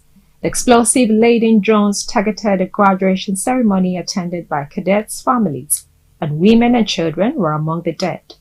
The army blamed terrorist groups backed by known international forces. There was no immediate claim from the rebels and jihadists battling the government in the country's civil war. The drone attack is believed to have been launched from opposition-held areas northwest of Homs. Newsmen quoted a statement from the General Command of the Armed Forces as saying that several drones carrying explosives targeted the Homs Military Academy just after the afternoon graduation ceremony had ended. The statement said the Armed Forces considers this act an unprecedented criminal one and affirms that it will respond with full force and determination to these terrorist groups wherever they are. In a later report, the agency quoted Health Minister Hassan Al-Gabash saying the strike had injured more than 200 people and that 6 women and 6 children were among the dead. Up next is sports news. Stay tuned.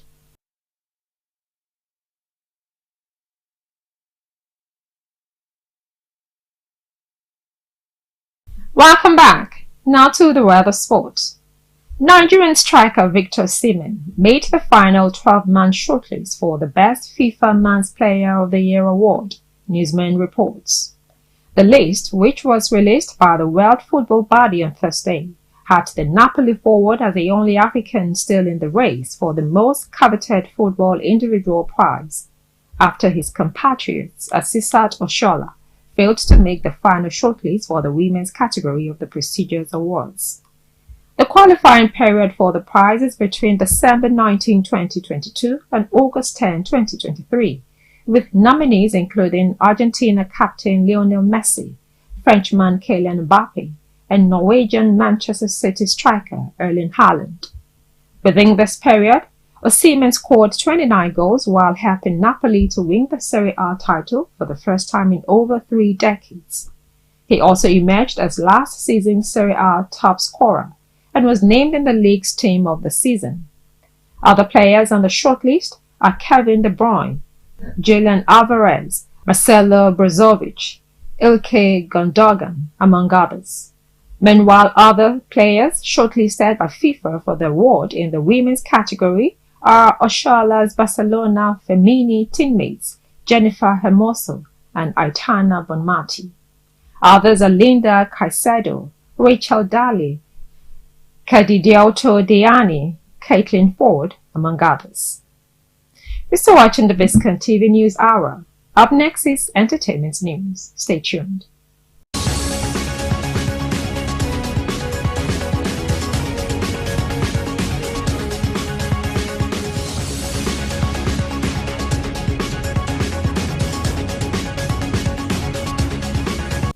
Welcome back. Now to entertainment news.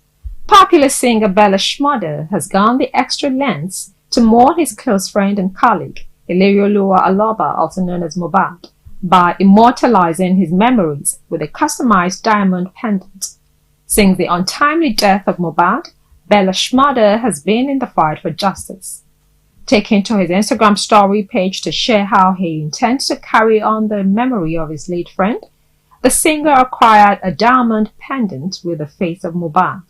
Written on the back of the diamond-encrusted piece of jewelry is the name of his friend, date of birth, and his death date, accompanied by a short note. The words read, and I quote, "Rest in peace, Mohbad. Ilerioluwa Oladimeji Aloba, 8 June 1996 to 12 September 2023. Imole, legends never die. He will be greatly missed." And that's it for now on the News Hour on Biscon Television. Compiled and produced by Tomiloba Bolari. I am Stella Para. Thank you for watching.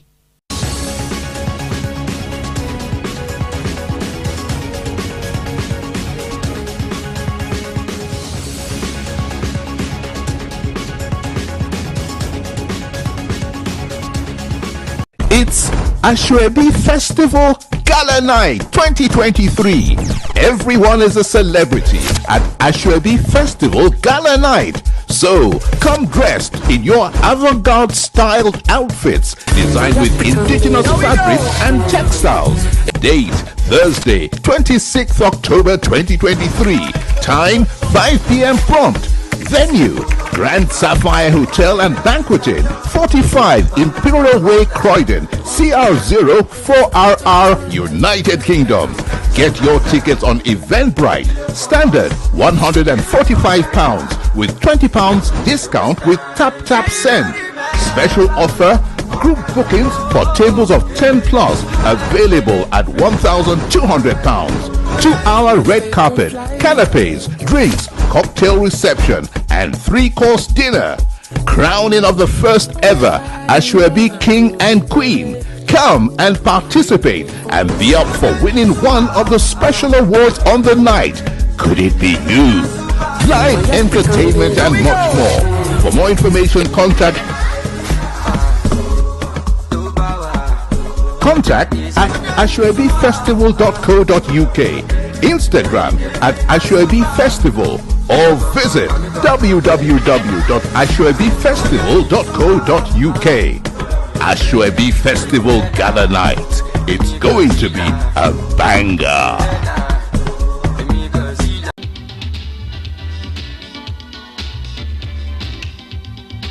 Face to face with the man himself, Otumba Dr. Michael Adenoga Jr.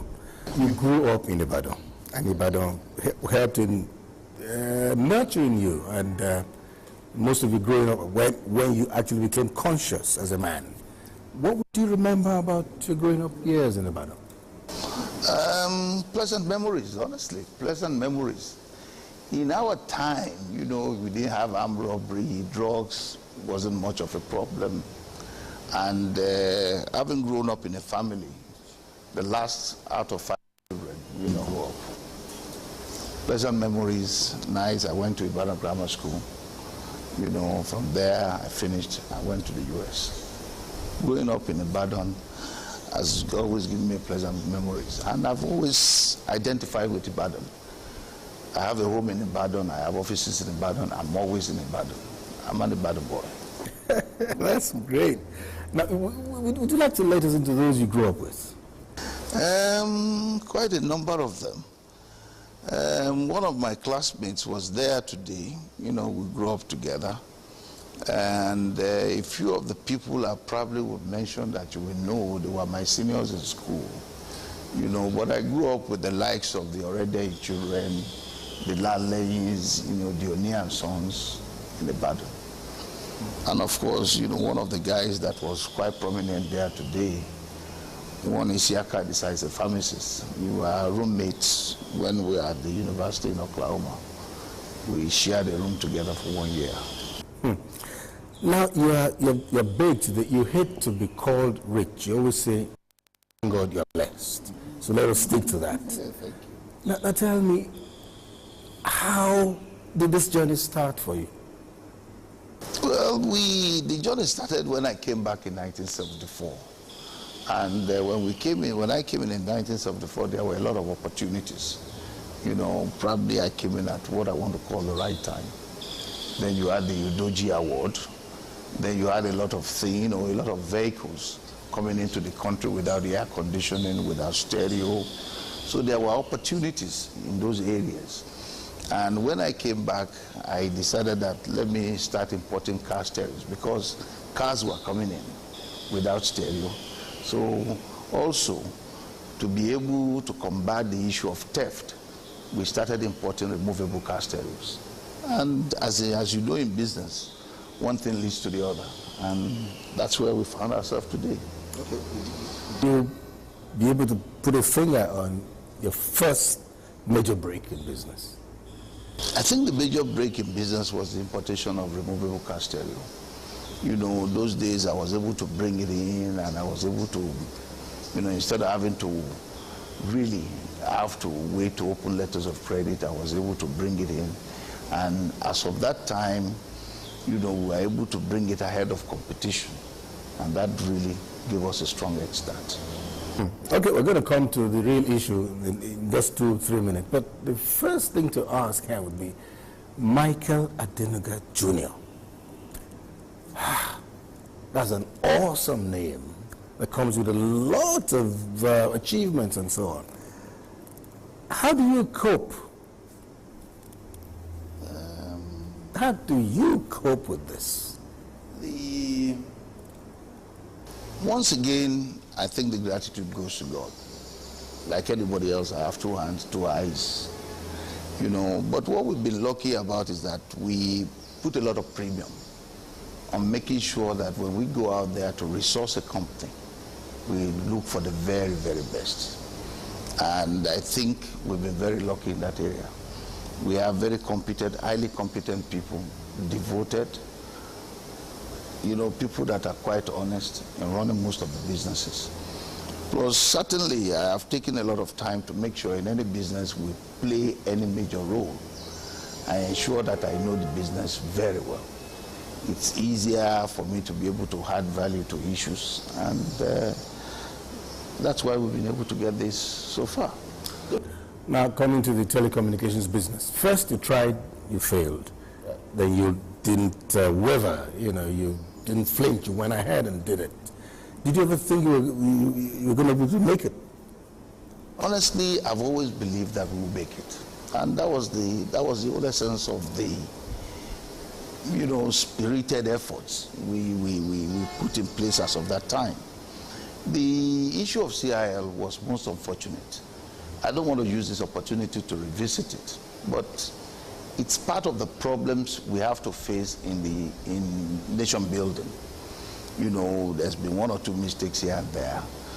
But if, because 1 or 2 mistakes have been made, if there are 1 or 2 problems, if people like me will shy away from those issues, the question is, who then is going to do the business in Nigeria?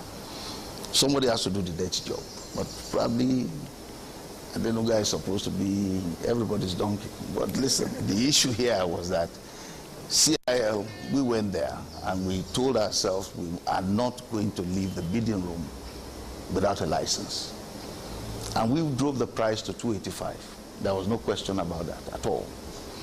And luckily for us, we found the money. We were able to find the money. Along the line, there was a mistake. The frequencies given to us, the frequency was litigious. And it was earlier given to somebody who went to court and whatever, trying to reinstate his rights. And on the very day, it was a final day to make the payment. Somebody made a call to BNP Paribas in Paris and told them, gentlemen, the license you're about to finance is a litigious license. Of course, you're talking of $285 million. Naturally, everybody developed cold feet. The next thing we started doing was calling our contacts at NCC, brainstorming and saying, look, what do we go? Where do we go from here? What do we do? The only alternative left for us to be able to salvage the situation as of that time was for us to remit the entire sum with a caveat into the account of NCC at Chase Manhattan Bank in New York, saying that please keep it on their account till we are given a fresh license. And we kept the money there for three weeks. And we made a lot of appeal, a lot of contacts and what have you. But honestly, with gratitude to God and with gratitude to this government, I mean, I know the workings of government fairly well. With gratitude to God, with gratitude to this government, today we have a basket of licenses. I think what happened was not personal, because he had a personal, listen, the government, if they don't want us in the business, there's nothing we can do about it. And for us, we've always realized that we have to go into this business. I'd always wanted to go into this business. And we said, look, the only way to do is it's a big business. As you're well aware, big business doesn't fight government. They work with government, and that's what we try to do. And luckily, I think he ended up well. Now, there's been much talk about the company being a wholly Nigerian company, basing most of its operations on homegrown systems. You want to expatiate on this? The Globalcom itself is an homegrown world-class initiative to address the issue of telecommunications in Nigeria. And it's largely, it's 100% Nigerian, it's indigenous.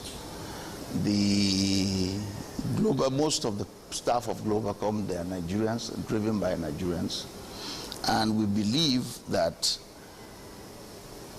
we should meet the customer's expectation in a very affordable manner. And that's why we've deployed the latest state-of-the-art technology, and that's why we introduced the per second. The per second billing itself, as you are well aware, is that billing that makes it exact. You talk for 5 seconds, why round it up to the next 1 minute? You talk for 5 seconds, you are billed for 5 seconds. A call drops, it takes 2 seconds for the call to drop, you pay for 2 seconds. Now, you can make a quick GSM call for as little as 4 or 5 naira. Just make a quick call to your wife and say, look, sweetheart, I'm home in 30 minutes. For as less than 4 or 5 naira. And I think that's what Nigeria wants. As you are well aware, Globalcom is Nigerian. The brand itself is Nigerian. The aspiration of the brand itself is to meet the yearnings of Nigerians. And that's the focus, that's the driving force. This very special one. You're not operating in a different environment from the initial operators. How do you think you're going to be able to surmount the problems, power cuts, and related problems that some of them are giving as excuses? What do you think you have that's going to be different to be able to attack all of this? There's nothing we have ahead of competition. Those challenges they are facing, we are also facing them. And the only thing I can tell you is that our determination to be different, our determination that, listen, at whatever cost, we'll provide it for Nigerians at affordable prices. And I can assure you as much as possible, we will not give Nigerians excuses. Now, you have to build your cell sites, you have to put 2 generators, you need to do everything on your own, the infrastructure is not there. But I guess what we also have ahead of everybody is that we are Nigerians. We've played actively in all key segments in this country. We know this country absolutely very well. We know Nigerians, we know the yearnings of Nigerians. And the Globalcom proposition is a huge, well-focused proposition, founded on the basis of satisfying that Nigerian customer.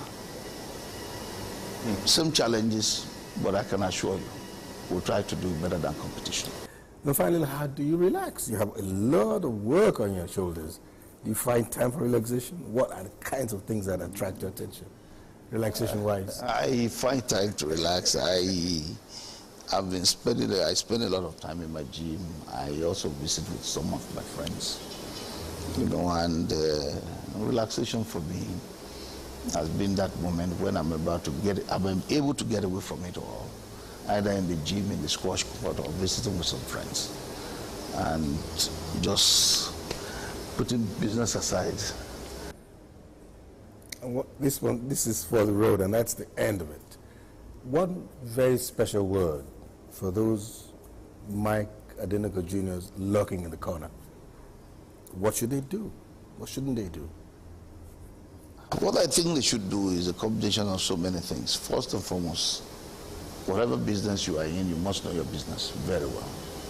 In business, well, you talk of occasionally being able to strike it, but you don't get too far relying on flukes, First and foremost, try to know your business, try to know it very well, and you have to work hard at it very, very well.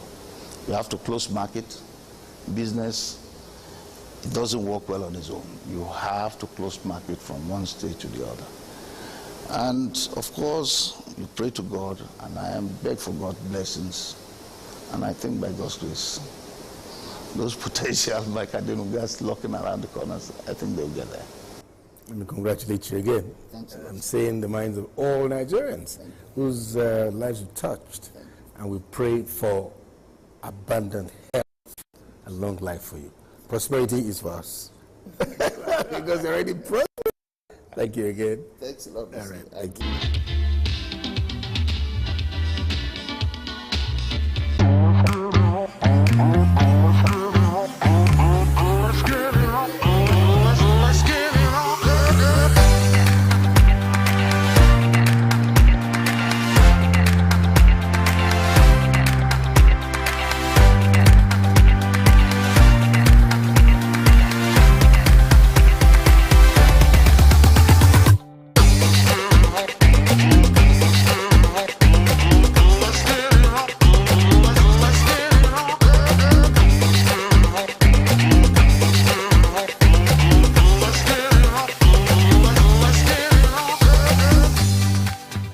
It all started for me as a little girl living in GRA Ikeja.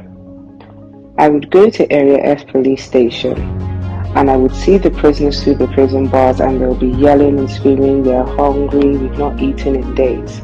So I would buy bread with butter and pure water and stick it through the prison bars to them. Naturally, I just like to help others, as I've grown up not wanting for anything in life. So fast forward to 2019 when I was in London, and I was having a conversation with my brother Tokumbo about feeding people during Christmas, as that's a time of the year when all are gathered with family and loved ones and eat like there's no tomorrow. Meanwhile, others can't enjoy a decent meal. So he said, why don't you do feeding 5,000 like the Bible? And here we are 5 years later. I am not doing this for optics, I'm doing it because it brings me immense joy to make others happy.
Let me feel that it.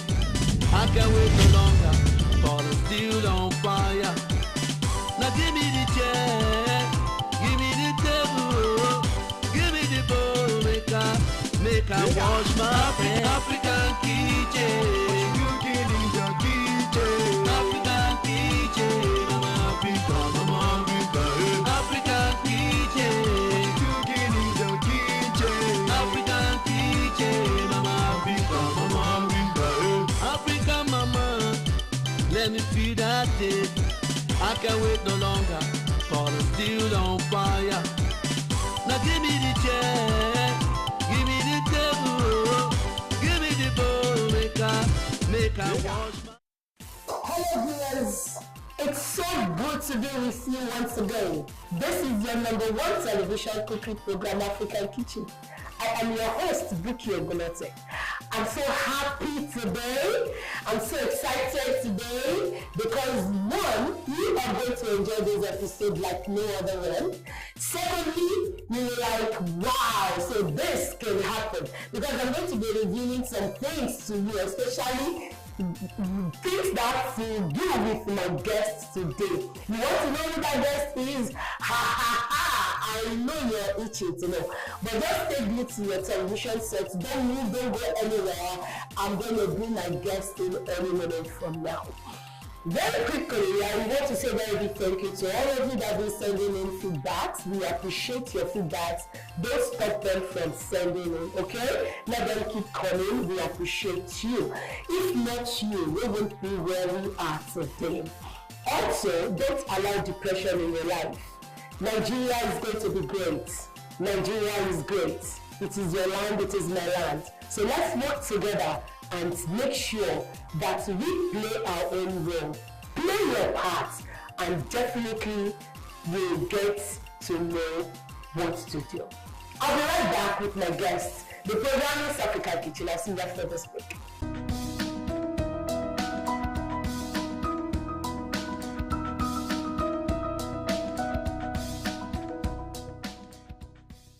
Welcome back. If you're just joining me, don't feel bad because we're just starting. So just settle down and let's roll together. Okay, it is African Kitchen and I am Buki Ogolote. Let me not waste your time. I have somebody, you have been disturbing us, you've been telling us, please, we want him, bring him here, and it is here today. Welcome into African Kitchen, the #1 television cooking program, Mr. Shola Afoja.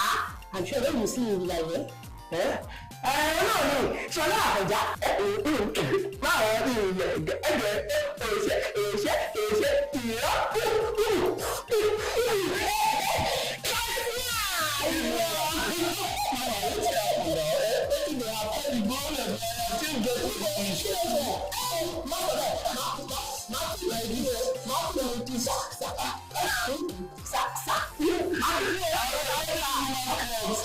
You go to club.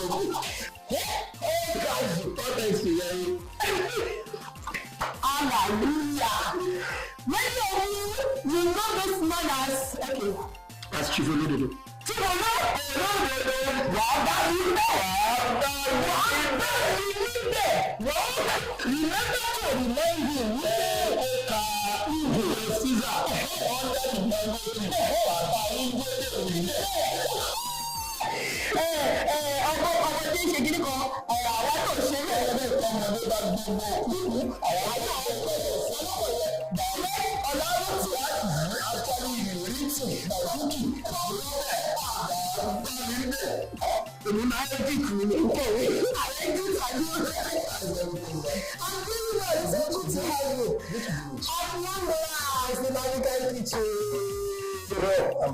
This is Shola Afoja. It is popularly known as ATM. If you need money, what to do? Automated talking machine. Every time I begin to do this,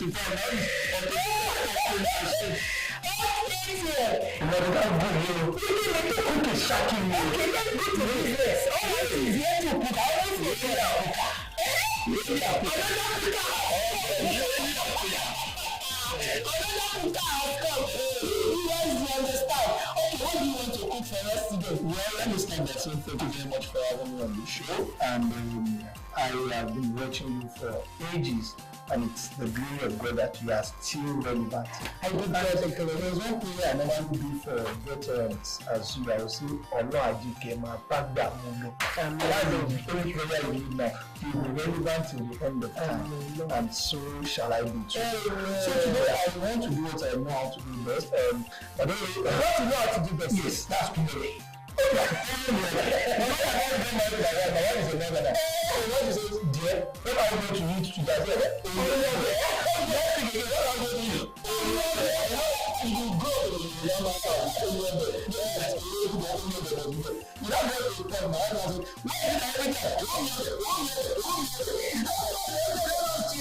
This is kind of number because we're going to do something very, very fast. Go ahead and tell us the recipe. We are going to do only that's stew. I will be using red oil. Some people call it palm oil. Okay. I will be using pepper. I will be using seasoning. Okay. I will be using salt to taste. Then the fish will also go. This is potash. Yeah.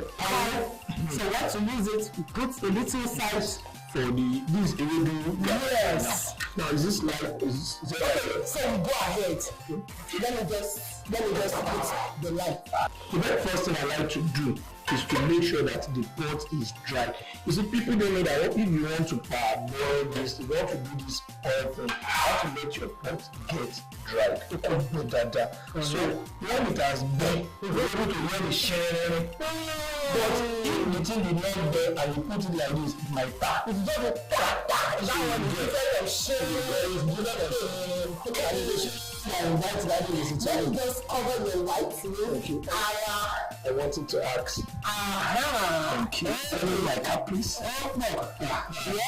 With our ABC, we are going to be preparing the ABC. When I cook for my family, I think I wear this. Yes, you feel like a chef. Yes. Can I have a spoon, please? Like a big spoon? Like a big spoon? This one? That suffices. Okay. So, for my red oil, inshallah. This is what we call that generation. That's one more. Okay, that's fine. Now, I would like to advise, for the sake of people that are watching at home, many mothers make this mistake. Okay. Once you put your red oil, it shouldn't stay too long. Because the flame coming from it is not too good for some people who are asthmatic and they tend to know. So some people are suffering from COPD as a kind of breathing problem. They are women, they don't know why my bell. I like to back with them because when you put the pepper, the different taste that will come with it too much. Such that the kids inside too should not be disturbed because all these can lead to asthma and some other things. So that's true. So that's bad deal. It is good, but it should not be too basky. And even if it is too basky, it will bleach all the vitamins. Alright. So should I? Then you can just empty it inside. That is beautiful. So. I don't know when I came in the law because I grew up you put more water to use it, but I know you don't do that. You can do it. I don't allow you to waste. So let me let this stay here. Good. Now the water for Ewedu is. The water for Ewedu is on top, and our Ewedu is already raised. What I like to do is to allow this boil for some minutes. I think it's great to put our salt, seasoning. For the salt also, it has to be in moderation because of BP. You understand what? So everything needs to be checked. So that's fine. For the seasoning, you know, our wife is a American. They do more of seasoning, but me, I'm always afraid. So I try to reduce it. Do you get? No problem. You know why? Right? Because for me, so much of seasoning can affect this is our Yes, I will. I just want to give you something. You know, it's always good when you're in the kitchen like this to cool down. Yes. Alright. You'll be surprised I know when you like. If what you are bringing is color white. If what you are bringing is color white, then I will be finito.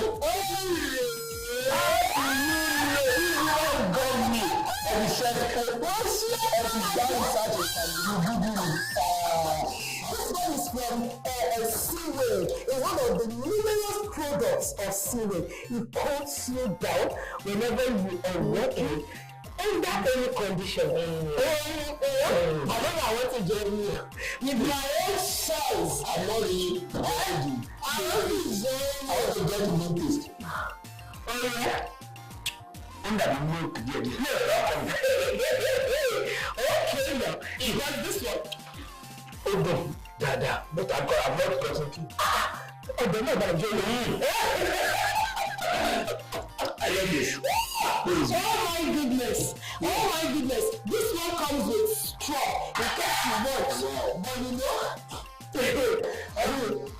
Shola, when we cook more than we as a man, you never know now. Siemens, thank you for refreshing us. Let's do the village style.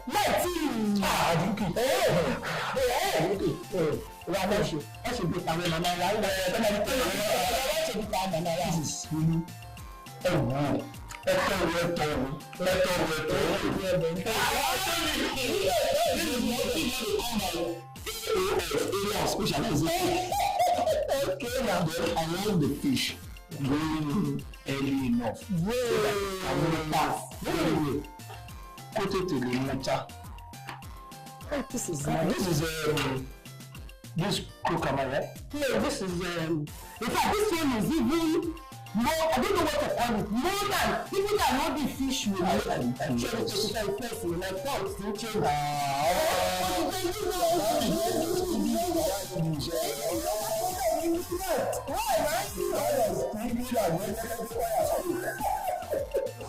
Okay. Remember viewers, I scooped a little water from the water I started with and then added to my ready. So this will leave this to dry very well. This is our own 3-in-1. This is Shola, come on. Can you do? Let's just put your leg on the right side of the Wabas. No. We are not here to be taking the corner. Look at the amount of and the amount of ground. And it looks very I'm not there yet. Don't worry, we are allowed to do this. I'm not there yet.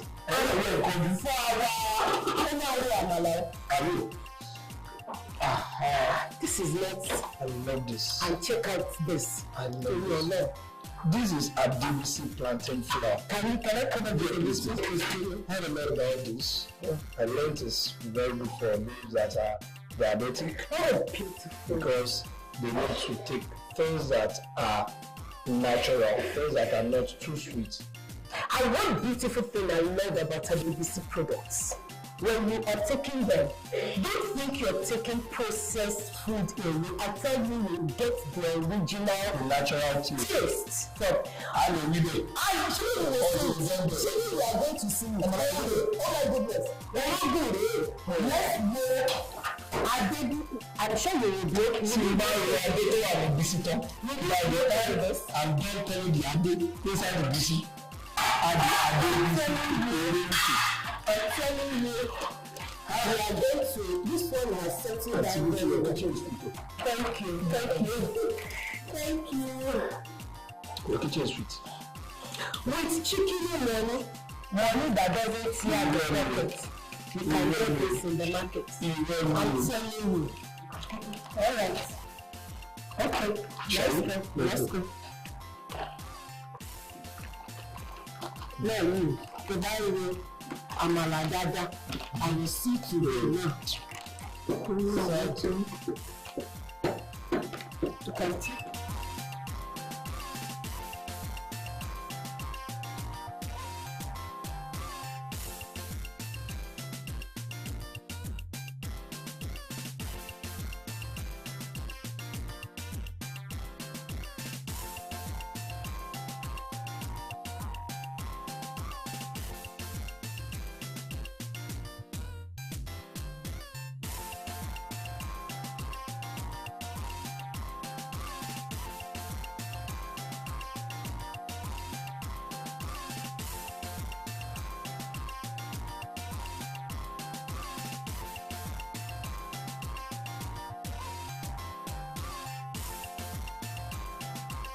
what they call look at the cameraman making an announcement.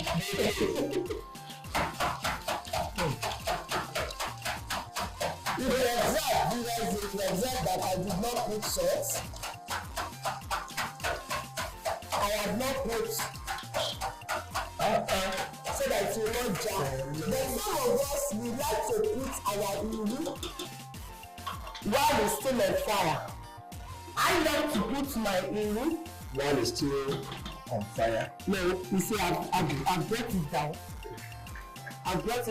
Then I will now jar together. When I jar together, now we turn back to fire. Oh, that one is done. Fast. Okay, maybe it's just alive for a minute too. Yeah, I can tell you. You don't want to add water? A little. This is where they say, oh my own, when shall I see my own? Please we give me food. When shall I see my àtìbájọ àti yáfíà àwọn náà ló àwọn lẹ́nu àwọn ẹ̀fà àti gbogbo àjẹbísí ẹ ti gbọ́ kọ̀ọ̀yà rẹ̀ do we need salt? Okay. I'm going to make it more blue. Do you know the way this medicinal? Not medicinal, so you know. I'm telling you, if you can prepare a wedu and drink it, don't season it, don't put anything. Prepare it like this, then drink. Oh my goodness. The condition side is making it.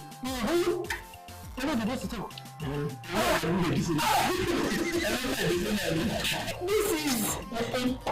This is beautiful. I'm telling you. This is beautiful. This is the way that you know I'm not exaggerating. I know. You know this.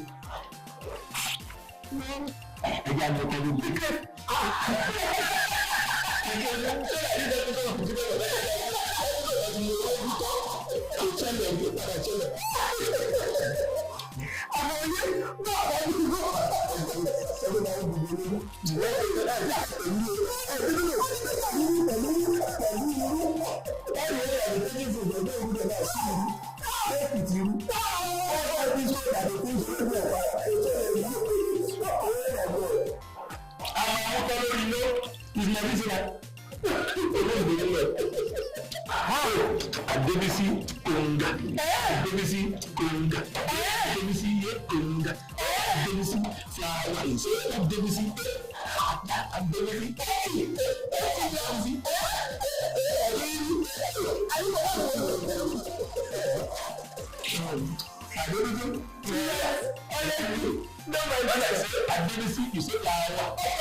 The same place where and the wedding is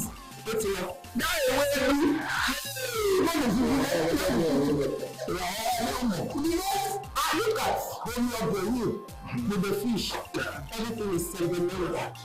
This is what we call UEFA Premier League. Let me ask you, where exactly is Shola Afeja from? I'm from the State. Where in your Atiba local government?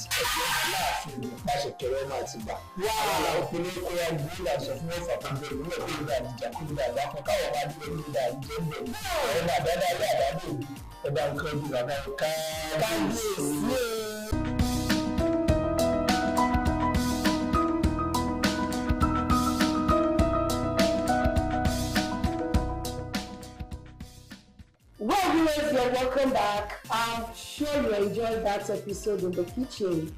It was as if, thank God, Shola did not finish the radio of her. Thank God. If not, we won't be on the table. And thanks to my guest for joining. I'm sure you want to meet her.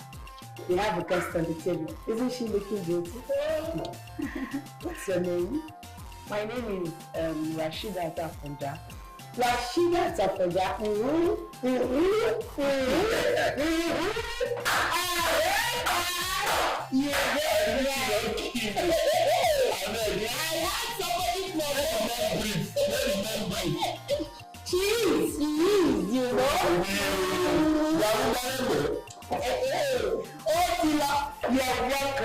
looking, man. So many of you that have been looking forward to it, now here she is. Let it grow.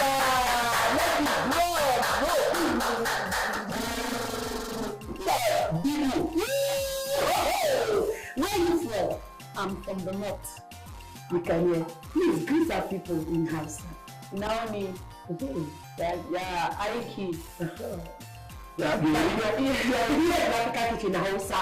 Okay. And you're better half. You know, you're better half of the Shala, you know? In an African kitchen, you know, the Megidana, the sugar. Yes, that's my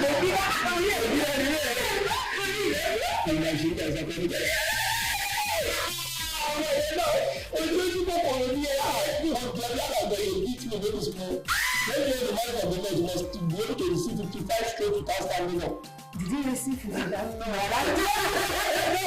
eat this thing before it gets cold. This is the real plantain flour. ADBC plantain flour. Thanks for joining us, brother. I like that.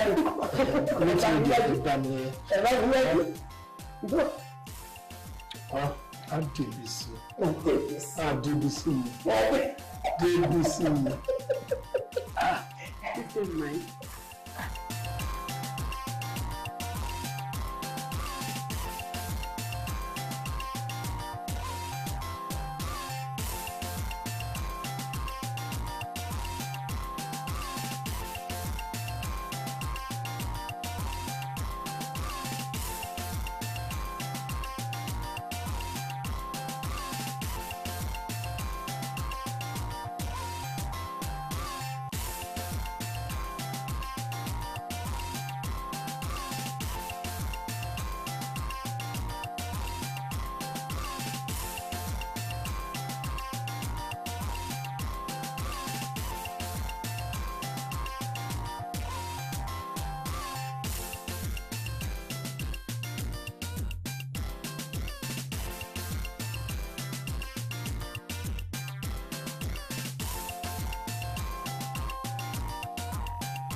It was nice.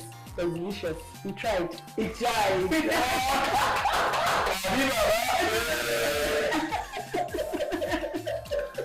So are you going to allow me to marry another wife? No. Thank you. Thank you. So that I won't be that very Oh, thank you so much, Shola. I so much appreciate your coming. Look at the Yoruba, we have already people that are after the building. They are already going to meet you. These are the people that say, if you want to put your big man school, I don't know, you are going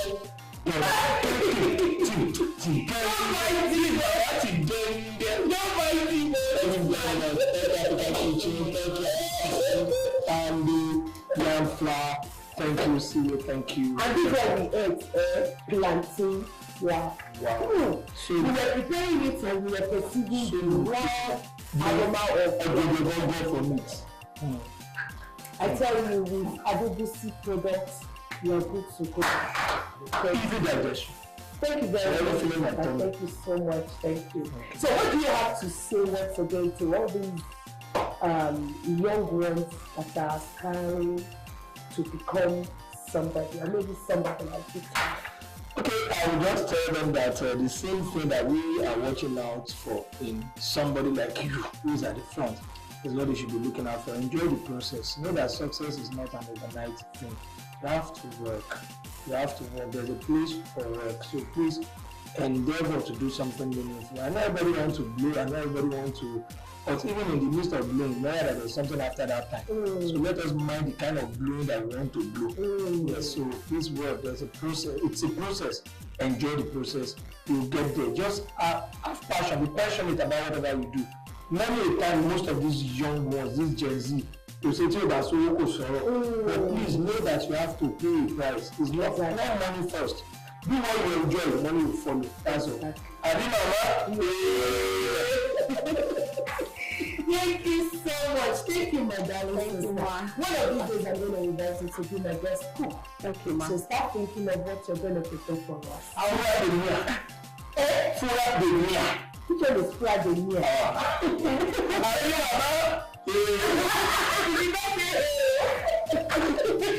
Anyway, no problem. I'm going to invite you very soon. Thank you so much. Thank you so much. You guys at home, I'm sure you enjoyed this episode. Wow, it's so revealing. And you've heard it. Be passionate about whatever you are doing. Because if you think nobody is seeing you, believe me, when the time comes, the reward will come. Sure. You will not force it. Thank you very much. Thank you once again, Shana. Thank you. Thank you. My darling sister. Thank you, ma. Nagode. Nagode, you are happy, Nagode. Nagode. I'll see you again in 6 years. Until then, before I go, please let me once again thank Biscon please. Pando Yam Flour.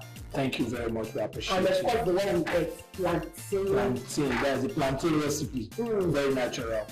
People at home, I Shola for that recommend it. Try it. Thank you. You won't regret. Thank you so much, ABC. Thank you. We enjoy your product. Thank you, viewers at home. Join me again next week with another guest. I tell you, it promises to be exciting, entertaining, and educative as well.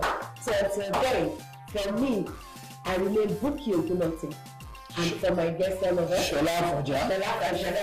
And we all say bye. Bye-bye. And we need to eat.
Hello and welcome to Biscon Television News. I am Stella Opara.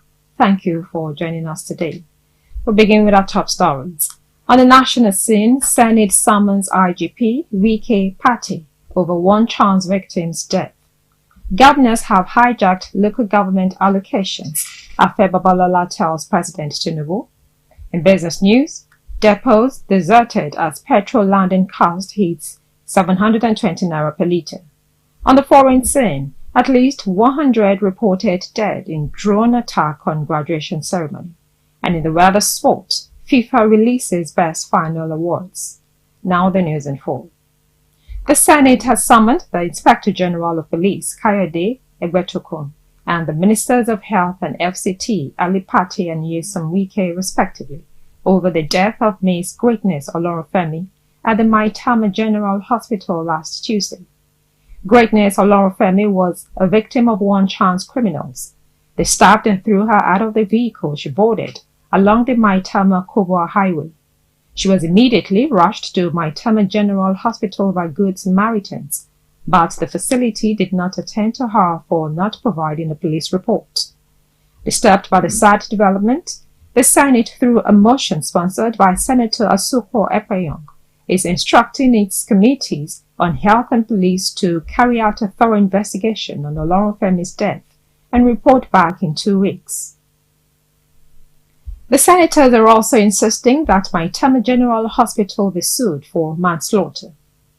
Now, legal luminary Areafe Babalola SAN has tasked President Bola Tinubu to ensure that local government areas in the country receive their allocations directly from the Federation account to revive agriculture and boost the economy.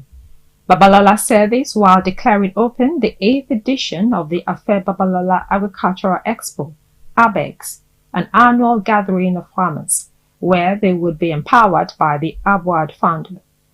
Babalola said the local councils have remained ineffective over the years in bringing development to the people due to the activities of the governors who allegedly hijacked their allocations. He explained that releasing funds to the council areas would enable the administrators to contribute to the socio-economic development of the communities, especially supporting farmers.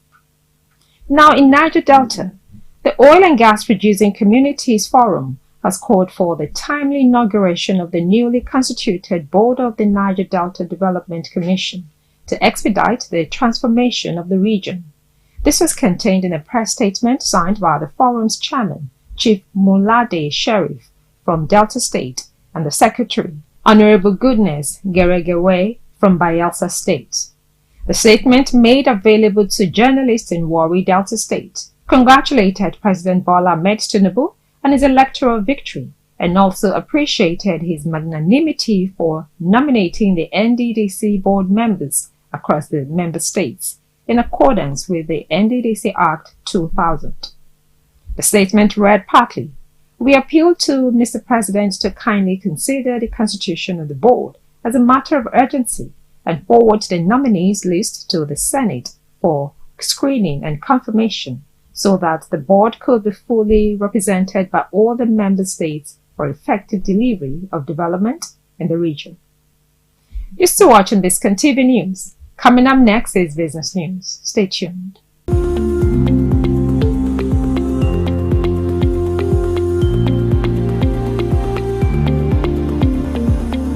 Welcome back. Now to business news.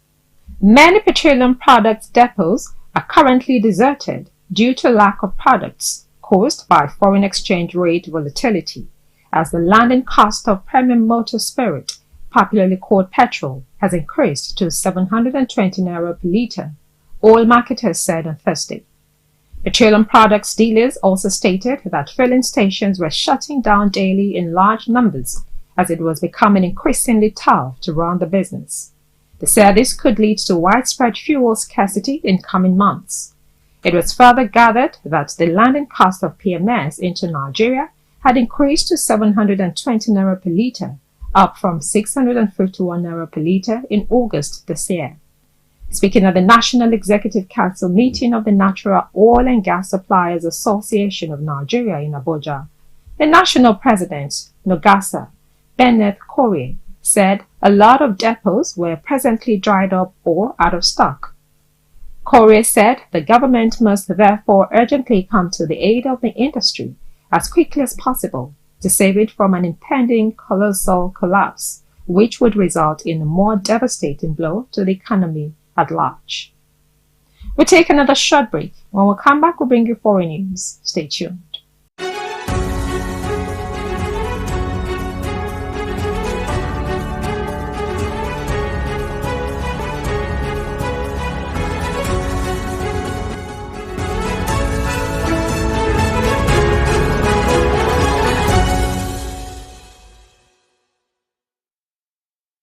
Welcome back. You're watching Biscon TV News. Now to foreign news. A drone attack on a Syrian military academy in the western city of Homs has killed at least 100 people, a monitoring group says. The explosive-laden drones targeted a graduation ceremony attended by cadets' families, and women and children were among the dead. The army blamed terrorist groups backed by known international forces. There was no immediate claim from the rebels and jihadists battling the government in the country's civil war. The drone attack is believed to have been launched from opposition-held areas northwest of Homs. Newsmen quoted a statement from the General Command of the Armed Forces as saying that several drones carrying explosives targeted the Homs Military Academy just after the afternoon graduation ceremony had ended. The statement said the Armed Forces considers this act an unprecedented criminal one and affirms that it will respond with full force and determination to these terrorist groups wherever they are. In a later report, the agency quoted Health Minister Hassan al-Gabash saying the strike had injured more than 200 people and that 6 women and 6 children were among the dead. Up next is sports news. Stay tuned.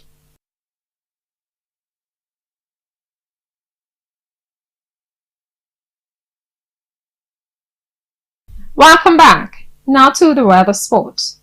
Nigerian striker Victor Osimhen made the final 12-man shortlist for the Best FIFA Men's Player of the Year award, Newsman reports. The list, which was released by the World Football Body on Thursday, had the Napoli forward as the only African still in the race for the most coveted football individual prize, after his compatriots Asisat Oshola failed to make the final shortlist for the women's category of the prestigious awards. The qualifying period for the prize is between December 19, 2022 and August 10, 2023, with nominees including Argentina captain Lionel Messi, Frenchman Kylian Mbappe, and Norwegian Manchester City striker Erling Haaland. Within this period, Osimhen scored 29 goals while helping Napoli to win the Serie A title for the first time in over 3 decades. He also emerged as last season's Serie A top scorer and was named in the league's team of the season. Other players on the shortlist are Kevin De Bruyne, Julian Alvarez, Marcelo Brozovic, Ilkay Gundogan, among others. Meanwhile, other players shortlisted by FIFA for the award in the women's category are Oshola's Barcelona Femini teammates Jennifer Hermoso and Aitana Bonmati.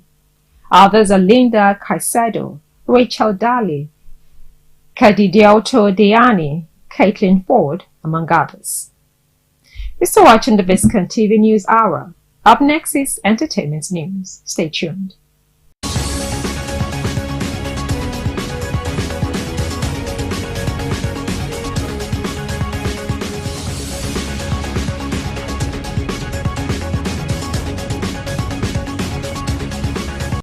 Welcome back. Now to entertainment news.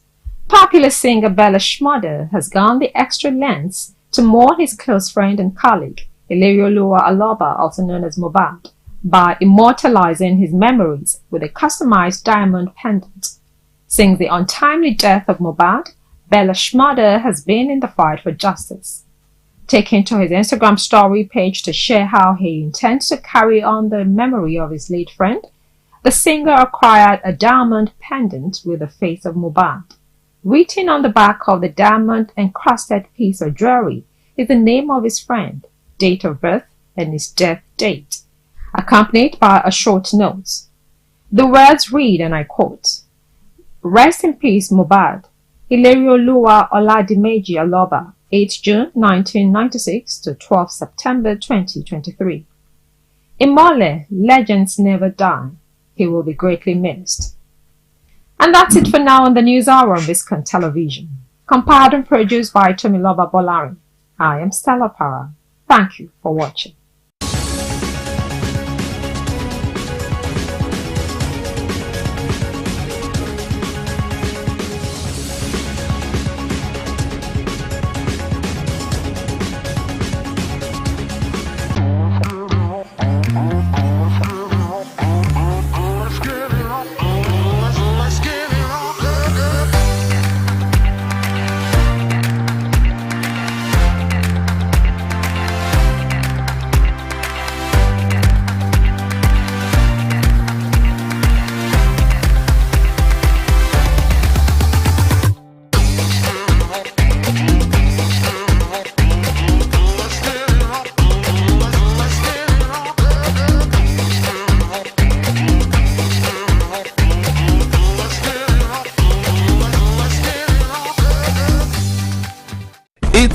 Ashwebi Festival Gala Night 2023. Everyone is a celebrity at Ashwebi Festival Gala Night. So, come dressed in your avant-garde styled outfits designed with indigenous fabrics and textiles. Date, Thursday, 26th October 2023. Time, 5 p.m. prompt. Venue, Grand Sapphire Hotel and Banqueting, 45 Imperial Way, Croydon, CR0 4RR, United Kingdom. Get your tickets on Eventbrite. Standard £145 with £20 discount with Tap Send. Special offer, group bookings for tables of 10 plus available at £1,200. 2-hour red carpet, canapes, drinks, cocktail reception, and 3-course dinner. Crowning of the first ever Ashwebi King and Queen. Come and participate and be up for winning one of the special awards on the night. Could it be you? Live entertainment and much more. For more information, contact at ashwebifestival.co.uk, Instagram at Ashwebi Festival, or visit www.ashwebifestival.co.uk. Ashwebi Festival Gala Night. It's going to be a banger. It all started for me as a little girl living in GRA Ikeja. I would go to Area F police station and I would see the prisoners through the prison bars and they'll be yelling and screaming they're hungry, we've not eaten in days. So I would buy bread with butter and pure water and stick it through the prison bars to them. Naturally, I just like to help others, as I've grown up not wanting for anything in life. So fast forward to 2019 when I was in London, and I was having a conversation with my brother Tokumbo about feeding people during Christmas, as that's a time of the year when all are gathered with family and loved ones and eat like there's no tomorrow. Meanwhile, others can't enjoy a decent meal. So he said, why don't you do feeding 5,000 like the Bible? And here we are 5 years later. I am not doing this for optics, I'm doing it because it brings me immense joy to make others happy.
The 13th edition of the Festival of Arts of Genesi Schools was held on Thursday, the 6th of April 2023 at the Clam Event Center, Omole Phase 1, Ikeja, Lagos. The theme of the 13th edition of the Festival of Arts was the dignity of the African culture, our identity and heritage. The event began with exhortation by the school chairman, Pastor Wole Oladinyo. I want to give thanks unto God for the Festival of Arts in Genesi Schools, Ogba, Ikeja, Nigeria. I want to welcome specially the Director of Schools and the person of Pastor Bukola Oladinyo. I want to appreciate you for coming up with this initiative that is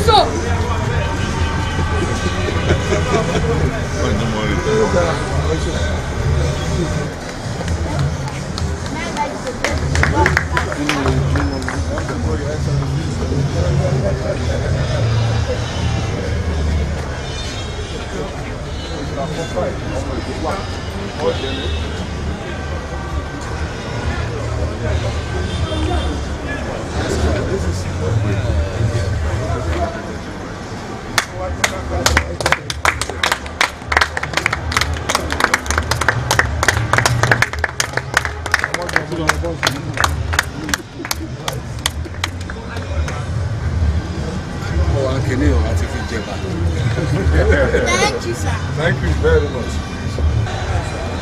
Sorry, sir.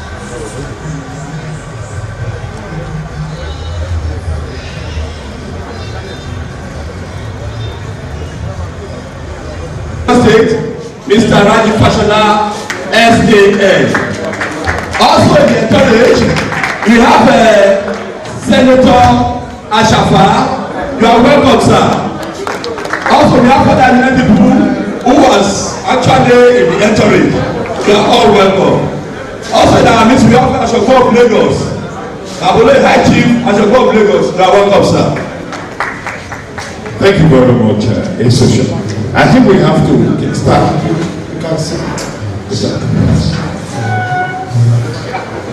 I think we have to kickstart this occasion.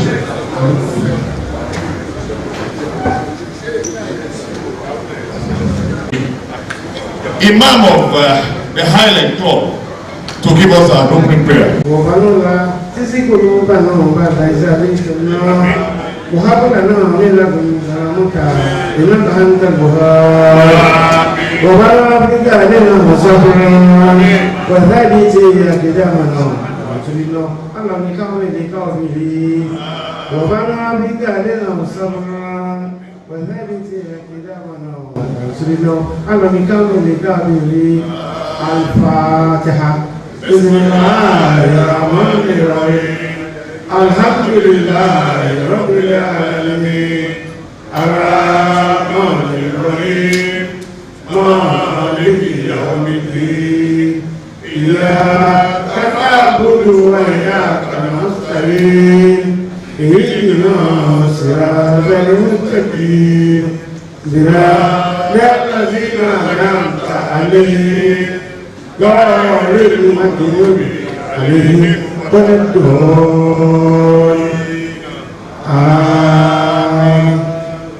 Vice Patron, Managing Committee of the Historic Club, I'm delighted to especially welcome you to the flag of the series of events dedicated to the celebration of the 80th Club anniversary.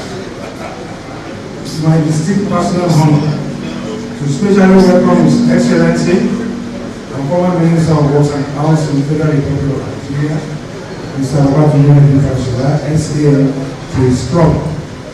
I also especially welcome our royal fathers and special guests for honoring us with their awesome presence.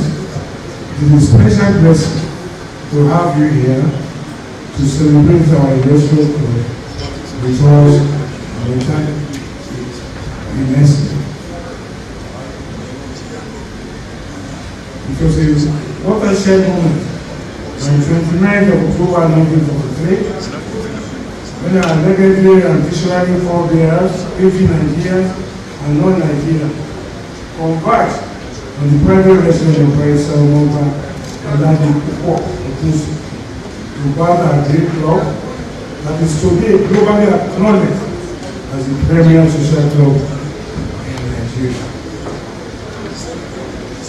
It was indeed a defining moment that was the vanguard of the restoration of the dignity of the black man all over the world. I recall with nostalgia and a sense of pride that the Island Club provided the veritable platform for dismantling the crossroad of criminalism in Nigeria. The significance and prestige of the Island Club soared so much after independence that membership became a prestige evidence for diplomats and foreign dignitaries to their home country, that they have been properly inducted to the illicit high society in Nigeria. That big historical background is impressive to corroborate with the magnitude of the great institution we are celebrating all through this month of October 2023. It is noteworthy that the floral path I have illustrated must be guided generously by all the civic members as a befitting tribute to the labor of our heroes past. We must therefore continue to reinvent ourselves if we want to sustain the same profound impact that our founding fathers bequeathed to us. I'd like to assure you that this present management committee, under my leadership, will continue to work assiduously to ensure that we are not only sustain our glorious legacy, but indeed continue to build the greater social growth in Nigeria. It is with profound joy that I congratulate all our IC members for witnessing this whole anniversary, and I seize the opportunity to wish our great Lord and the city's members many more years of impact making the anniversaries. I want to especially give credit to the 8th anniversary planning subcommittee for working tirelessly to put together a series of splendid events to properly celebrate this great decision. And on behalf of all the city members, I want to express our sincere gratitude to them all. I wish all our city members happy 8th anniversary, and I enjoy you all to continue to give a live fellowship and comradeship and enunciated our club anthem composed by this Mr. C. Roberts, KCOP membership number 1467. Happy celebration to us all, and kindly make sure you thoroughly enjoy all the events that has been painfully put together for your enjoyment and through the month of October. We thank you all. We thank His Excellency for finding time to be with us. During this club, we know we have so many events to open.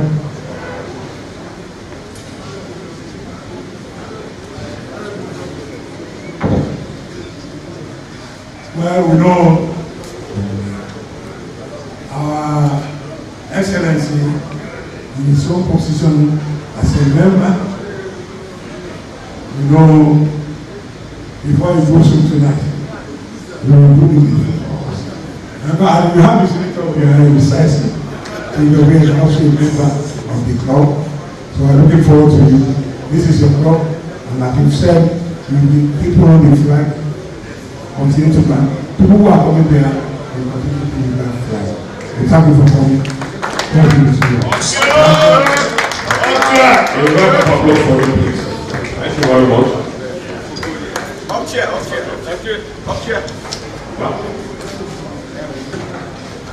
I want all a round of applause for the chairman of the Island Club.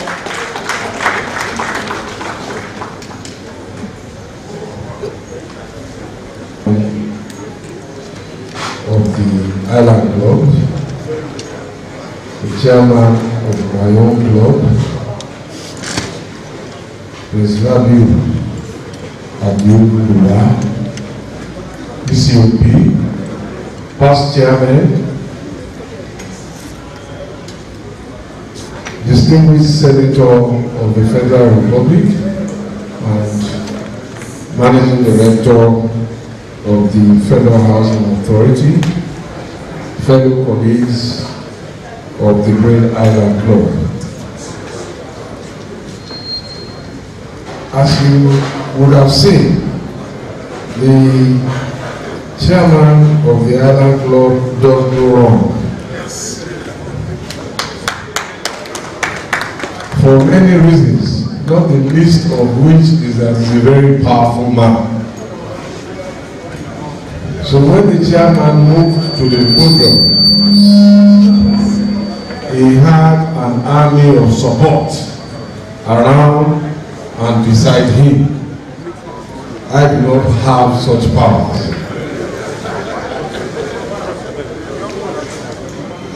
Probably, I think the place to start in what I think are remarks that I will briefly make is first to congratulate our country, my country, the Federal Republic of Nigeria, on the occasion of the commemoration of the 63rd Independence Anniversary. I was born 3 years after that event.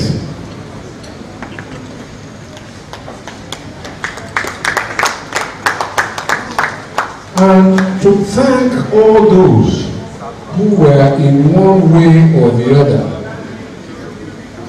involved on the road to Nigeria's independence and in the struggle for it.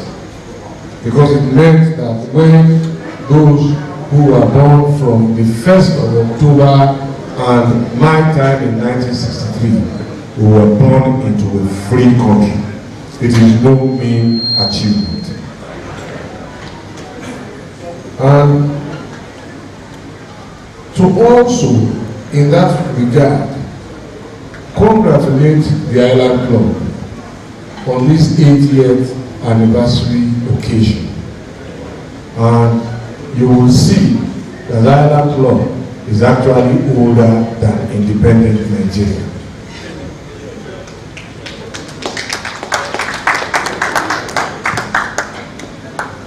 And in the sense of keeping the flag of the club flying and its history and its legacy, as the chairman remarked in his speech, is to remind us of the pivotal role that the Island Club played in that road to independence.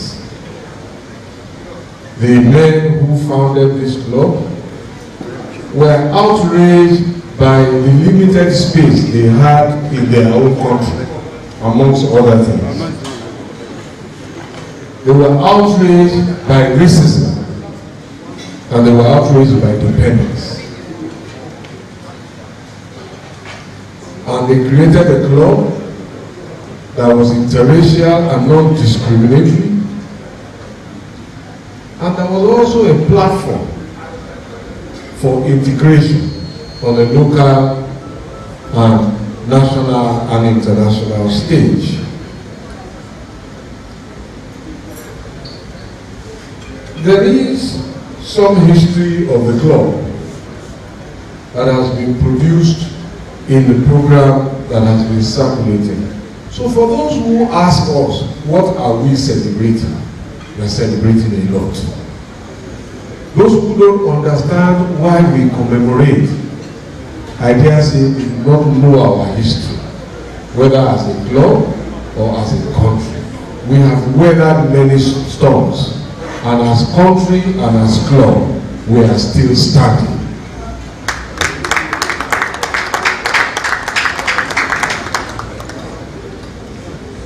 The period of the 1940s was a particularly challenging, interesting, and full of expectation period in the history of this country. And to the great men and women who rose up to the challenge of those times, long may their memories live. Amen. They fought for equality of life. They fought for certain non-negotiable rights. They fought to assert their capacity to order their own affairs. Above all, they fought to have a free nation. Those are virtues worthy of celebrating.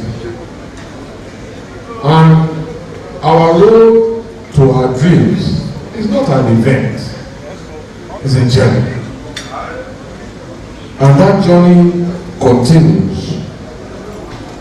So let me, in that breath, congratulate the chairman, his management committee, and all members of the club for turning out this invitation to start the week-long celebration that commemorates our 80th anniversary.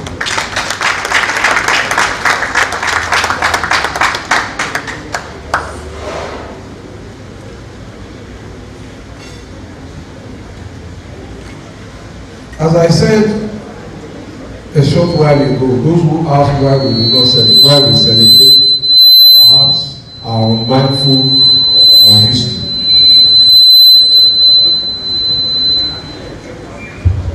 Part of that history in graphic terms, because perhaps words like independence may not fully define them. Parts of our history in graphic terms was that barely 1 kilometer away from here, in the place known as Ikoyi, there was no place for black people in their own country. But because of the sacrifice of those who came before us, there is not only a place, there is authority and there is control and there is ownership in an area where blacks were not once allowed.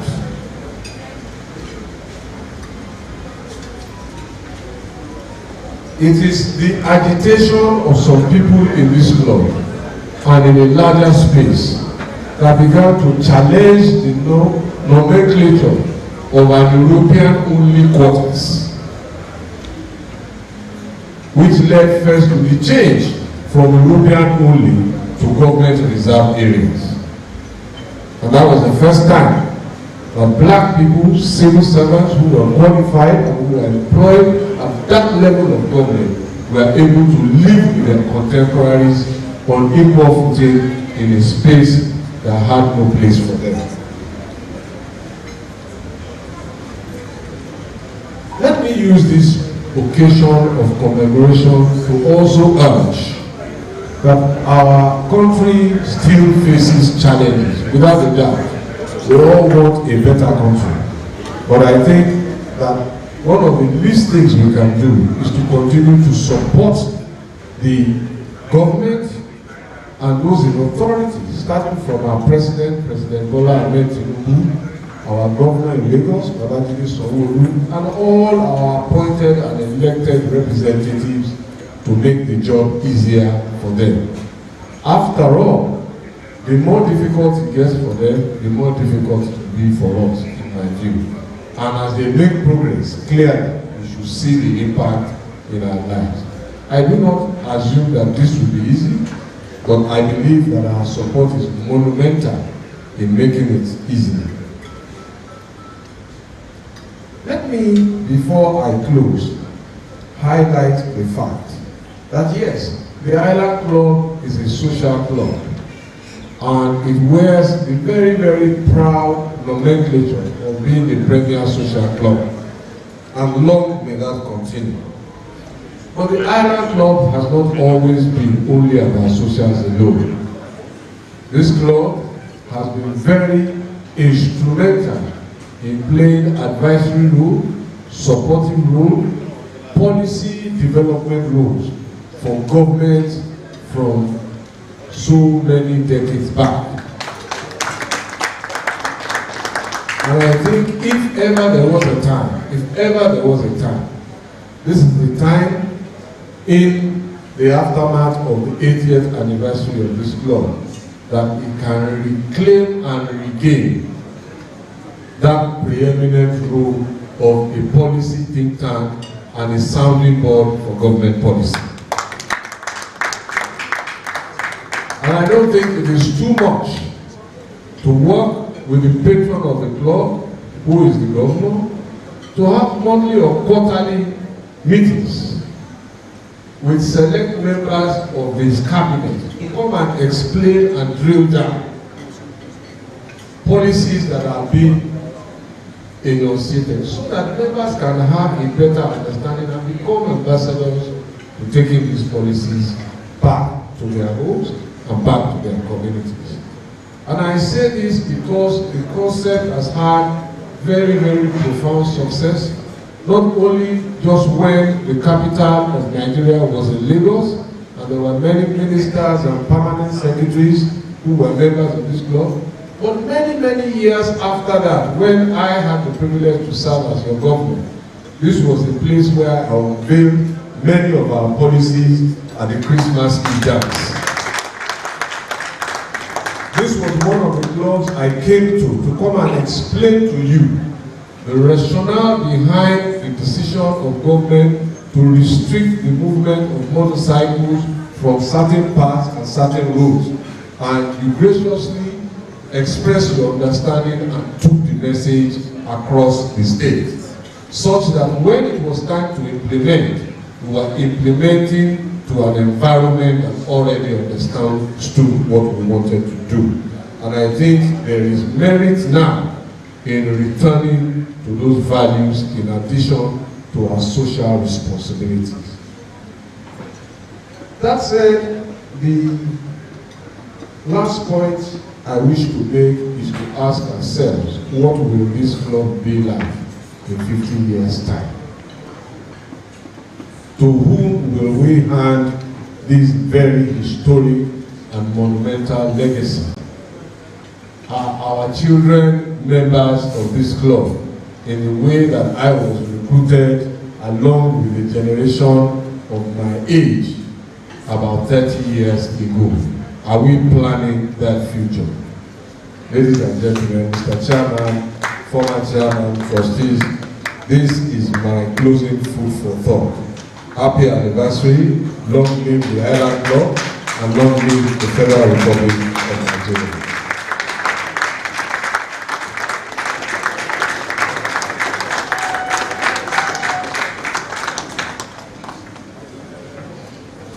The chairman of the Island Club. It is very true that we are celebrating 80th anniversary. We have taken up our 80th anniversary today. At the same time, we are celebrating the 63rd, 63 years of Nigeria. And also, we are welcoming our own Mr. Babatunde Raji Fashola back home. He was called to serve, and he served excellently.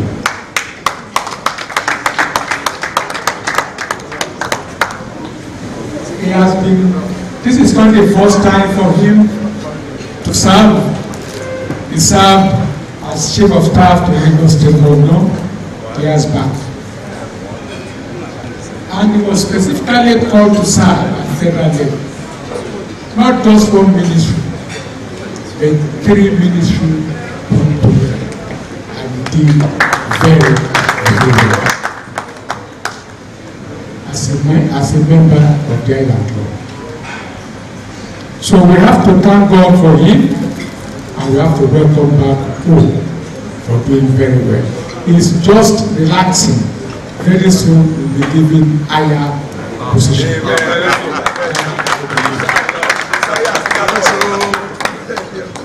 Now we are celebrating the 10th anniversary. And I have the honor and privilege to present to our own His Excellency Babatunde Raji Fashola, Senior Advocate of Nigeria, this wonderful plaque in commemoration of Island Club 80th anniversary celebration.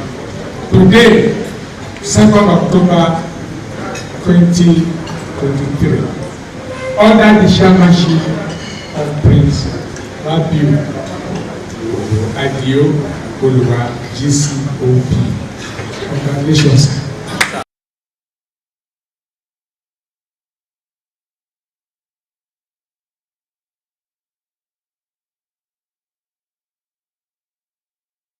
Island Club, Nigeria's friend and club. It's a club for you and me.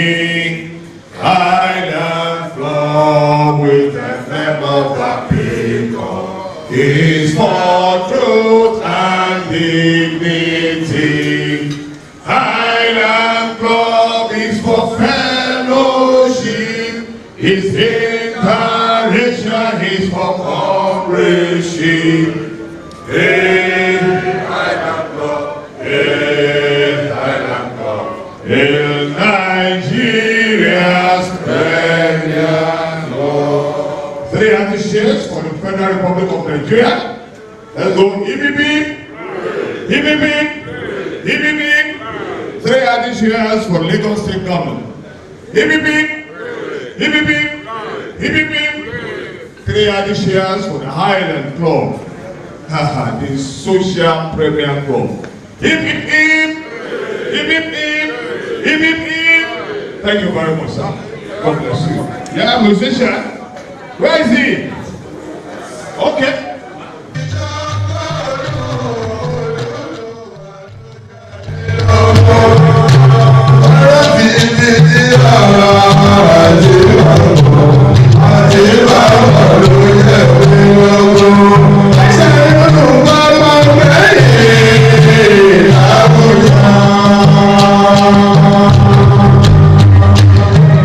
Oh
Ìwúlò òbí mi,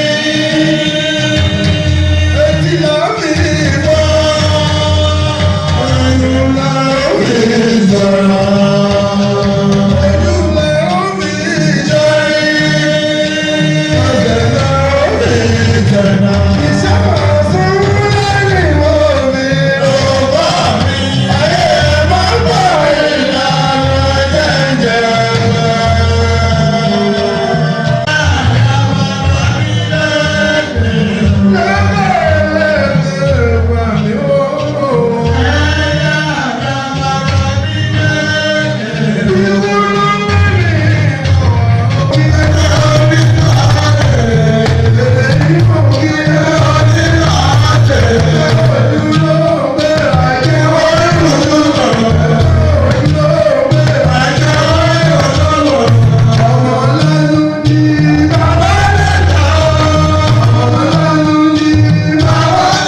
Hello and welcome to Newspaper Review.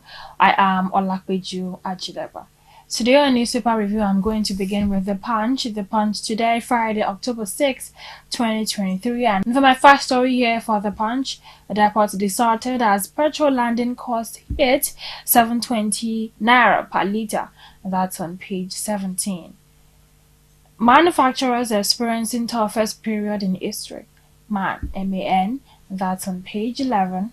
A Works Ministry seeks 217 billion naira to repair 260 roads. You can find that story on page 9. Chicago Record. Tinubu betrayed me. I will fight till Supreme Court verdict. Article. Tinubu supported Yar'Adua, PDP in 2 presidential election, says ex-vice president. Atikul's political career has ended. He got nothing from Chicago Varsity. That's according to APC. NUT demands more reforms, teachers to undergo internship. You can find that story on pages 12 and 22. Tinubu approved 25,000 monthly grant for vulnerable pensioners. You can find that story on page 17. Lagos-Abeokuta Highway remains a death trap. Motorists lament. And that story is on page 5.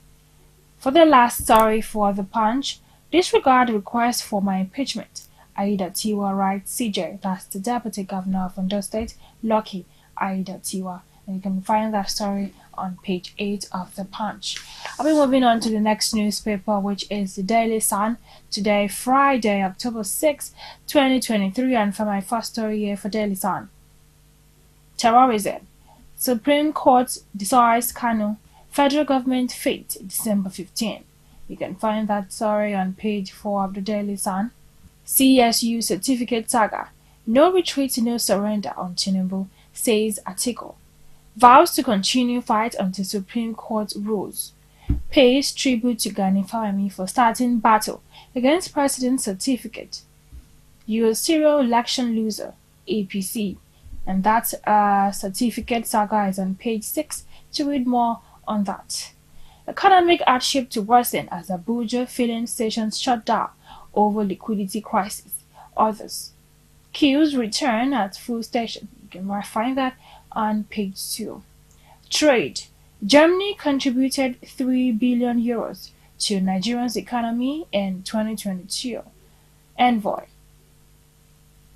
Tribunal upholds election of Nasser Idris at KB governor. That's on page 27. Senate summons security chiefs over abduction of varsity students at the Federal University of Dosima. As in Castina, they were abducted in the early hours of Wednesday, and you can find that story on page 4. Senate summons security chiefs over the abduction of varsity students. Fudman University, you can find that on page 4. NJI EFCC seek legislation on unexplained wealth, and that's on page 4. World Teachers Day. Tinubu promises better days as executive teacher emerges best in Nigeria, and that's on page 8. To furthermore read on the World Teachers Day, you can find that on page 8. And for the last story here for Daily Sun, CBN mom as World Bank dubs Naira Africa's worst performing currency, and that's on page 22. I'll be moving on to New Telegraph. New Telegraph today, Friday, October 6, 2023. And for my first story here for New Telegraph, now I'll begin with Nigerians' internet subscribers now 159 million. And that's according to NCC. And the Nigerian Communications Commission, that's NCC, and they're saying that Nigerians' internet subscribers hit 159 million. And you can read that story on page 3 of the newspaper. NDIC pays 1.84 billion naira to 29,578 closed bank depositors, and that's on page 8. Greatness Olorunfemi. Senate summons IGP, Wike, others over negligence debt, and that's on page 2. Federal government to NLC. Vulnerable pensioners to be paid 25,000 naira grant from November. And you can read that story on page 26 of New Telegraph.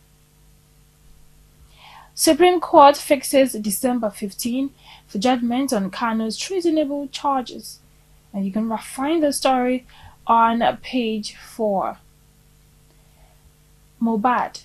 I didn't get police invite before being declared wanted. Prime Boy, that's Prime Boy Mohbad's childhood friend. And you can find that story on page 4. Certificate saga. Nigeria bigger than any individual. Article. Says nation's reputation at stake and lists Obi Kwakwanso other support to defend ground rules of elective government. What CSU told us about Tinubu, Kalu, SAN, will partner with ex-VP, says Labour Party. That's on page 2 and 5. To read the certificate saga story, you can find that on pages 2 and 5.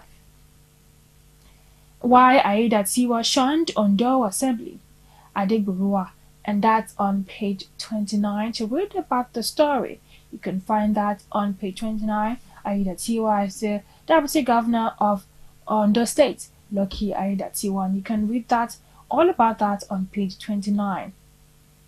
Analysts, federal government revenue projections overly ambitious. Intervene in escalating energy costs.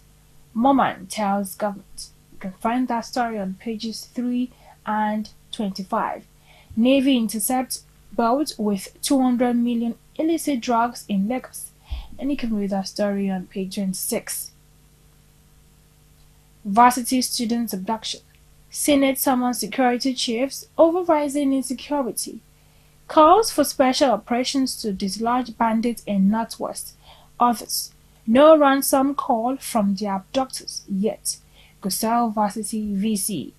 6 residents killed. 4 policemen shot. Patrol van raced in Osun communal clash. You can find that on pages 3 and 6. World Teachers Day. Teachers will get their due reward. Tinubu. Taha. Federal government teachers must re-evaluate approaches. Nigeria paying for neglecting teachers' education.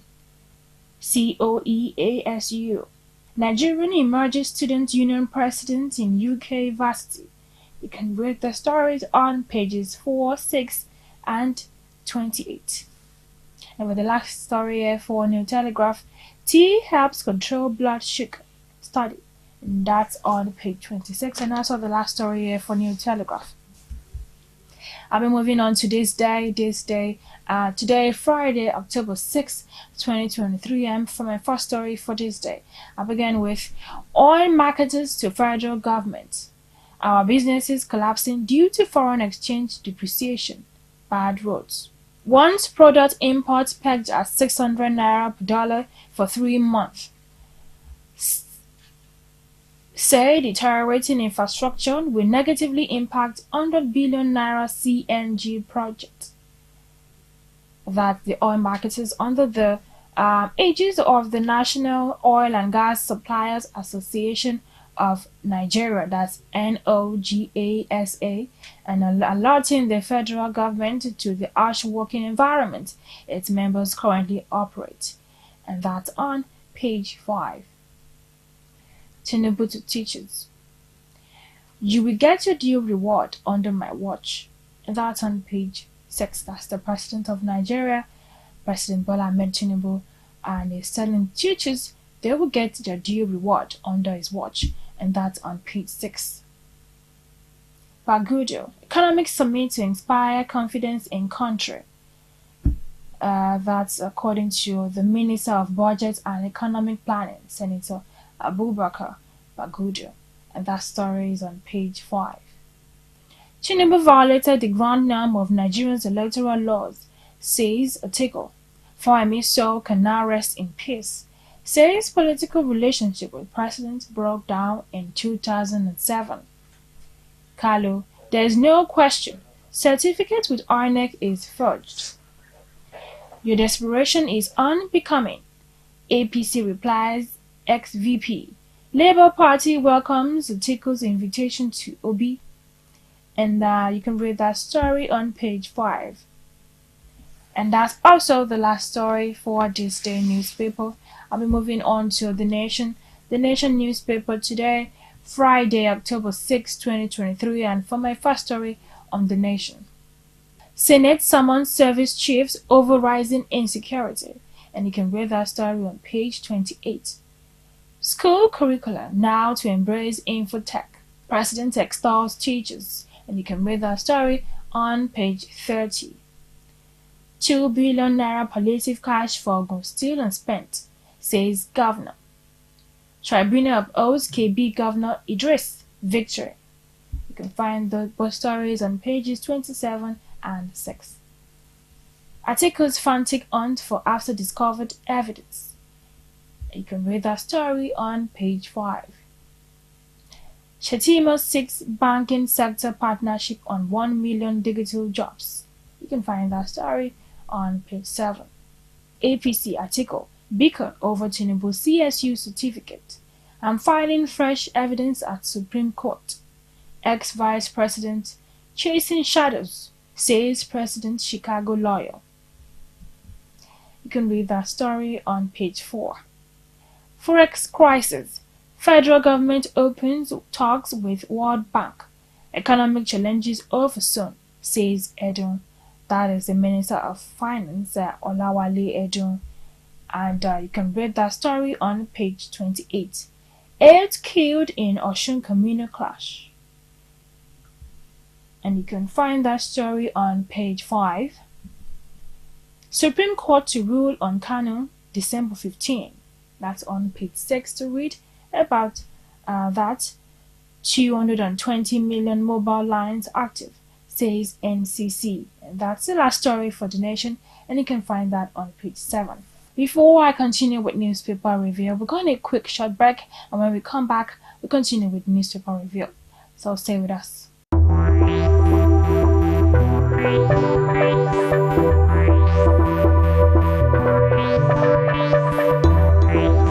Yes, welcome back to newspaper review.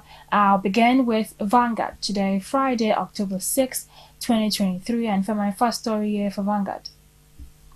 Federal government took up bond funding to hit 1 trillion naira with fresh 150 billion naira. How federal government got subsidy removal wrong? That's according to NECA, and that's on page 13. Afe Babalola to Tinubu. Governors have hijacked local government allocations, and you can read that on page 10. Customs brokers protest alleged 200% increase in duty, and you can find that story on page 19. APC kicks as Atiku says only Supreme Court can end this battle with Tinubu. Why I refuse to see Tinubu's emissaries. I'm not afraid of attacks on my business interests. I beat Tinubu to AC ticket in 2007. He wanted to be my vice president. I stopped PDP Obasanjo from taking Lagos. Says Gani Fawemi can now rest in peace. Calls on Obi Kwakonso, Nigerians to join him in battle. Tinubu certificates were forged. Atiku's legal term. Atiku should accept defeat. Leak his wounds. APC. That story is on page 5 to see more. Insecurity. Senate acts for special military operations to dislodge bandits, kidnappers. And that story is on page 13 to read about the insecurity.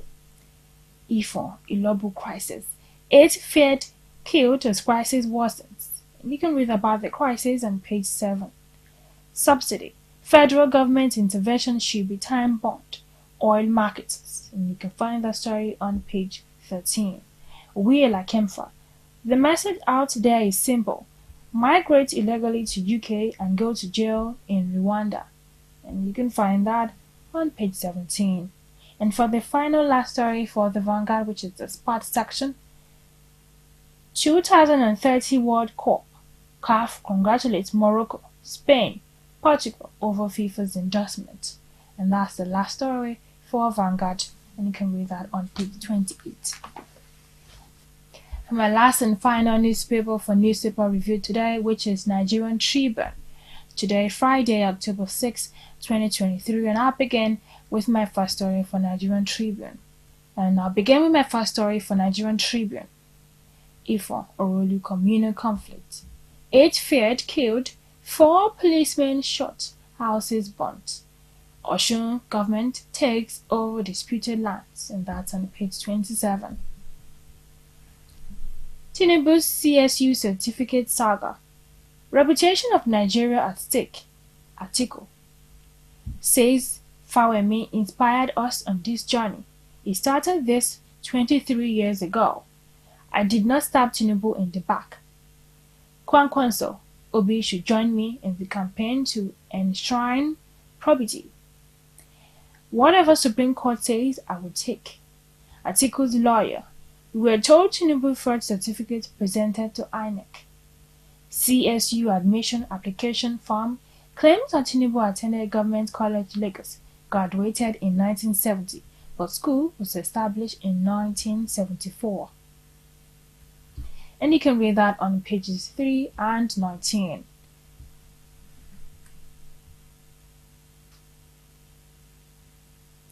APC to Atiku. CSU validated Tinubu certificate. Difference in date of certificate, human error. Also, you can find that on pages 3 and 19. Ensure local government areas get allocations directly, not through governors. Afe Babalola tells Tinubu. That's on page 12. Sex scandal. Why we arrested suspended Unicor professor. That's according to DSS, and you can find that on page 26. Supreme Court slates December 15 to determine Nnamdi Kanu's fate. That's on page 5. Impeachment. Disregard request from Ondo Assembly. Adegbugura writes Ondo CJ, its contempt of court. And that's on page 28. And also the last and final story for Nigerian Tribune. And we've come to the end of newspaper review today. Thank you for joining us and thank you for watching. To see more, you can download the Biscon TV app on your Android devices or on your iOS devices. And you can also visit our YouTube channel to get all the latest updates you need. So, that's the end of newspaper review today. Thank you for watching and thank you for staying with us. I'll see you next time. I am Olakbeju Achidebe. Have a good day.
Oh,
It's all set for the groundbreaking celebration of the 80th anniversary of the prestigious Island Club, Nigeria's premier social and recreational club, founded on the 29th of October 1943.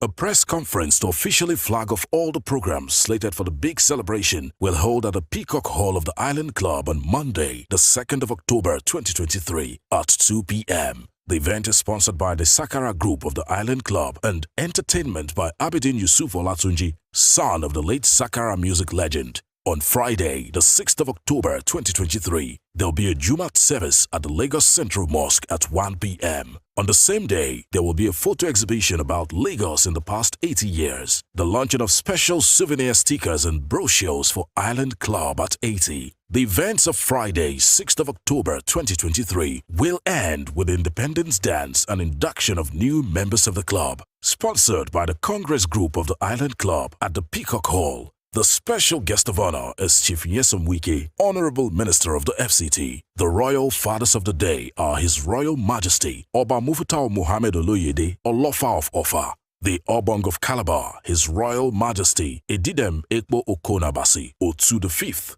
and His Royal Majesty Oba Professor Sakama Temilola, the Oluwu of Owu Kingdom. Sunday, the 8th of October 2023, will witness a photo exhibition of Lagos 80 years ago, Family Day and Jazz Night with live jazz band in attendance. Special guest of honor, Dr. Mrs. Ibijoke Sanwo-Olu, First Lady of Lagos State. There will also be a lecture titled Family, a Catalyst for the Growth and Development of the Society. On Friday, the 13th of October 2023, there'll be a colloquium to mark the Island Club's History Day. Speakers, Trustee and former Chairman of Island Club, Chief Olufalomo, Trustee and former Chairman, Chief Femi Adeniyi Williams, Trustees and former Chairman of the Island Club, Mr. Banjo Ladapo, Prince Demola Dada. On the same day, new members of the Island Club will be inducted, while the investiture of new trustees of the club will also hold. Music will be supplied by Adewale Ayuba, the Bonsue music originator. The event is sponsored by the elders of the Island Club.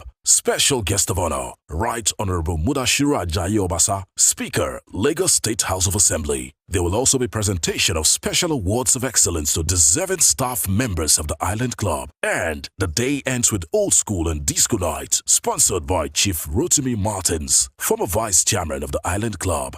Tuesday, 17th of October 2023, photo exhibition of Lagos 80 years ago, Vice Patrons Day and Lagos Cultural Day with a theme showcasing the rich cultural heritage of Lagos State, featuring Gelede Masquerade, Fanti Carnival and many more. Keynote address by Governor of Lagos State, Governor Babajide Sanwo-Olu. There will also be the launching of the Car Park Appeal Fund. Sponsors, Center Table and Bar 4. Music by Agidigbo and Cultural Dance. Royal Father of the Day, His Imperial Majesty, the Oni of Ife, Oni Adeyeye Enito Ogunwusi Ojaja II. Special guest of honor, King Edmund Maduabebe Dakoro, the Amayanabo of Nimbe Kingdom. Also, Southwest governors will be in attendance. Special remarks about the history of Lagos will be given by Erelu Abiola Dosumu, Yeye Odua of Ile-Ife the Source, and renowned Nigerian cultural ambassador. White-cap chiefs of Lagos will also grace the occasion. Thursday, 26th of October 2023, photo exhibition of Lagos 80 years ago. Business luncheon featuring top multinationals. Sponsors,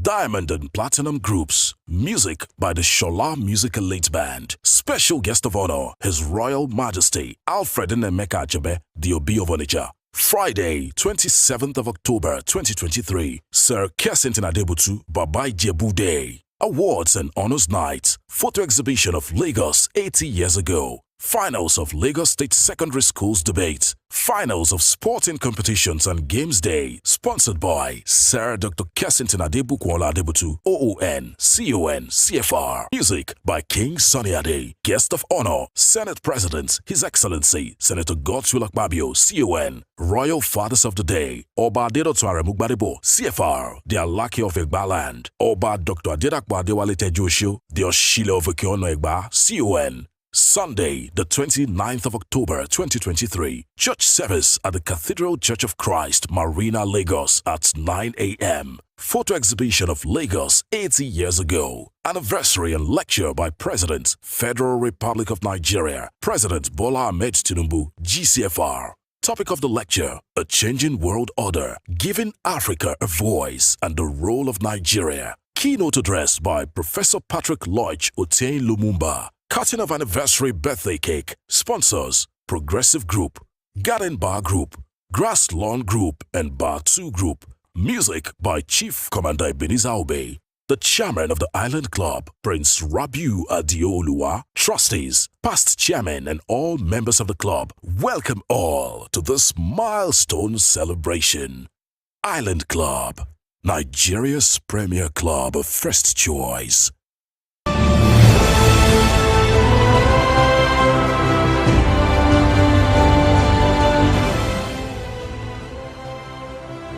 The Lagos Island Club is one of the oldest multinational clubs in Nigeria. Established on Friday, October 29, 1943 in Lagos Island, the club began as a cosmopolitan club comprising members of different nationalities, religions and political orientations. Adeyemo Alakija was the first president. The club started with 50 Nigerians and foreign gentlemen, one of whom was the then British Governor General of Nigeria, Sir Arthur Richardson. As the Lagos Island Club prepares to mark its 80th anniversary in a couple of days, Biscon TV crew were at the club to capture sights and sounds of the prestigious club, as well as speak with some of its board members and staff. During the visit by the Biscon TV crew, areas covered were the club's entrance and reception, Bar 1, Elders Corner, billiards and snooker section with standard billiard and snooker boards, and the well-furnished air-conditioned chairman's office with pictures of the club's founding fathers. Biscon TV crew had extensive interviews with some members and management staff of the club. They all spoke glowingly about the Island Club, its evolution, and projected into the future. Yes, I sincerely appreciate the Almighty God who made it possible for the founding fathers, the 50 founding fathers to establish this club 80 years ago. Since then it has been one good story or the other. I thank God for making it possible for me to be a member of this club. Yes, I thank all the leaders that have been able to mold the club to what it is today. Of course, our grand patron, who have always been the president of the country, the present one, Asiwaju Bola Ahmed Tinubu. Thank him for remaining a father figure to the club. Thank the chairman of the club, Prince Rabiu Adeoluwa, for his leadership role. We thank past chairmen, trustees of the club, past leaders of the club, current management team for doing what they can to get the club to be better.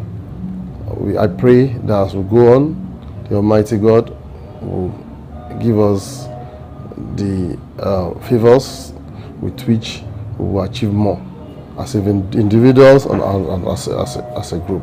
Yeah, there have been a lot of evolutions, but of course, when I talk in terms of how long I've been, it's just a small part of the long work of Island Club since its formation in 1943.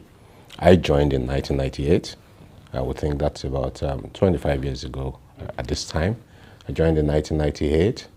And what are the differences? There have been a lot of differences in infrastructural development. Quite a number of the structures you see here weren't there then. It's always evolving. There have been quite a lot of improvements in different areas. But most importantly is that there's been some growth in membership.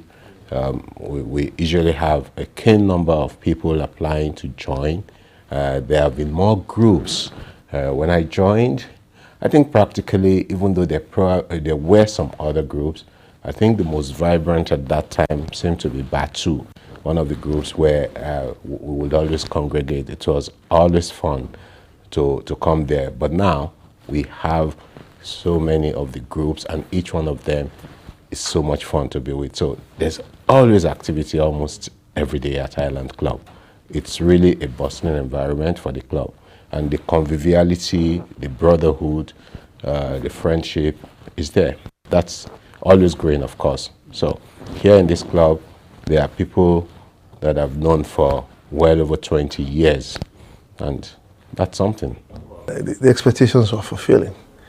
You mix with the right people, you're in the right circle, and depending on how you know how to harness it, you could be useful for people, and everybody could also be useful to you. In course of time, you find out that you have kind of a fulfillment in terms of meeting that thing of networking. And if you like socials, this is a home of conviviality at its best. It is not just only the Premier Social Club, it is the home of conviviality at its best. You have the best between the club and outside. The Island Club will fulfill that for you. But essentially, you will meet the right people, you can be more fulfilling, it gives you opportunity to be useful to yourself and the society at large. Just like everything in life, change and the need for improvement. The members of Highland Club, we can reflect on what we heard about Highland Club before we joined, what we saw in our earlier stages of our membership, and what is happening here. It's a reflection of what is happening to society. But one conscious thing is that the Highland Club and its members are conscious of the need to maintain a leadership position in terms of relevance to the society. Like, it is a known fact that in previous years gone by, decisions made in Nigeria mostly were formatively done by members of who were influential Nigerians. So we're in choosing our members, and in future we are conscious that the members must be people of proven integrity, those who can also be relevant to society and do the best. I joined this club December 1995, almost 30 years. At my tender age, I'm a businessman. I belong to so many business organizations, like Nigeria, British Chambers, America, British Chambers. But the good of it, I joined Island Club first. Asiwaju Bola Ahmed Tinubu, now the president of the country. People like Senator Ashafa. A lot of today, Wale Edu, the head check of Nigeria, is a member of Island Club. Most people that are minister today, some of them are members of Island Club. So Island Club cross all over the whole world. People talk Island Club of Nigeria. We are not Island Club of Nigeria, the Highland Club. Because distinguished gentlemen, businessmen, professionals funded this club. Yeah, Island Club, as we all know, was formed in 1943. That was before I was born. And thank God this year is hitting its 80th anniversary. We joined almost 20 years ago, about 19 years ago to be precise. And what we met was we see Island Club as a catalyst for growth in social circle in Nigeria. And that is what prompted us to join Island Club. And since then, we've really benefited from it because we are using the club, we are enjoying it based on the legacy laid down by the founding fathers that established this club in 1943. And we're still enjoying it and we're still here. Island Club is the premier social club in Nigeria. It's founded on truth and camaraderie, friendliness, and that is what we met here, and that's the reason why we joined, and we're enjoying it till today. And anybody what I want to say is that if you are not a member, you're a socialite in Nigeria, you're not a member of Island Club, you've not started. I'm not too familiar with details of the history. I knew it was a club which was started as a result of a breakaway decision by Nigerians who felt that the expatriates were, dominating them and preventing them from interacting socially with them. And they decided to set up their own club. And I think that was the origin of the Island Club, how it came about. When you talk about the Island Club, they refer to it, most people refer to it as Nigeria's premier social club. And you can look what premier, the first and foremost social club. And it has tried to keep that image over the years. There's been a lot of incursions left, right, and center, but that it still has reason to call itself and describe itself as such, as Nigeria's premier social club. And as an image we would want to retain over the years. Well, as a custodian of the club's history and records, I'm pretty much familiar with a lot of history as it regards to the club. Like if you check the early days, like Yoruba tennis came on board first, then you had the European Golf Club, and then of course you have the Ikoyi Club. They amalgamated in 1938 and became the Ikoyi Golf Club. What happened in those days was that it wasn't inclusive. Pretty much it was an exclusive club, replicating like what you had in South Africa. There was like a structured apartheid regime. There was no inclusion for the blacks in the community.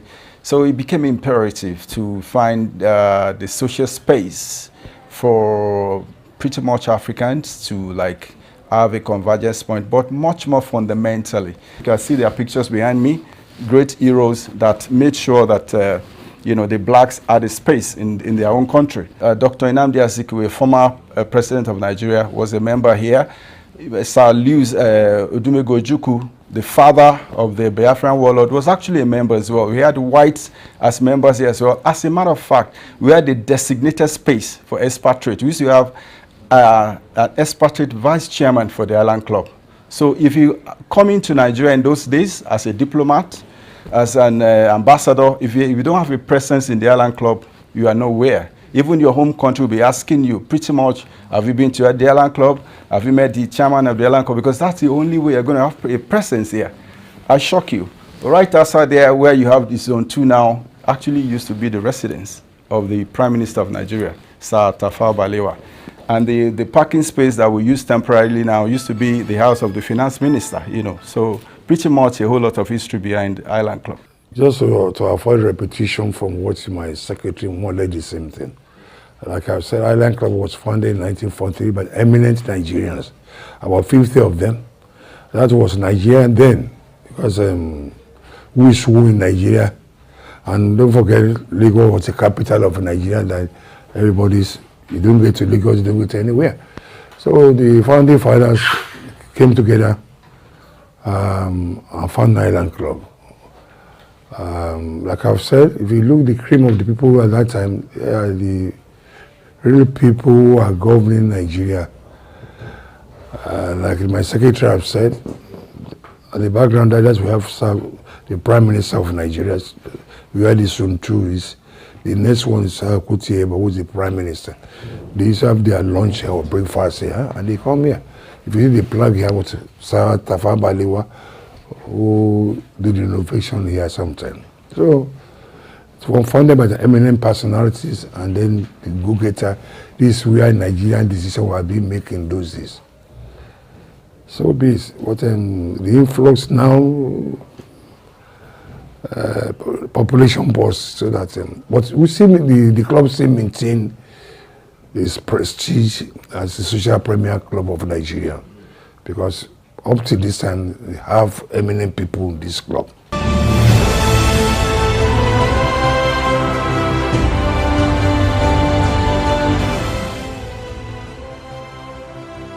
It all started for me as a little girl living in GRA Ikeja. I would go to Area F police station and I would see the prisoners through the prison bars, and they'll be yelling and screaming they're hungry, we've not eaten in days. So I would buy bread with butter and pure water and stick it through the prison bars to them. Naturally, I just like to help others, as I've grown up not wanting for anything in life. So fast forward to 2019 when I was in London, and I was having a conversation with my brother Tokumbo about feeding people during Christmas, as that's a time of the year when all are gathered with family and loved ones and eat like there's no tomorrow. Meanwhile, others can't enjoy a decent meal. So he said, why don't you do feeding 5,000 like the Bible? And here we are 5 years later. I am not doing this for optics, I'm doing it because it brings me immense joy to make others happy.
The Island Club's annual Christmas dance was held on Saturday, the 24th of December 2022 at the Peacock Hall of the Island Club in Lagos.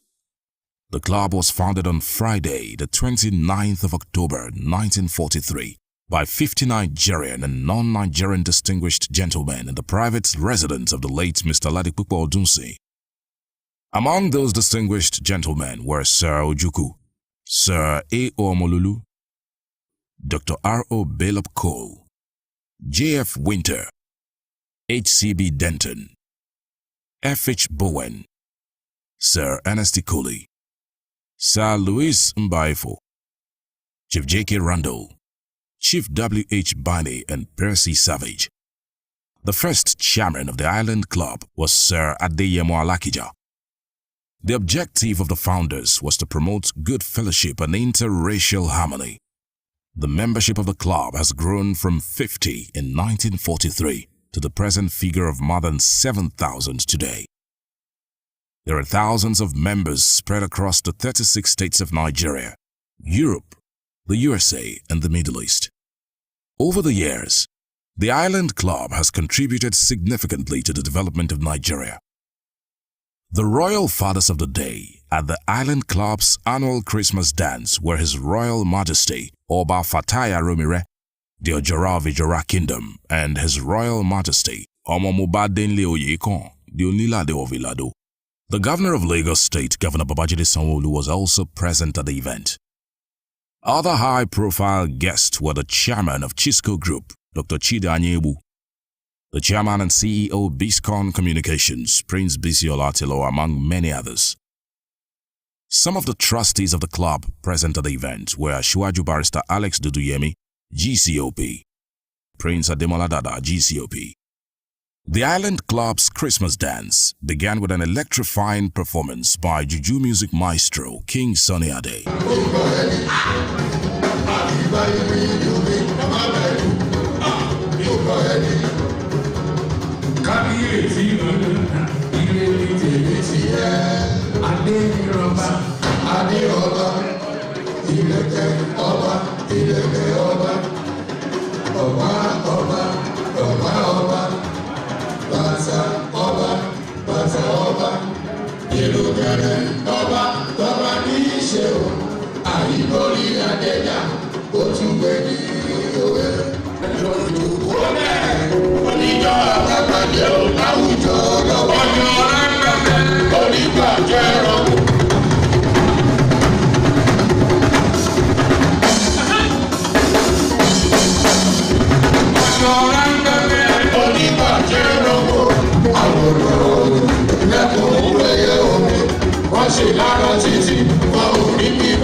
Next was the introduction of the chairman of the club, Prince Rabiu Adiolua, trustees, past chairman, chairman of the occasion, special guest of honor, and other top guests at the event.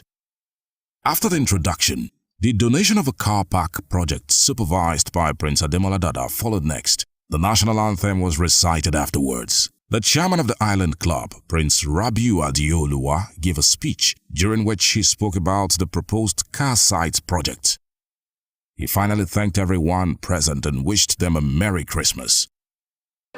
We especially commend your indefatigable zeal and quest that has now nurtured the Blue Train commissioning on Tuesday, 21st of December.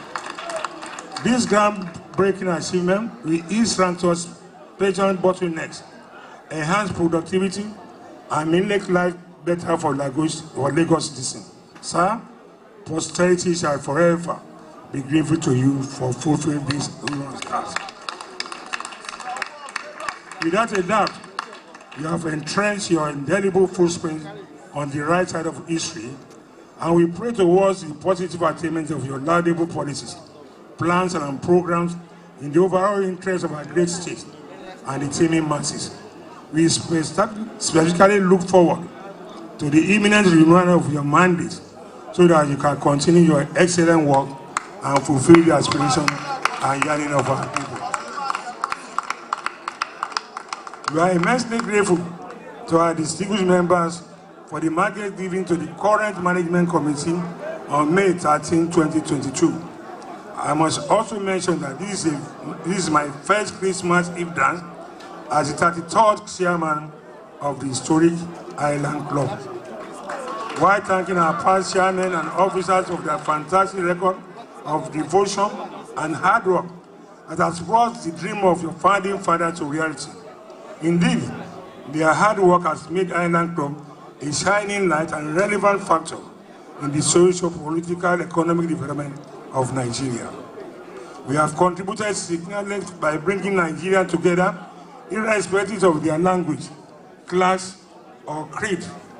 This current administration, on behalf of our distinguished members, we'd like to immensely thank all our wonderful guests for honoring us with their eminent presence. We sincerely wish every one of us a very Merry Christmas and prosperous New Year. By the grace of God Almighty, 2023 will be heralded a more productive and prosperous year for all of us. Long live Island Club, long live Lagos State, long live the Federal Republic of Nigeria. The highlight of the event was the speech of Governor Babajide Sanwo-Olu of Lagos State, who thanked Lagosians for the continuous support in the last 3.5 years. He also spoke about the infrastructural development in Lagos State and the future projects to be commissioned by President Muhammadu Buhari. I think the first thing is really to publicly thank all of you. Thank all of you for your dogged, for your trust and your belief in our administration, for your support at all times, for your ability to be able to tell us when we're doing right, when we're not doing right, for your continuous belief and being patient with us over these 3.5 years.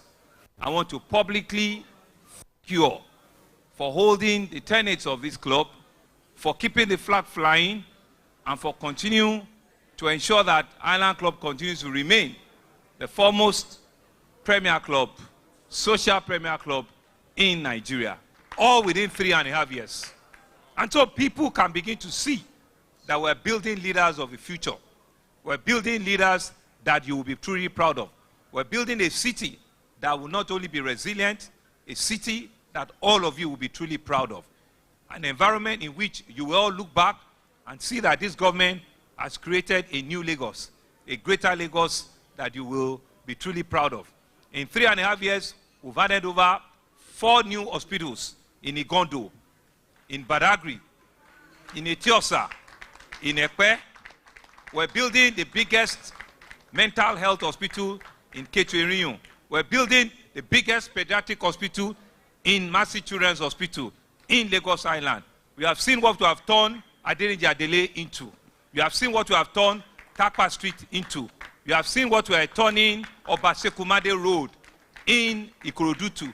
You have seen what we are turning Buba Marwa Road in Ojo into. You have seen the development on Lagos Badagry Express Road, where we're turning them onto 10 lanes highway. There's so many things that we can talk about. It's not a night for long speeches. It's a night of celebration. It's a night to come and felicitate with the great Island Club. We want to say to you and assure you that where all of these things have come from, a lot more is what we're still going to deliver.